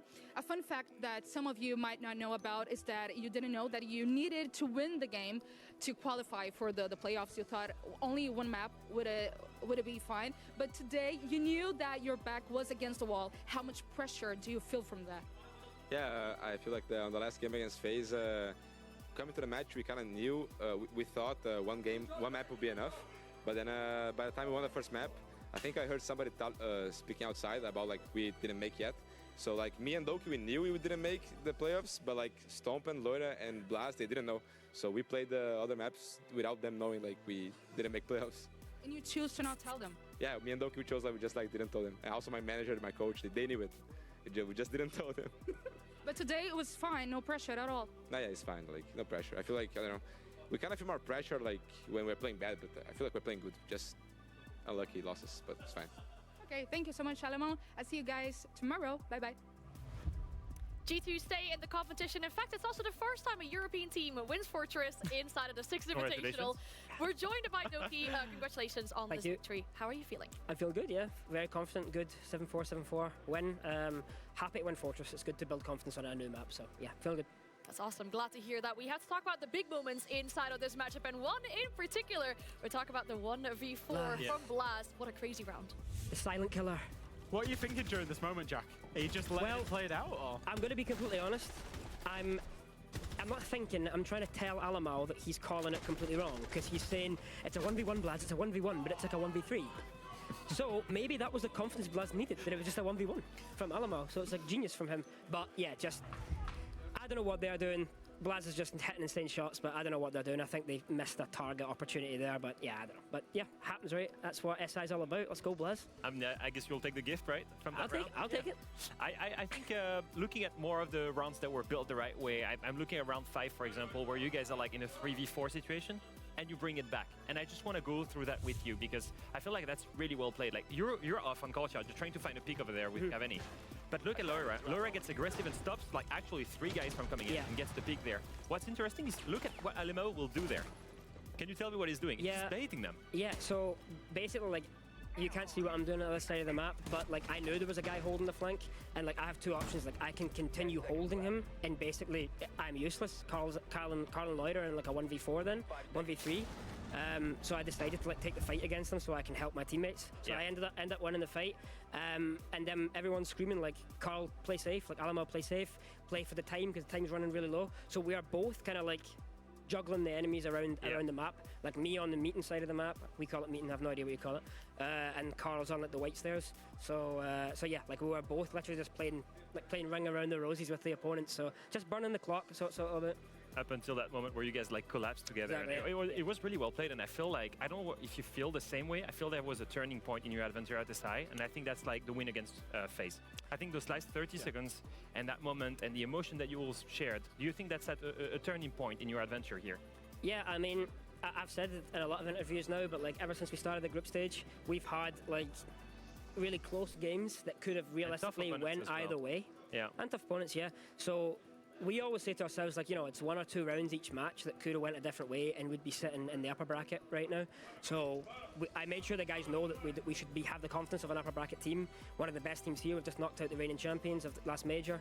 So and we beat the world champions yesterday. So that's 2 things to be proud of. Every team that plays against us should be terrified. And I think Secret absolutely know that coming up in a few hours. So yeah, good luck, Secret. Well, it seems to be where G2 is best in the lower bracket. I mean, you've done it before from a lower bracket run. Thank you for joining us, Doki. Thank you. Good luck with your match later as Have a good well. day. It's just one of our 8 elimination matches for today. We do have an update from the B stream with Intero about Heretics and Oxygen.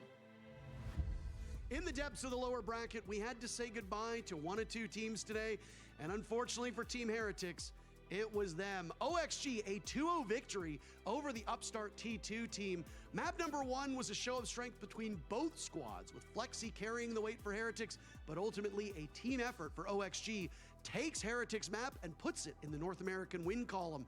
We then moved to Clubhouse, a map statistically quite poor for Heretics, but they managed to claw it back, giving hopes in the hearts of European fans. only for Grixer in the dying moments of round 12 to shatter their hearts, and with it, the chance of Heretics staying at the 6 Invitational. Heretics go home, OXG play again against Fluxo W7M. It'll be a tough day for the North Americans. Can they go out 2-0, or will they fall at the hands of the Brazilians later this afternoon?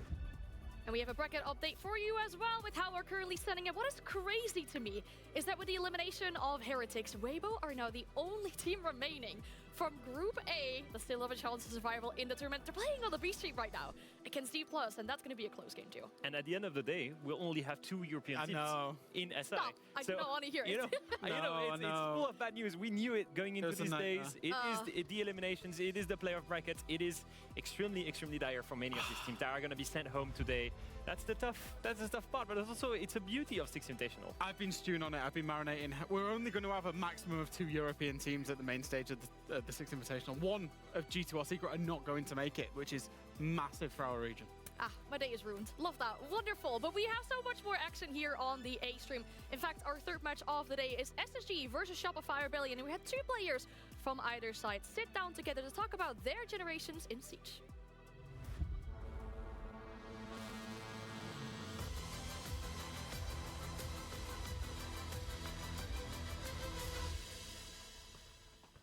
How we doing? What up? What's up? Alright. I watched Troy. I mean, I first watched CG Sports probably when I was like 12. Yeah, like I got clowned on. It's like, oh, you're a choke artist. Like, hey, you're not going to win. Second place for life. I want to say a year, maybe 2 years before, so like 16, 17. Okay. I'd like heard your name and like, okay, like he's going to be good when he's 18. Yeah. Kind of thing. Okay.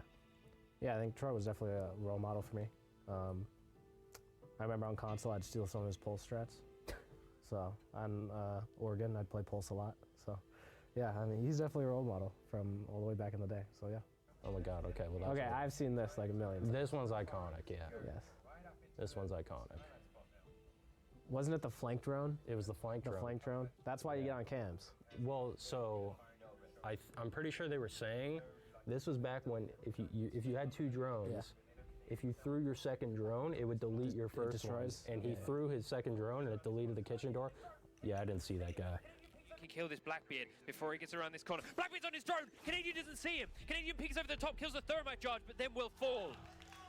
Yup. Oh my God. How old were you here? I think it was 19. But there's the second kill! Retro's done it! More than enough time to defuse. Continuum are the first North American team to win Rainbow Six Pro League. Holy Yeah. 10 years ago. 29 now. Yeah. What did it actually feel like? Like, because this was SI, yeah. Yeah, this was the first SI. Yeah. I mean, obviously it felt great, but I don't remember a ton. But yeah, I lose my mind. So yeah. Also, they were like NA rivals. Like we played them all the time. Yeah. So okay. This was like the first big crowd. Yeah. That Brazilians were passionate. Like this was the first big crowd I ever experienced, which was really cool. At this point, like I said, it was just knowing the maps in my head. Like I felt confident the whole time, and I think the team always kind of fed off that, anyways. And like it never seemed like we doubted much. Yeah. I think that's the strong thing, right? Like you have the belief, even when you're down, right? It's like exactly. As long as you have the belief, that's all that matters. Yeah. Like as long as you know that you're still in it. I mean, they always say it's not over till it's over, but like if you truly do believe, then like anything can happen. Well, exactly. Yeah. That was again like that SI 2020 was a huge part for me because, yeah, like I got clowned on. It's like, oh, you're a choke artist. Like, hey, you're not gonna win. Second place for life. Basically said, fuck you. Like, I'm gonna win. So. They need to find one person. That's it.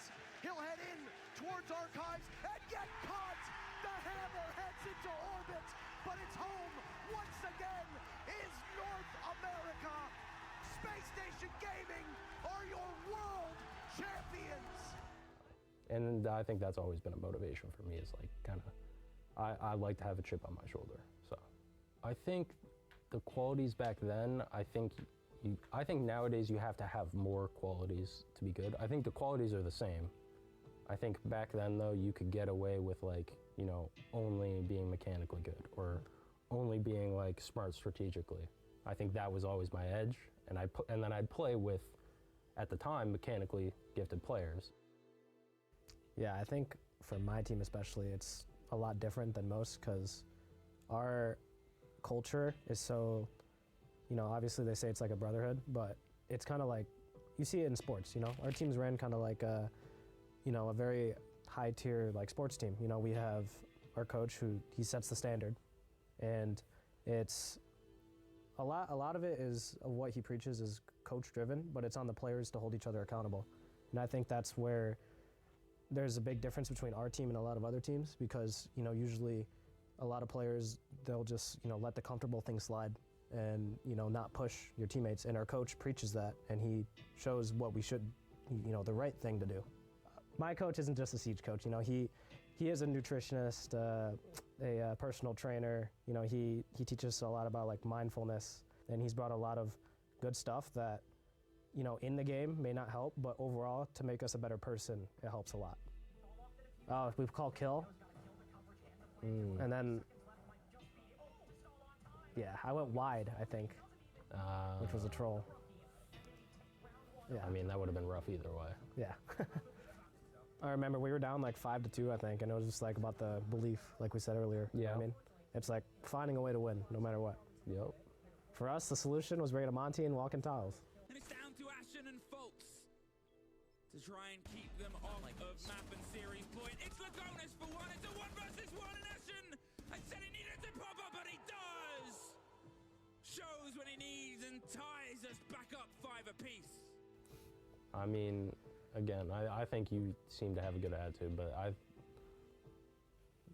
other than what I said earlier, I think it's just enjoy it. Like, yeah. I think that's something I still just try to do. And I think, honestly, I'm glad I do that more now. I think I already did before, like you're so in it that it's like you can't have fun and not like enjoy it as much as possible. But I don't know. Taking a step back every now and again and just like realizing the moment of like, yeah, like, bro, this is like, it's something special to do. And yeah, later on in your life, like eventually you're not going to be playing, and these are, being grateful. It'll be a special thing to look back on. Yeah, for sure. All right.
right. Oof. Got 2 more minutes. Okay. One more thing. Sorry, chat. I'm like trying to get a bunch of stuff done because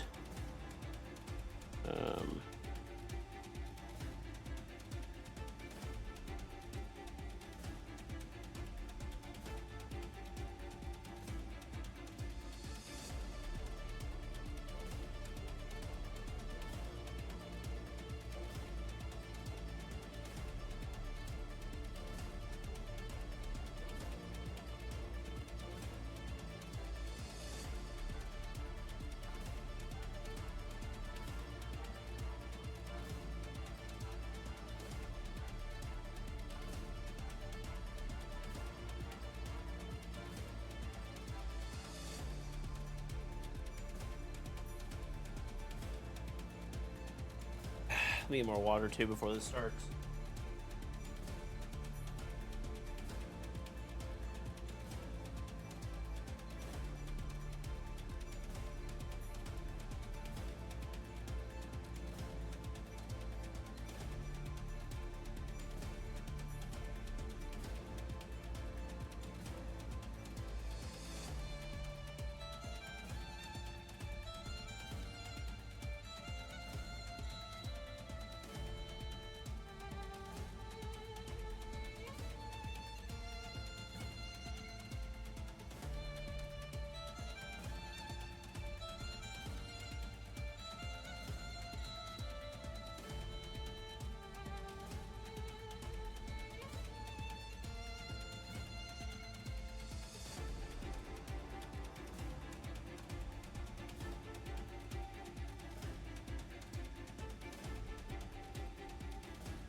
Window is closing. We only get one shot at this.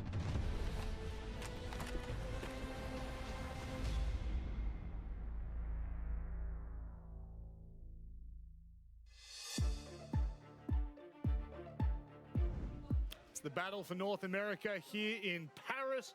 Things are heating up at the SI26. I'm excited because obviously we're only into the second half of this day. We only have one more day to go before we reach main stage. There's a lot on the line. Fox, I know we saw Shopify Rebellion play earlier today.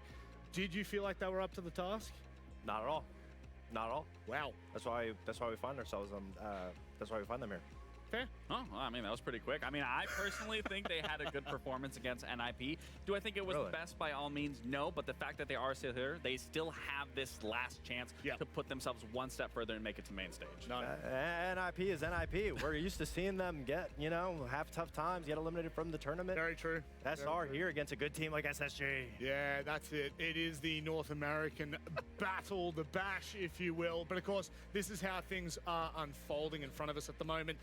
D Plus taking on Weibo on the B stream. If you want to tune into that very quickly, make sure you open it up on a separate tab, but keep the A stream open.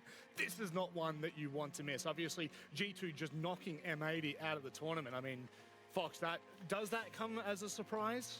No, M80 just hasn't looked up to par like the Munich major champions that we know and love. And G2, after the way that they saved themselves during phase 1 to make it to phase 2, it's very hard to be able to break down that momentum. So I was kind of expecting it. I think we all were. That being said, we still have 2 NA teams. One NA team has to be able to advance today, so love that. They certainly do. Let's start talking about the first, shall we? SSG came into this tournament, I think, with, again, high expectations. I'm sure I'm kind of speaking on behalf of both of you when I say that I expect this team to do well every event. Yeah, I mean, honestly, I didn't really know where we were going to find SSG just given the Munich results. They went out very early, but I think that really put the pressure on them that things needed to change coming into the 6th Invitational, especially for players like Fultz, who have won the 6th Invitational Invitational. So coming into this, they have completely lit the fire from underneath them, and they are one step away from making that main stage appearance. SSG's just out of excuses. Since they've been able to make this roster, it's been a full year.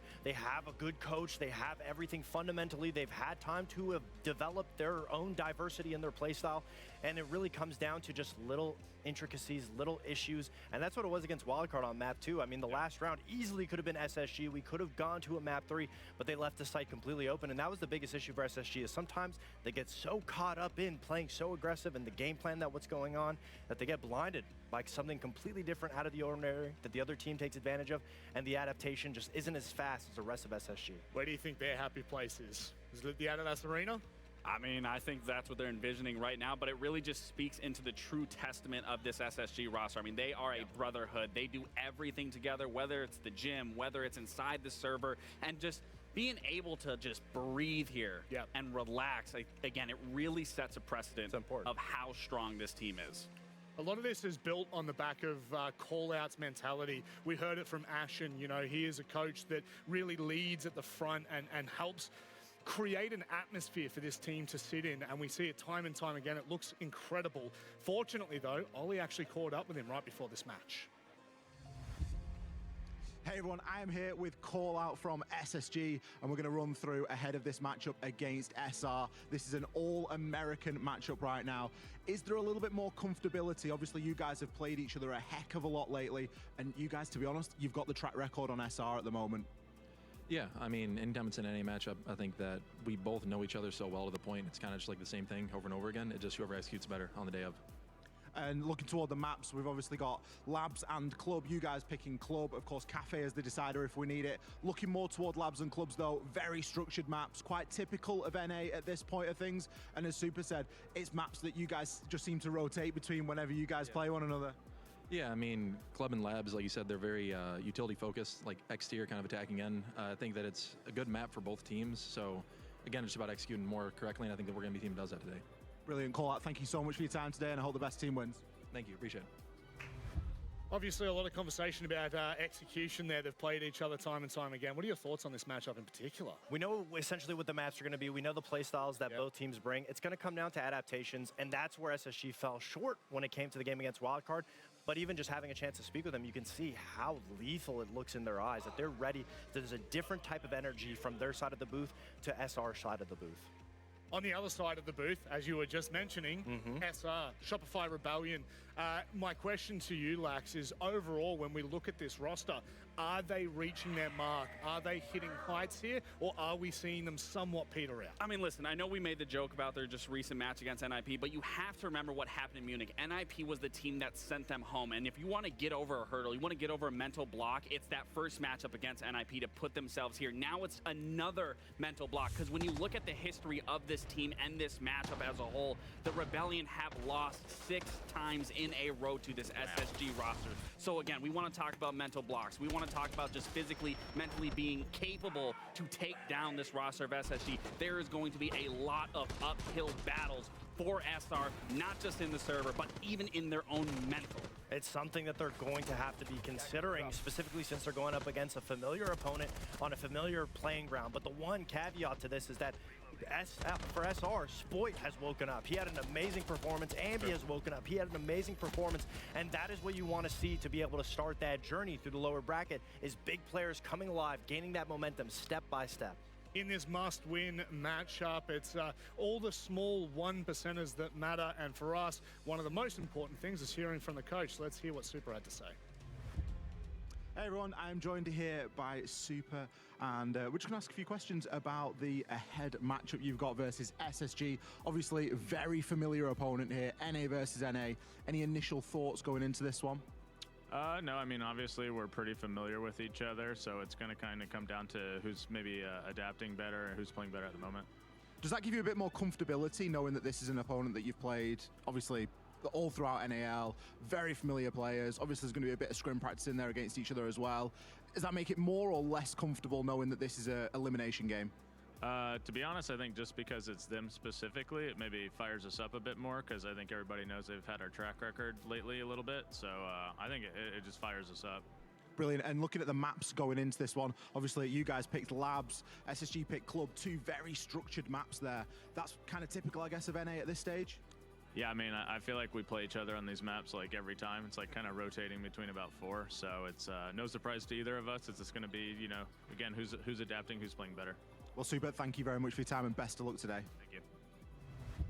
If you were paying keen attention there, you would have found out what some of those, peek. yeah, just some of those maps. But obviously, you know, hearing from Super, it's really important to hear from the coaches because the coach's perspective can sometimes set the tone.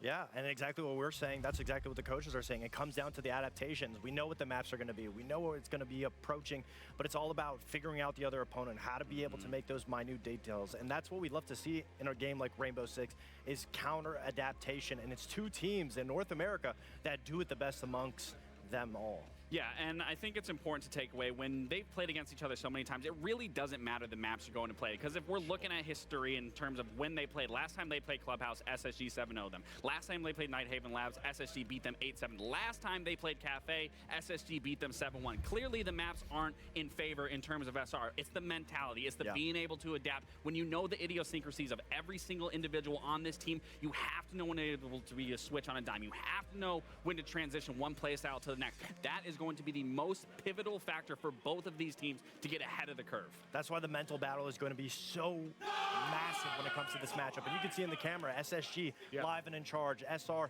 sitting there. If they don't have the mental in check early on, we're going to need those big players to come alive to get that momentum for them. Two players on either side of the booth right now. One's brother in arms, now on opposite sides of the river, Lax. How do you break this one down? Yeah, I mean, it's a bittersweet feeling, I'm sure, for both Troy and for Alec here, Fultz and Canadian, if you don't know them by their first names. I mean, if you look back in their history, in 2020 is when they won SI. That's where Troy would claim his second invitational win, and then Fultz's first invitational win. This is their stats currently so far throughout the 6th invitational here in 2026. But it really is bittersweet for both of them, because I know they're still friends outside the server, but in the game, someone has to be sent home. Someone's campaign ends, and the others flourish to then try to take home another hammer. And it goes to the differences in IGLs. Canadian, a lot more slow, methodical. Fultz on this fast wave, new generation of Siege when it comes to IGL stalling. And so far, we've seen which one is always getting the win against the other. SSG. It's SSG always on top with that fast and aggressive and adaptive playstyle. But time and time again, we find ourselves here, and it's a new battlefield, it's a new day, and SR have the opportunity to gain another step of momentum. I could not have said that any better myself. SSG may go into it the favorites, but SR, we know what they're like when they fire up, and thank God we know what our two casters are like. Pengu and Big Boy Dev, enjoy. Thank you very much, Rob. The real big boys in this game are going to be Fultz and Canadian in the server. 2 6 Invitational winners. They've been here time and time again. This is Fultz's 7th SI in a row, and for Canadian, it is his 10th. He's been to every single 6 Invitational, but it's been a few years between drinks for him since his last championship. He's the only player remaining in the tournament who's won 2 SIs. Can he push for a third? We're about to find out. SSG versus Shopify Rebellion.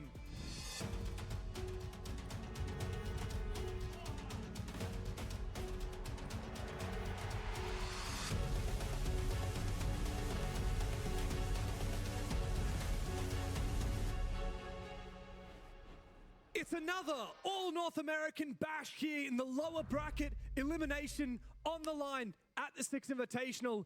Only one of these teams can progress to tomorrow to fight for a chance to play on the main stage here in Paris as we dig into the first map of Clubhouse. Such an even score as well, right? You think of these two teams, and it's going to be Clubhouse into Nighthaven Labs. It's a complete 50-50 in the back of my mind. The play styles, the strategy, the experience, the entry capabilities of these younger players.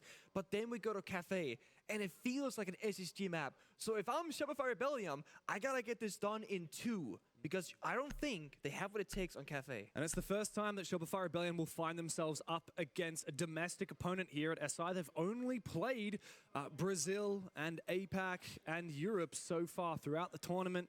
As for Space Station, of course, let's not forget, they had a busy day yesterday. They knocked M80 down into the lower bracket in their first match, only to fall to their domestic rivals in Wildcard. And if you asked any North American fan, which do you think is the best team in NA right now, the most likely to go deep at SI, you wouldn't expect the answer to be Wildcard. In fact, you might think that it would be Rebellion or SSG or even M80, who have now been eliminated from the tournament. But only one of these teams can progress to join Wildcard throughout the rest of the bracket. And like you said, this is going to be a hard veto for Rebellion, but Clubhouse a bit more even perhaps. SSG, though, they've picked it, so they start on the attacking side. Big thing here is Shopify Rebellion, they played NIP earlier, which is going to have a very different playstyle than that of SSG. SSG a bit more problem-solving oriented when it comes to being on the attacking side, and a bit more about putting up a big maze of confusing elements that you have to problem-solve when they are defending. So I'm really looking towards Canadian, especially on the attacking side, when they get there to solve those problems with his team. But for now, it's Shopify Rebellion starting on defense, setting things up here in the basement, and it's going to be a little bit of a roam. But mostly just, I think, falling back for time, looking at the lineup. They have some C4s, they got intel, they got utility, not really set for a roam game. No, in fact, it's really just the opportunity to shoot drones and fall back. SSG don't have a ton of drones left for the round, but they do have the entire map in control, with the exception of Ambi here in storage. And they have a Monty here, which if you don't want to use the drones, you just take that shield and you just walk right on in. Now, of course, there's that small story of the Padawan becoming the master, right? Because Folds obviously learned a ton of things from Canadian back in the SSG days. He was the young gunner. Exactly. Canadian was his teacher. Now things have changed. Both of these two guys, so Canadian and Folds, leading their team on a very vocal role. Both also playing the Monty very frequently. Valcam spots the BB approaching down the blue stairs, but he's going to see a barbed wire very instantly finds the Valcam. Good spot. Okay. Sharp eyes on Ashen. He's a young gunner after all. That's the story of both of these teams. The veterans who have won SI before, and the young gunners, Ashen for SSG. Even Benja, arguably, though he has won an SI himself. He doesn't count anymore. He's not a veteran. You don't he's think not he's a a young gunner anymore. No, come on now. On the flip side, of course, Ambi, fourth youngest player at the tournament. He's just turned 20 today. Still very much a young gunner. Rebellion. Boy, I mean, he's not the youngest now, but he's finally had a return to form in his match against NIP earlier today. It was a huge clutch after there'd been a lot of criticism leveled his direction recently. He's still setting things up right now. They got the hatches instead of blue, instead of kitchen. Still missing on the bar, but Jenano will run there immediately and get that done right now. That means they have all the pressure points they want, but look at the focus. Heavy on kitchen, down with the Monty most likely, go for a plant, send to obscure the vision, and maybe force them to make a play. And so the impacts come out to try and destroy the Sen's projector walls, and down goes Fultz. The smokes continue to put him at bay, but he's forcing the plant down while Ashen is doing his best to be a distraction. He will fall, but it's a worthy price if SSG are able to get the diffuser down. And now Fultz can just give information to his team while the rest of the squad watch from on high. However, Canadian sails over a C4 to finish off J90. The retake. Numbers advantage for Rebellion, but they do have to look for a retake. Big kill on defaults now. The information on site. Starved of SSG, but Benja holds the line for one. And Newers from up above punishes an over-aggressive Canadian going for the counter defuse a little bit too early. Now Rebellion just rely on Spoit and Rexon, and it's going to be so challenging to find the kill on Newers above, while Benja attacks them from below.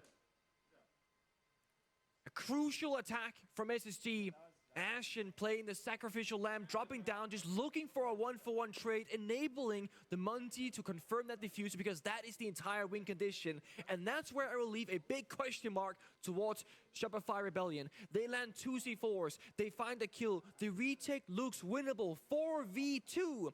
They have a Valkyrie camera in bar the entire time, which they are watching. They know where that sensor's playing on the bar double door, and they only send the Asami to the main stairs for retake. In my mind, you send 3 people, leaving 1 person underneath in case they drop down that hatch and they just play the timer.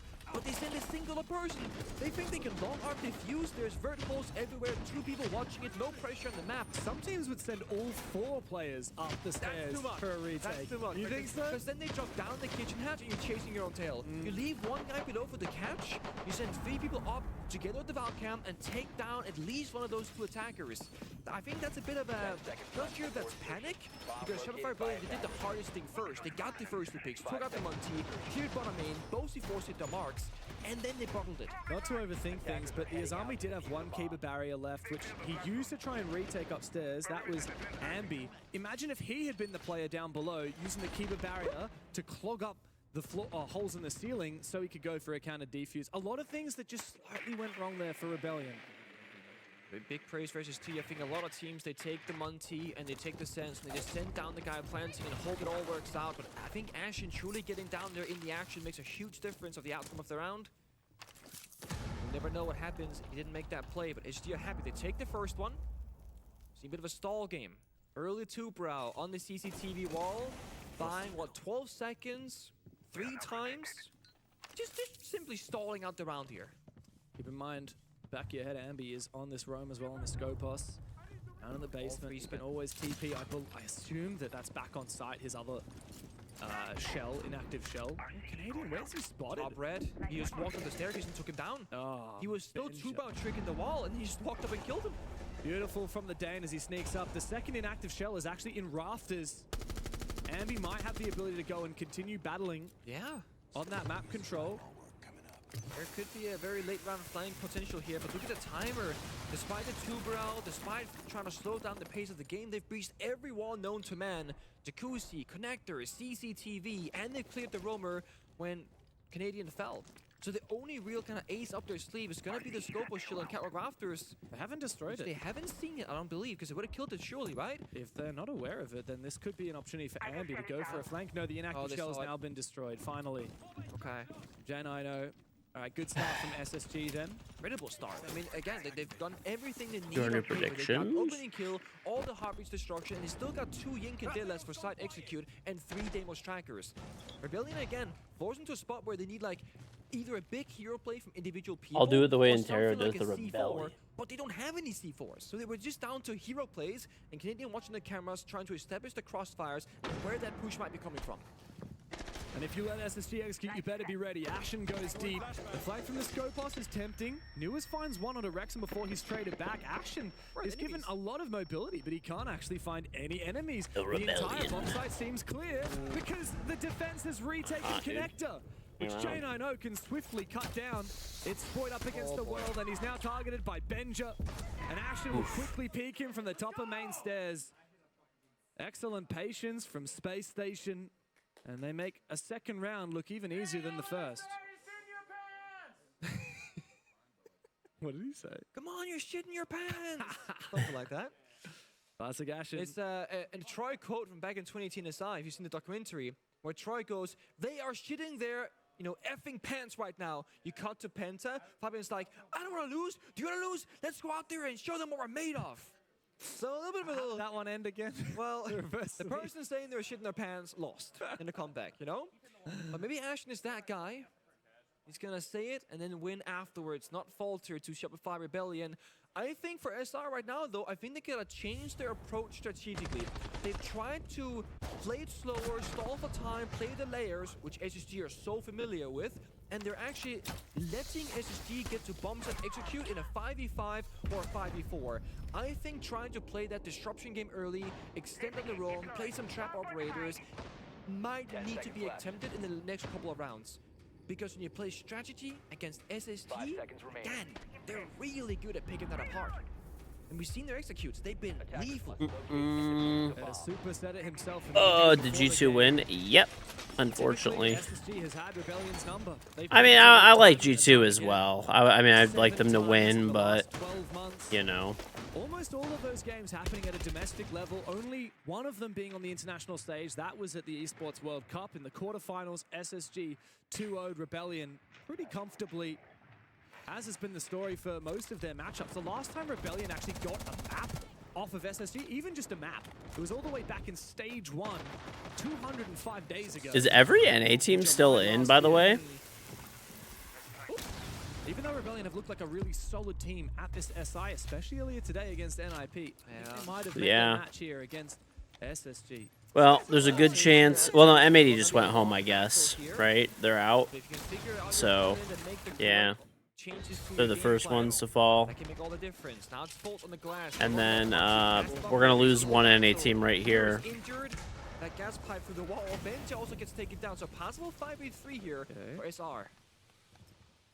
Oh, hello Look at there. this aggressive play from Ash, and he did the exact same thing with the Thermite last round. But the smoke will keep him at bay. Well played from Canadian. You see, Ashen just wants to take one with him before he goes to regroup with the rest of his squad. I like that Rebellion aren't over-aggressing too much. Spoit maybe gave him a chance for a brief moment. Now Spoit's going to be feeling the pressure from Foltz out on the balcony. I like this. They're fighting back like I was saying, right? Don't let them execute. Try and fight them on the extended room. They're playing for their lives, not for falling back. One keep in pocket of Sport. He's going to hold his ground because there's no pressure from Jacuzzi Breach. It's Ashen main stairs. It's Foltz on the windows. I like the way Spoit's using the Azami to isolate these fights. He actually team kills Canadian, but it's worth it if he takes down Ashen 4v2. Unfortunately, that does mean the smoke is gone. And Jane, I know, is just sending it. He goes deep, but his position revealed as he misses a few shots onto Rexon. He looks to try and fight, but Ambi will swing him and find a second, I guess third kill of the round if you count Canadian. Foltz has nothing to do but desperately run up red into Surf's waiting arms. Really and good. finally, around on the board for SR. Really, really good. That's the adaptation that they need, right? Recognize, hey, their executes are so superior. We cannot play the 5v5. We need to fish for a couple of kills. And then instead of risking falling back and getting caught off, they will just stay inside a master bedroom connector and gym. So 1-2. The issue is these bomb sites, they're gonna give you kind of different things if you're a defender. You know, CCTV, you can extend to master bedroom, it's kind of strong. When you play gym, holding CCTV can be kind of tricky, like we saw in round number 1. For the basement, that roam game is just a very big coin flip, right? You can lose 2 or 3 roamers, the round is over with the roam clear. So I do think that it's not gonna get much easier, perhaps just more difficult from here on out. At least until the bomb site opens up again. Way to think, yeah. I like it. Look, these guys did actually play Clubhouse only 2 months ago in the NAL finals. In their upper bracket game, Space Station 7-1 Shopify Rebellion, winning 5 out of their 6 attack rounds.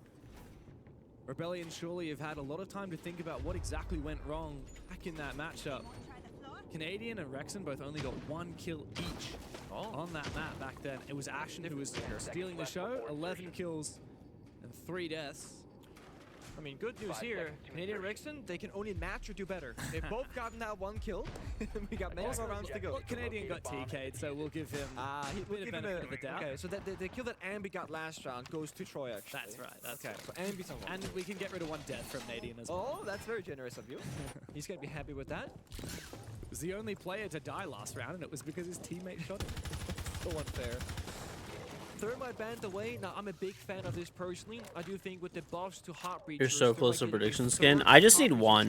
And of course, he has a secondary I just need 1. I got Shopify right and D+ right, so I'm at 12. And then I'm pretty sure Weibo's about to win. I mean, I could like look at the match, I guess. So now it's going to slow down the rotations of Space Station Gaming, give it a little less utility, albeit a better gun on the ace, perhaps.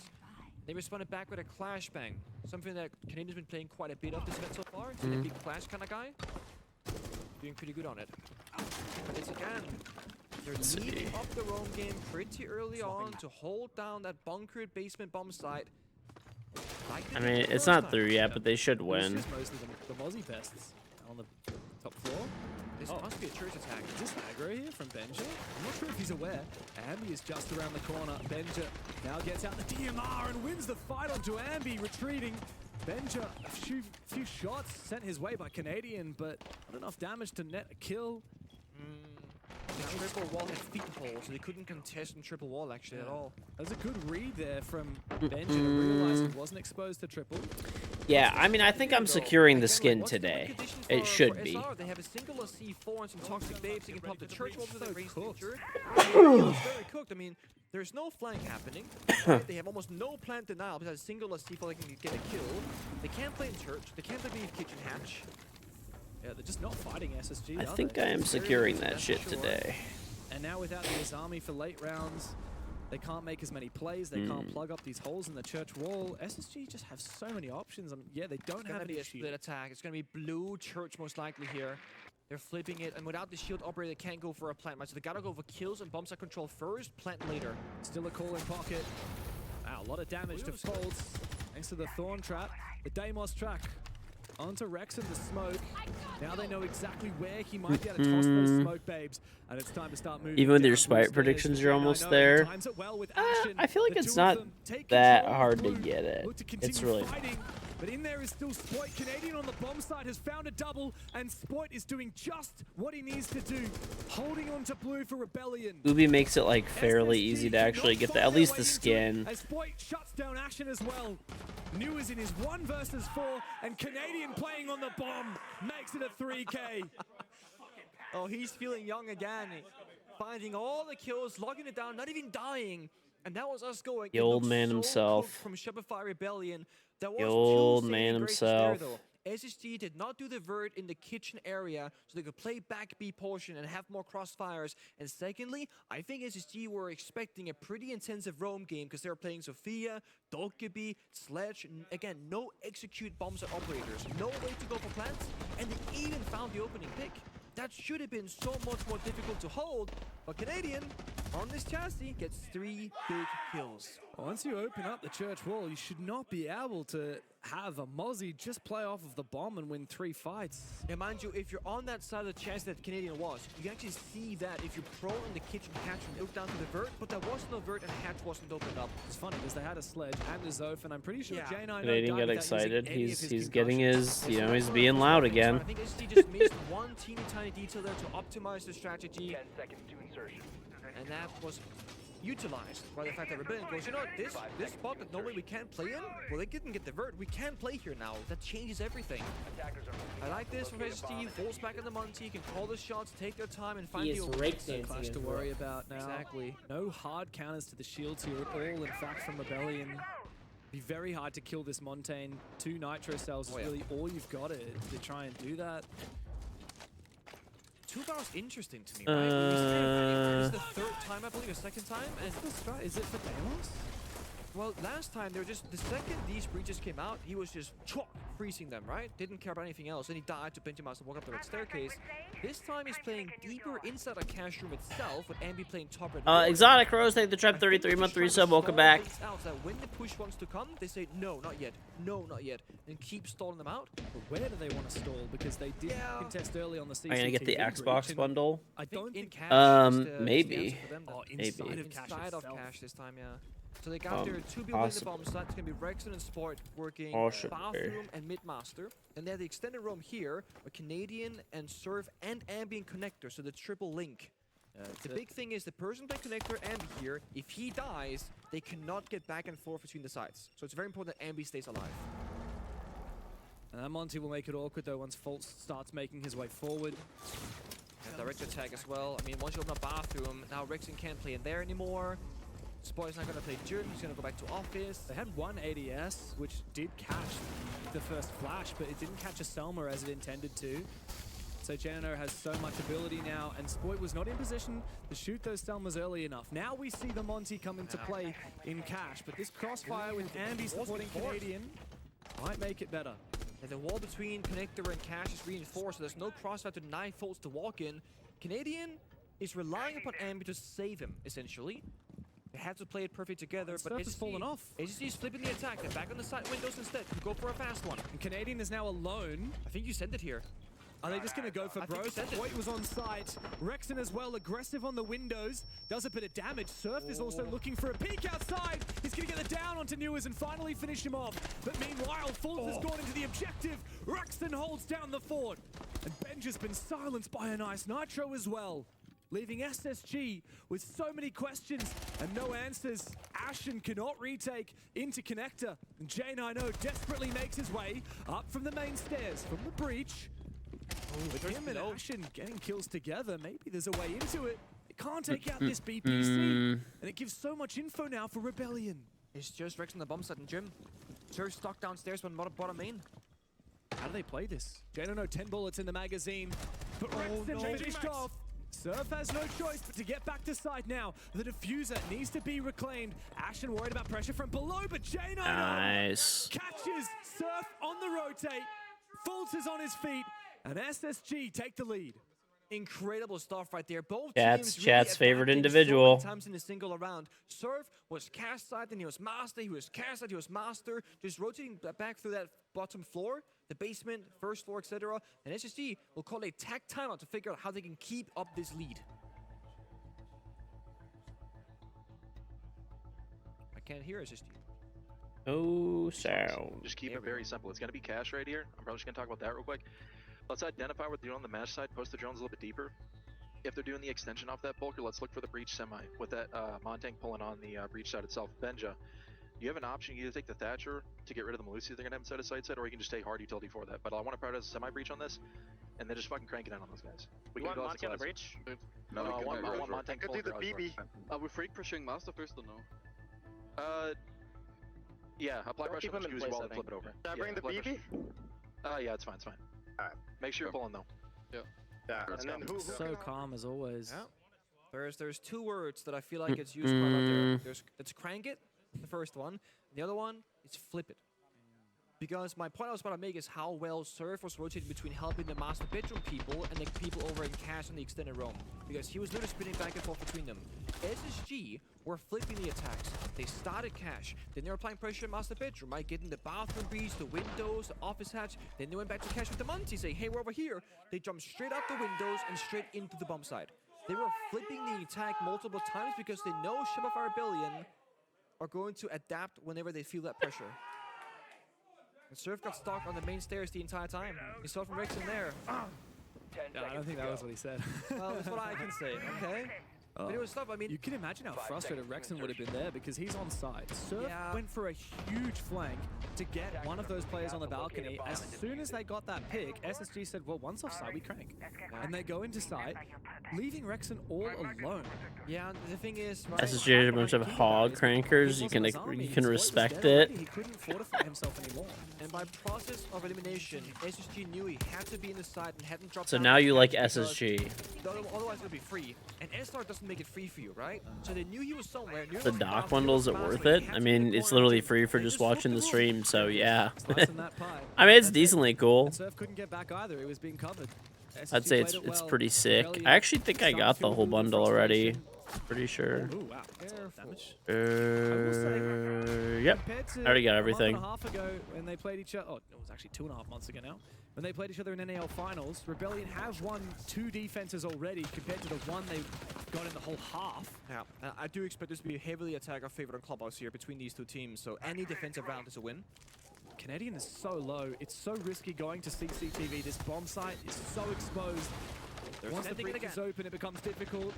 Inside of the site is Fultz. He's looking for a plant inside of the smoke, but Surf will deny it desperately. Benja jumps in straight into the smoke. He will fall after he trades back one. Action knows he needs to go for broke, and he finds that player on the rafters. Can't get a second though. And we got him. DMR strikes true from the top of red stairs, leaving poor Newers for SSG. The last piece of the puzzle. A 1v3 required and no diffuser to speak of. The stock watching downstairs in case of a C4, any verticality here, and it ends up not being the case at all. There are no C4s from this defensive lineup. Has to go for a big one. Couple of things, couple of pre-fires. Canadian, 1 HP and 1 Toxic Babe. Technically winnable, but very difficult. It was such a risky play for SSG to put Newers in this position. One nade to work with as he has to go. You don't like SSG, but you want them to. Oh, yeah, that's true. They know that they can play this for Your hatred of Shopify overrides everything. Wait for the plant to go down or just hold their lines. Canadian. Old man still got it. 3-3 at the end of the half. A glow up for Shopify Rebellion compared to their last Clubhouse encounter. Surf saying Thorn Tech in the chats. What do you think about it? It's pretty good. Pretty good bit of value. What was the tech? I didn't see it. I think just 2 of them went off. Both Benja on the CC window jump in. I think it was the Thorn trap plus the smoke canister took him out, if I recall correctly, but I'm not sure. Right, and then they just wombo comboed it because it was Barb as well. And then default plan when Glass walked in deep. I think it was in the floor by default plan spot and also hit him. Didn't kill him, but it did damage and he couldn't sprint. The other thing about Thorn is even if it doesn't kill you or damage you at all, it just forces you to move. Yeah, And yeah. when you're in CCTV, there's not many safe places to sit where you're not exposed to top red or cash or rafters. I like the bans right here. Get rid of the Monty. That's going to be a very comfortable role for Troy to IGL. Capital, great for executes and picking things apart. Makes perfect sense. I mean, Capital, how do you play rafters with Capital in? Especially with the recent Bend buff. it down to the barbed wire, smoke gate bait, and this one trap. Tick damage combo. Yeah. And then on the other side, getting rid of the bandit and the mirror. Again, it just makes Boy it is more easier behind with me. direct attacks. Oh, the screech. One more time? Ah, no more time. Okay. Troy is getting old school Troy hype, dude. Sometimes, even here in basement, you could reinforce the triple wall. He struggled so hard. He's trying to get this little crawl hole. Yeah, because they canceled the door. My guy's like, dude, really? You couldn't wait for me? I'm telling you, that impact grenade button felt really, really. He was tempting. He was tempted. 10 seconds remaining. It's one of those. Newers has so much set up to do, so I don't Yeah, he blame has him. no time to wait for anybody. That's the thing about the castle. Like, back in the day, right, when you each had 2 reinforcements and you couldn't do more than that, and you played like Jaeger or Castle or Smoke, even Mute. Yeah, Mute especially. Dude, it sucked. You were doing reinforcements like 30-40 seconds into live action phase at times. Yeah, I've died way too many times reinforcing in the action phase. I mean, what we would do in Pro League to problem solve that is, let's say I play Smoke and I don't have time. The last thing I do at the end of my round is the triple wall, for example, because then I can do that in the beginning of the action phase, because that's the bomb side. They're gonna have to take map control first. That's how you kind of worked around that. Now, thankfully, you share a pool of 10 reinforcements, and life is just Much better. Much better. So your teammates expect you to do all 10. I was gonna say, until you play solo queue ranked, yeah. That is kind of rough here. Oh, I was gonna say. The nades are very good clearing those Vulcans. It's worth it. So essentially, they're spending those grenades right now, so when they get back to dirt late round, they can then go in for free. Also note this, instead of Canadian or Sport spending both grenades, they both spent 1.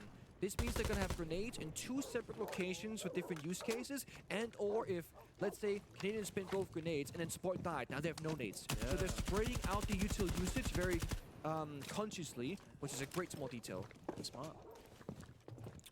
More teams should do it if possible, but how often do you bring 4 nades these days, right? You can't cook them anymore.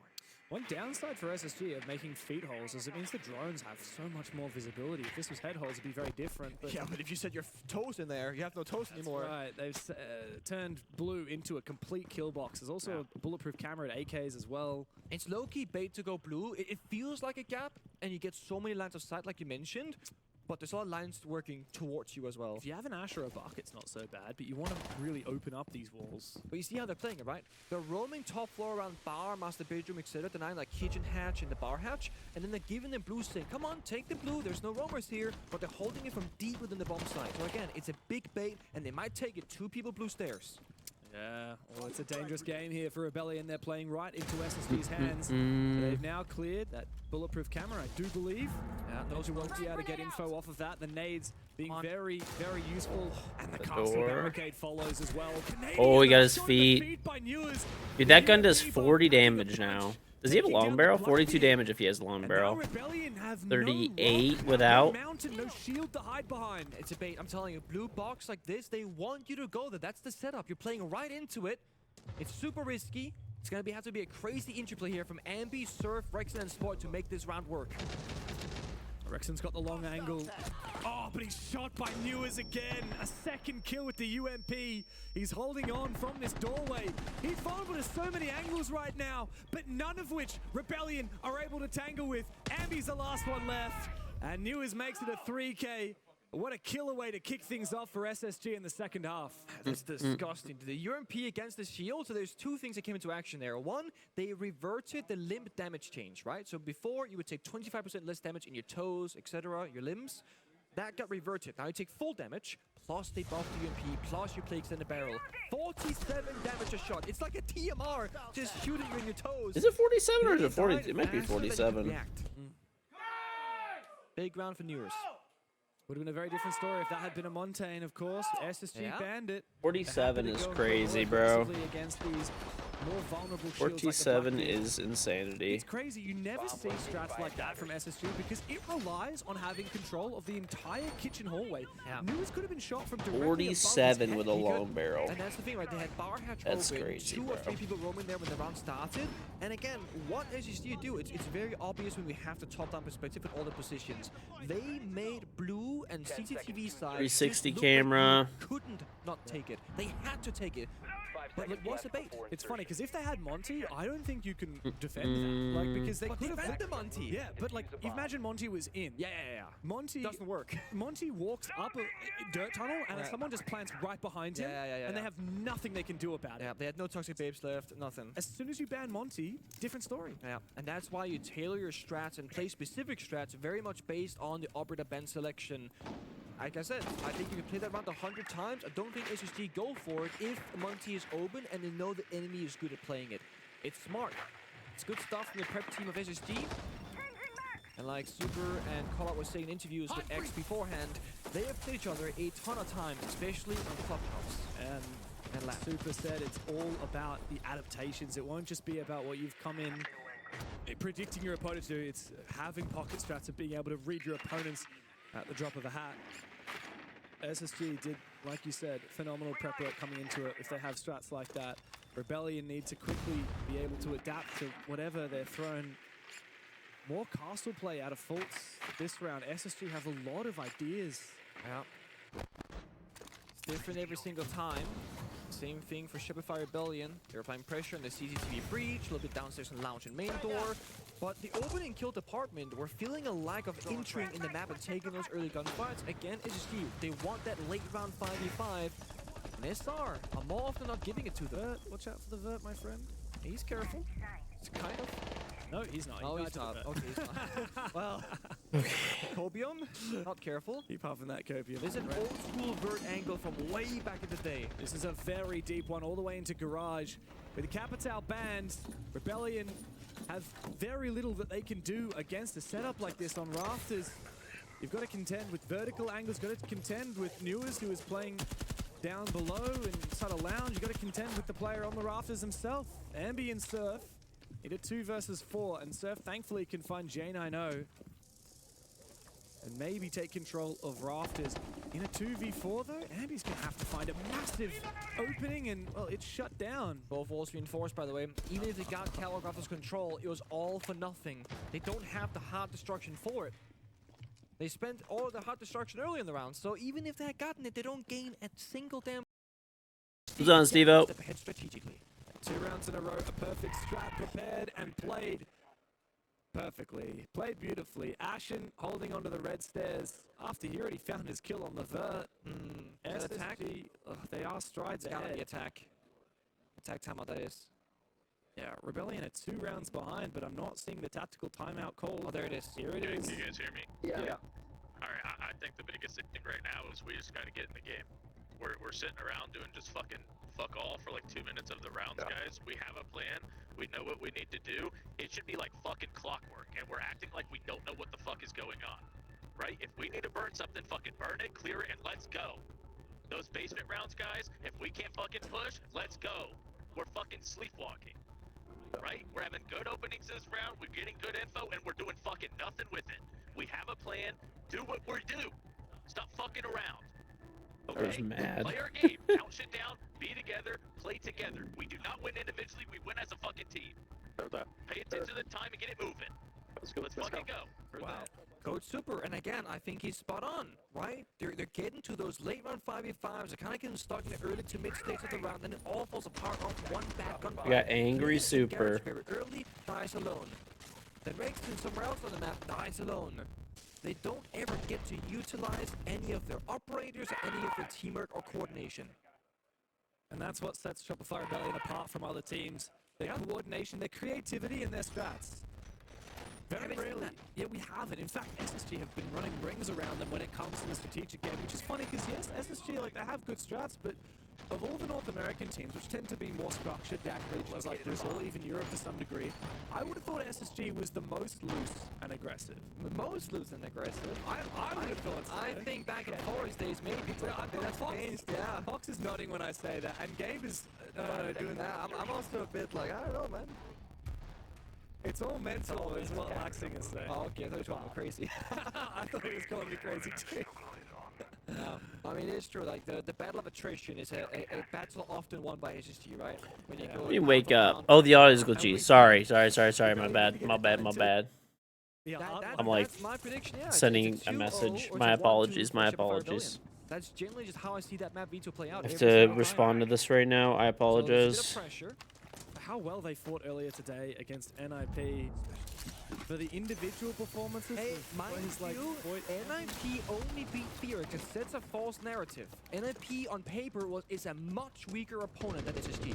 Sure. But they did play well. NIP did play well against Rebellion, though. We can't deny that. And Rebellion played well in response, yes. True. Let's not forget, NIP also got maps off of M80. KingGeorge. Yeah, right. Spoiler, guys. No, I'm responding to something, bro. So how much? What's that gonna do for you? Right? Come on. Listen, my bad. I said my bad. This is a big test for Ship of Fire Rebellion. If they're gonna run that gauntlet, they gotta start right here today. First in IP. Got a million things to do because I leave tomorrow, so I gotta make sure. Seems like a tall order with how they've been playing in this map of Clubhouse. Good drone though from Spoit. Make sure we're good to go. This is where Rebellion, as Super said, get all the information. They just have to make a call and go for it. Don't hesitate. Grimm's, Candela's information. If they spot a couple of players, they gotta act on it. Oh, but it's Warden. Can't flash the Warden. And Surf's gone down. I didn't see where that went. The Warden gets tracked, but it's a moment too late. And Spoit loses his head for it. Up goes Canadian. He's smoked off one angle, but this Warden is going to be impossible to deal with. That's not going to... And he cannot find the angle. A nade goes through loosely, but he's not going to get an angle on through the vertical because Janano is sitting inside of the shower at the moment. Solid floor. This. And yeah, it feels like Rebellion. So you won't see Fabian an invite? You just lost more points. Yeah, they said to push, but they forgot the yeah, I guess he's technically not going to be there, dude. People stuck below, one on the roof. It was a single-man push with Surf watching him just die. Now it's time for the second push. But he's going to walk straight into the crossfire. Newers open the equation. Now he's found a second. Him and J9O together make it a full house and a flawless round for SSG. Ashen's typing question marks in the chat right now. And Shopify Rebellion have blundered their tactical timeout. I don't blame him. I mean, the question marks, Ashen saying hello in the in-game chat, it is very much the reality that we're in. Because what is that push? After tag time and after Coach Super goes, guys, these are the problems. Work together, get information, have a plan, and do it as a team. We didn't see the team aspect. There was a plan, information, and they did have an actionable course. But that action was not timed together. Troy was literally Candela in hand, not ready whatsoever. Ambi was downstairs in bar, trying to shoot a guy through floor. That's not wall bangable. It's a brutal way to lose your attack amounts of Clubhouse that it is about all the fundamentals, the teamwork, the communication. Ying's been banned away, Kaid's been banned away, so Ship of Fire Rebellion, they can keep breaching things as they have been doing. The power-ups and defense are still alive, and SSG very much in the driver's seat. Also, we're gonna have to say something here in a second, okay? We're gonna wait for the stream to see it as well, because incredible things are happening right now. And SSG basically won't win. Now there is no Marcy mute, but the mute has made an appearance, and that's half of the equation. But the SSG roam that goes way back to when Troy got the hammer with the squad. Come on now. Troy is going to load into this round. He's going to wait, I know what they're doing. I think they have a mute. Oh, they're roaming. Oh, it's basement. Guys. Now, of course, it's an SSG roam. There's been some modernizations here, right? The Goya Vulcan canisters can both be put on the bomb side or the intra-airs and stall a rush for 20 seconds. You have the Scobos who can deep roam and always TP back and always overstay their welcome. And then you have Solids, which can see where those drones and people are droning from, giving you an idea of where the push, what direction it's facing. Oh no. So it's very much a modernized version. Ship of Fire Rebellion, there's an impact grenade. Rexon takes a bit of damage, but they're in the building. He's at a bar, the heart of the map. They take down the first player of J9O. Big kill from Ambi. We need the young gun to fire up now for Rebellion. So he's taking a lot of damage. The rest of the roam is still active here. Fault's in script. Newer's in kitchen. Oh, they're he can coming create a for real fortress. Faults wants to try and take the fight. Yeah, I am going to SI, so if you're there, I will see you. SSG, but Newers has lashed out I will see you there. Back to site as he does. He's now the We'll only see one you on there. the objective. Benja has G-end after he found his. Remember, Ashen's on the top floor. Benja has now TP'd back to site. So it's a 2 on site, 1 roamer remaining for SSG. And of course, you're gonna go hunt the solo player. That's close serve. Barely takes any damage though. There's the melee bash. Knocked down on the ground and confirmed by Canadian. So they isolate. They have man advantage. They got Blightbeard and a Dokkaebi phone call and all the hard destruction still alive on Ace. They have all the correct tools to get this round over the line. Yeah, but Newers has so many Kiba barriers to make the bomb side a fortress, and Benja has gone off on his roam again. They know about it. He can TP back if he wants, or he could even drop down the hatch. Or you can stick around. It's about min-maxing. If he falls back, they lose the roam game. That shield gets destroyed. So the second he falls back, there is no retreating. But there's a Dokkaebi call as well. If that gets wrong, he'll be heard. So they pop the bar heads. That's 2 of the 3 Selmas, mind you. They're overextending. It does give Dirt. Benja another flank opportunity. They're looking to push Dirt. Spoid is still upstairs, all the way on the 2nd floor. He's not making a move. Rebellion need to make sure they time this together. So they got Dirt tunnel. They got away, but it's early. Benji goes to flank. His final impact grenade, though, used to try and enable Next map that is angle. He's Labs. still Be upstairs close. As he TPs back onto site, the Dokkaebi calls out. Spoit drops down the hatch, but he will fall. Benja and Newers have hit 10 kills apiece as Surf looks to try and clutch up in the 1v2. Rebellion are on the ropes, and SSG are making Clubhouse their own. A plan. But can Benja deny it? It's fate for a brief moment. Newers is Man, straight it out. traded back, and a 10-map win streak in wood. becomes 11 for Space Station Gaming. Goes to Ashen and the boys. Chat's favorite. Chat's favorite. Whenever they're met with an obstacle, they have an answer. Whenever they get Quick, punished I'll be right somewhere back. on the map, they punish back somewhere else. And for that round, that was Uno Benja. momento. We'll see what happens next, but first, Uno a quick break. momento. A boomer vitamin.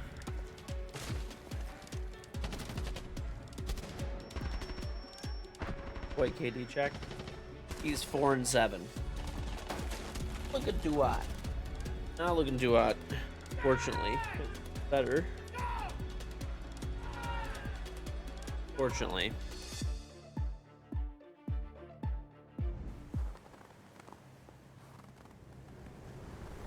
Unfortunately.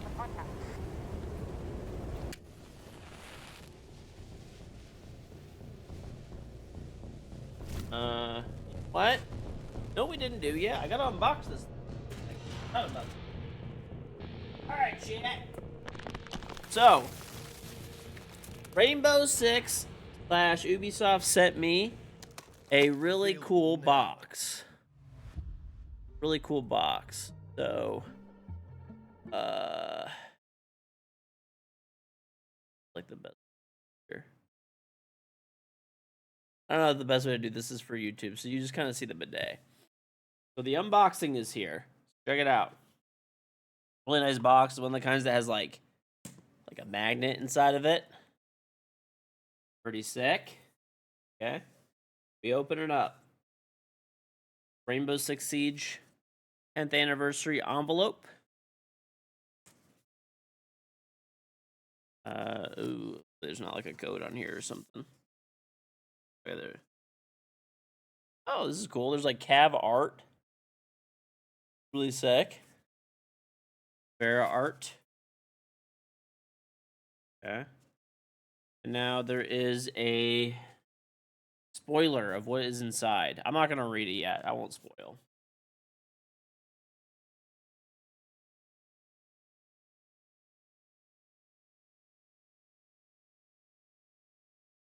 So, we got a box that just says KingGeorge on it.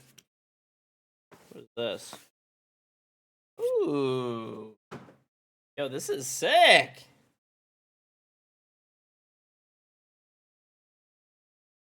Look at this. It's actually customized too.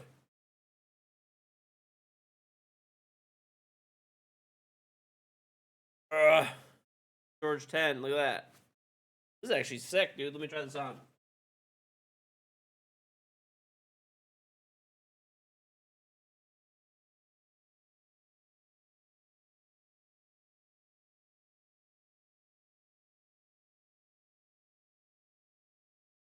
Look, there's like hammers on the inside.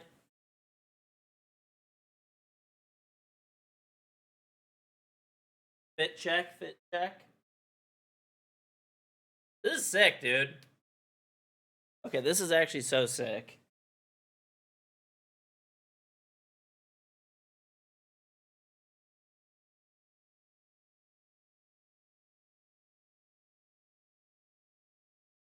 I don't know what this is, but we're gonna put it on the side. Biggest box. I'm guessing we saved the biggest for last, right?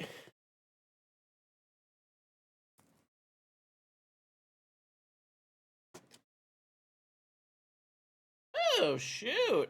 Okay. So, there's a little box here. Inside the box, there's a custom set of keycaps. So, like arrow keys. There you go. Oh, this is cool as shit, dude. I'll show you what they are. Let me flip them all.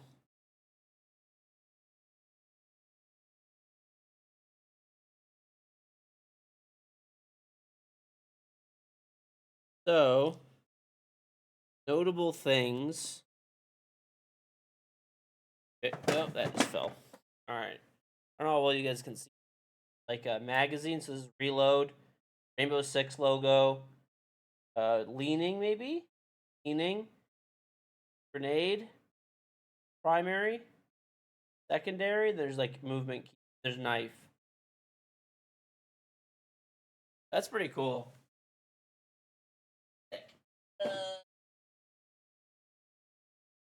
I might use.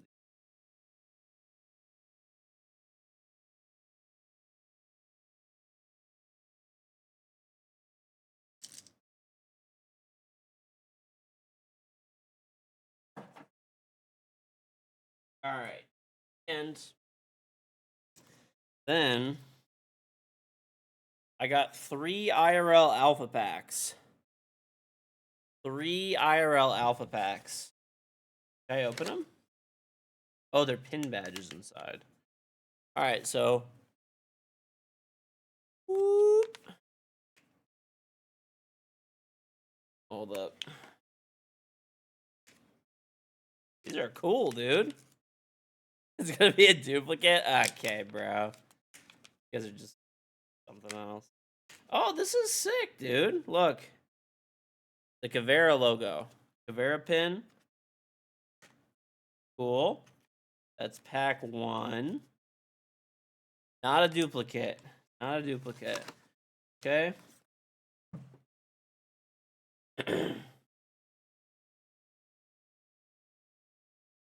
Boxing this not well. Not well at all.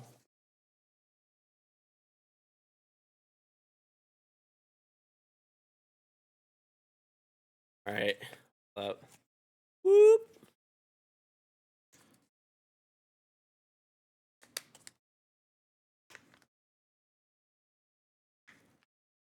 Oh, Habana? These are really cool, dude. They're like all, they're like really heavy. Like well made. Sick. Oh, sick. Okay, one more pack. Final pack. Yeah, it's actual. No, it's not actually gold, bro. All right, last one. What do we get? What do we get? Ooh. This one's sick. Valk. Valkyrie. I like the Valk one the most. I play her the most. Old Pro League days too. I was known for my Valk cams. Yeah, this is sick, dude. Heck. Thank you very much, Ubisoft. I very much appreciate this. This is really cool, dude. Really, really good. This coat is like... Oh, there's actually another box. Hold on, I forgot. Biggest one. How can I forget the grand finale? Grand finale. Those were just the little boxes. Ugh. Ooh. Yeah, I know what this is now. I'll show you guys.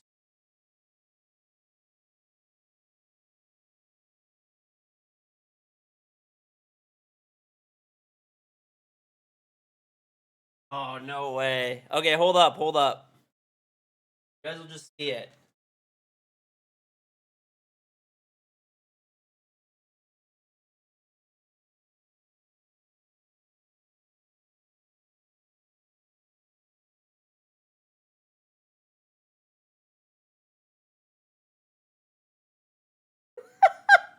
Hold up. Green screen's messing it up.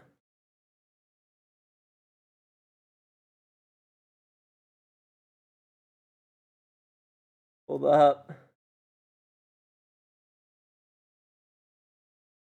Yeah, why is this messing up, dude? Hold up.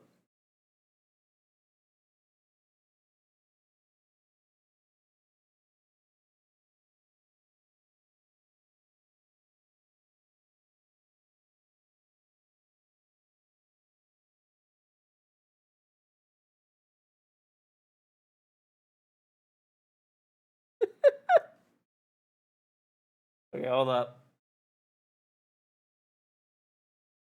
Oh, dude.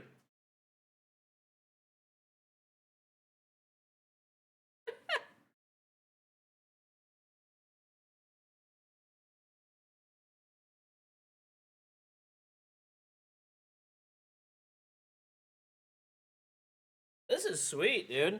So hold on, there's actually like a stand.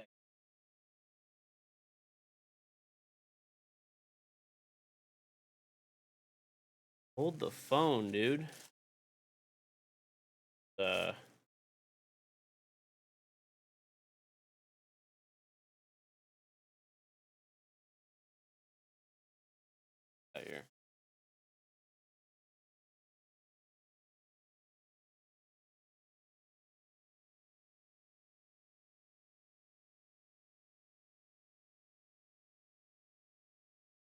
Check this out, dude. Oh my gosh.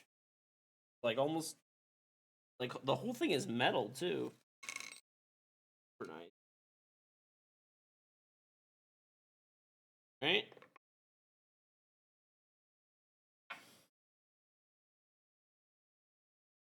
And put this together.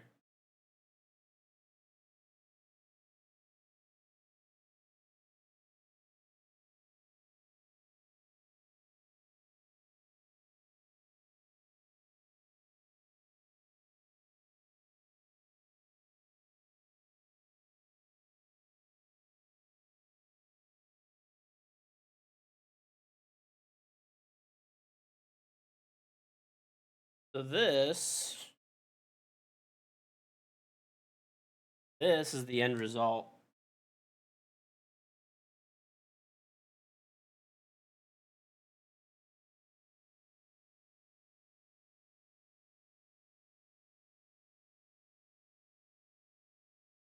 I should probably move the green screen again, huh?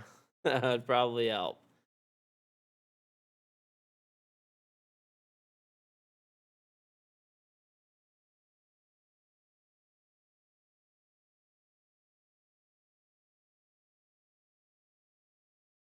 So check it out. Hold up.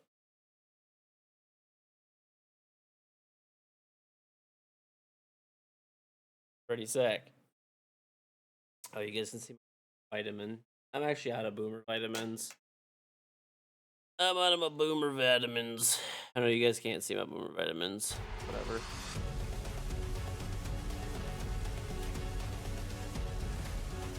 Go give me $20 for it. Tempting offer. SSG has Tempting made it offer. to every single international event since Jönköping all those years ago. And now they look to continue the campaign in Paris at our 10th Six Invitational. Mount Haven Labs is picked by Shopify Rebellion, but we need to see a revival because they were absent on Clubhouse. They very much were in, I think, most metrics. Individually, as a team, in the clutch, in the problem solving, SSG had their number at every turn of every round almost on Clubhouse. Night Haven Labs does play out a fair bit differently, but mind you, if you're SSG, you're feeling mighty fine. Even worst case scenario, you lose this map, you got Cafe in the back, right? Come on, that's one of your most like home turf style maps historically for this organization and for some of these players. For Shopify Rebellion, you need to overcome those obstacles and figure out what went wrong on the map prior and just make sure that all of that got resolved in the last couple of minutes.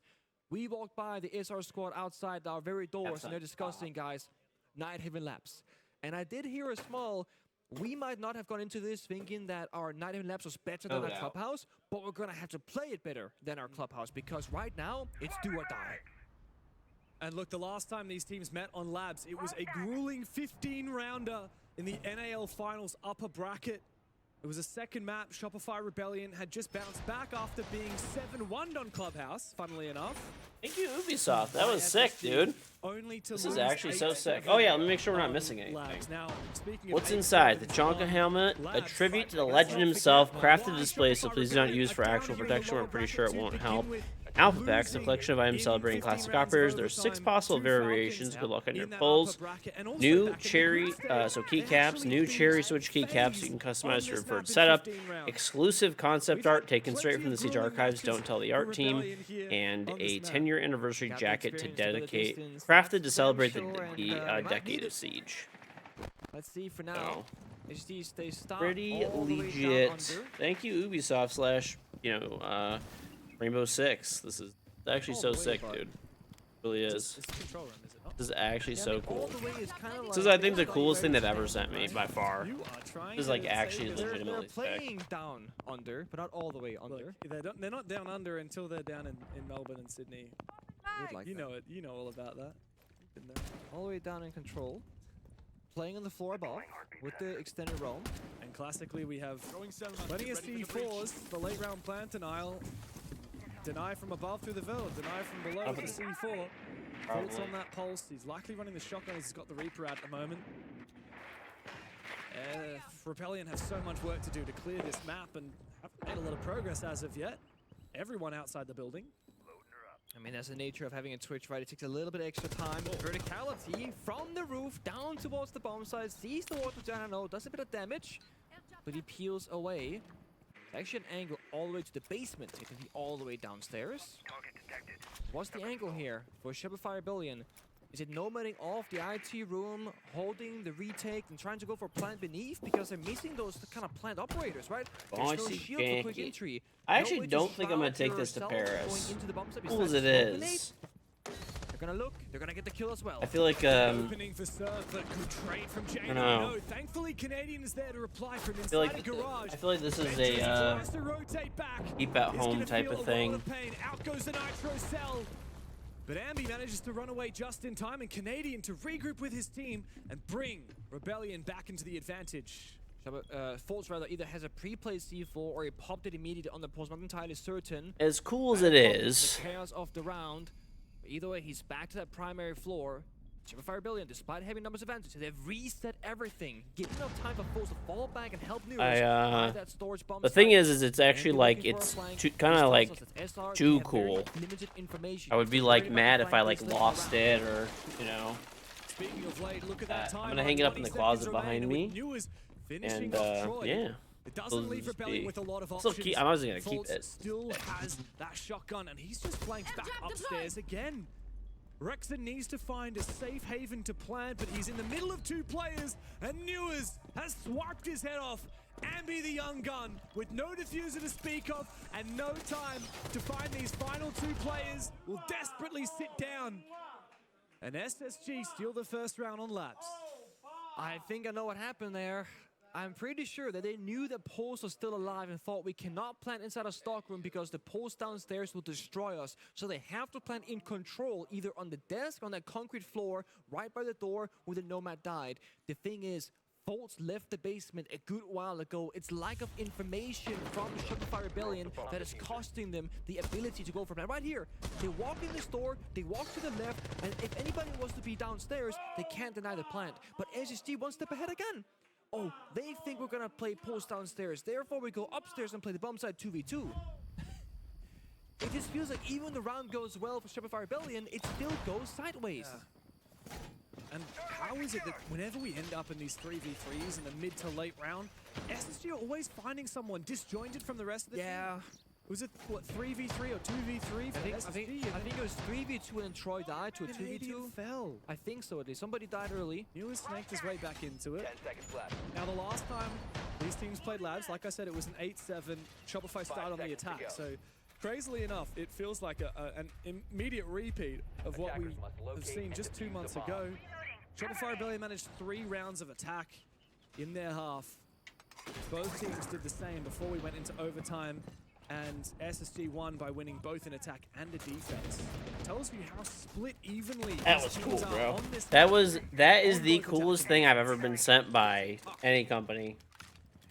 Benja had a good bit of value here on both club, especially on Like, Clubhouse. to me at least, on the because active roam game, it's siege fighting stuff. the map control. And when you think of like prime Benjamin, so there's kind of 2 things in my mind that pops out. One was cooking the grenades beneath, and just like nuking people up. All right, just getting those. Yep. Throw this away, hold on. What people call them depth bombs, something like that. Up nades, there were different kind of terminologies for it. Nade from below. Nade from below. And then you had Benjamin just being completely loosened on the roam game, right? When he has that 4+1 vibe where 4 people working together, and Benjamin can do whatever he wants, just flow around. He's so good at playing just the round at hand, understanding where people can be, where they should be, where he should be to counter it. Right there, a jump out. Draws a bit of attention, jumps back in, and will try to fall back, but then recognizes, hey, that breach has been opened up. And Rebellion been very slow. A lot of things to deal with, and Legions afforded so much mobility because of J90 on the Iz army. Back and forth. It's a long way away from the side, but J90 is caught off guard by Spoit. Very quick one from him. Swapping mags! Rebellion now further their numbers advantage, with Benja being caught on his retreat as well, and with the phone's ringing, Ambi's caught in a funny spot between 2 players, but Fultz able to push deep into him. The side is right here, so the map control is running out here for Space Station. Gonna be stuck in a hard place. They have a C4 to work with and a vertical angle here for Newers, but no one's challenging it, nobody's peeking. Shopify Rebellion just cannot give another freebie. They was here last time, right? 3v2 into a 2v2. Now they're 4v3. They have to maintain the 4v3 and make it a 4v2. That's a problem for Rebellion that has been present in a lot of these mid-rounds. Trading back kills, form up their attack behind one player, behind Canadian on the blitz. I'm gonna build a plant here, right? They can smoke fire Capital. Blitz gonna go deep but be the planter. Work convert at the same time. The only response here is Fultz C4. Good fire, but Ashen is caught out. Peeks too aggressively into the Capital's fire, and Surf will finish him off. A little bit of a tag with the gun as well. As the DMR comes to life, and he finds the second. SSG took a gamble going to kitchen, and Rebellion made them look like fools for doing so. And a great rotation there. Every single player finding some value. Even if they didn't find the kills there at the end, Blitz, Canadian, just about to drop the kitchen hatch, go for a backstab, clear out the kitchen portion as well with the half wall. So really just covering every area of the bomb side. And great usage of the Capital Fire to shut off 90 peak. The timing there, the keeper. Couldn't believe that. Hold on a second. Yeah. Benja was baited into peeking a little bit too aggressively into Rexon as well. Not a lot went right for SSG that round. And they exit with just 1 kill. Yeah. Rebellion have got some bite here on Labs. I want to be a bit more optimistic on this second map than we were on Clubhouse. Gonna have to be. If you want a good series, a long series at that, I genuinely would love a third. A long series. What is it that if we get to Cafe really convinces you for SSG? SSG's playstyle, the history on it, and how good they are just playing the layers game, like playing layer by layer by layer, falling back, peeling back, and they just saw, you know, SR play on it. So I feel like they also have some recent VOD watching. I know it's a very different story playing against much weaker opponents, but Shopify Rebellion 7-2 to NIP, 7-3 Black Dragon. They were looking good on it. It did look pretty comfortable Then on it. look at Clubhouse and tell me if that same SR plays. Dude, my mother-in-law and father-in-law are the They best. get 2-7. They need to just. They're gonna figure stay at things my out house for right 2 and left, straight win that weeks. map, go into cafe with that While I'm newfound gone, and my knowledge. brother-in-law and sister-in-law, they're all already That's a here. level I haven't even left. It won't be on cafe for quite some time. You know, even I'm if not we even do gonna get there till there. tomorrow. Rebellion have got a lock in here on Labs. So, A lot of they're the castle best, picks man. from SSG all day long. That's a classic, right? They're loving the castle. They're loving anything that can be a pocket strat that Rebellion might not have seen before. And Canadian goes, revolt Slayer. barricade, get a good bit of information. This is how you clear things. Cancel barricade. Okay, we can't go that way. Hey, Rex, Good get old over here. Work that station. sledgehammer. The only I issue mean, is in your they're box, both my gonna kids jump don't first. go through it. That's where the C4s come into action. They got very strong counter breaches by the basement for a late round peak. That already kind of shows us what the attack's going to be, right? Yeah. You leave one gas at the breach, you walk down the exo stairs, go for a default take. That's what this shows SSG. They want to play a disruption game, keep the room alive. Hi. There's 2 players here, in for a bit of a crossfire. Be careful not to shoot. Their teammate in the back of the head, Canadian, needs to make sure not to jiggle straight into Rexon's bullets. He might be able to support. No, actually, he's not able to cover off Rexon. Viewers will finish him off. But yeah, you're right. It was a bit of a strange move for Ashen there. Thankfully for SSG, they do tie it back. Fultz is still roaming, though, in cafeteria. The roam is very much alive in kitchen side, but Monty went to Aqua instead. In a perfect world, you send Rexon or Sport in the soft piece of Sledge and Bog upstairs kitchen, break the floor and force the roamers back, but instead, it's again SSG playing those layers, peeling back, holding map control, and now taking on Ambi as well. SR is so widespread across the map, they can't quite help each other. Instead of pushing from one side, they're kind of in 4 different locations. To serve finally in the building to help his team. I don't understand what happened there for Ambi. This is great, but it's a minute too late. Yes.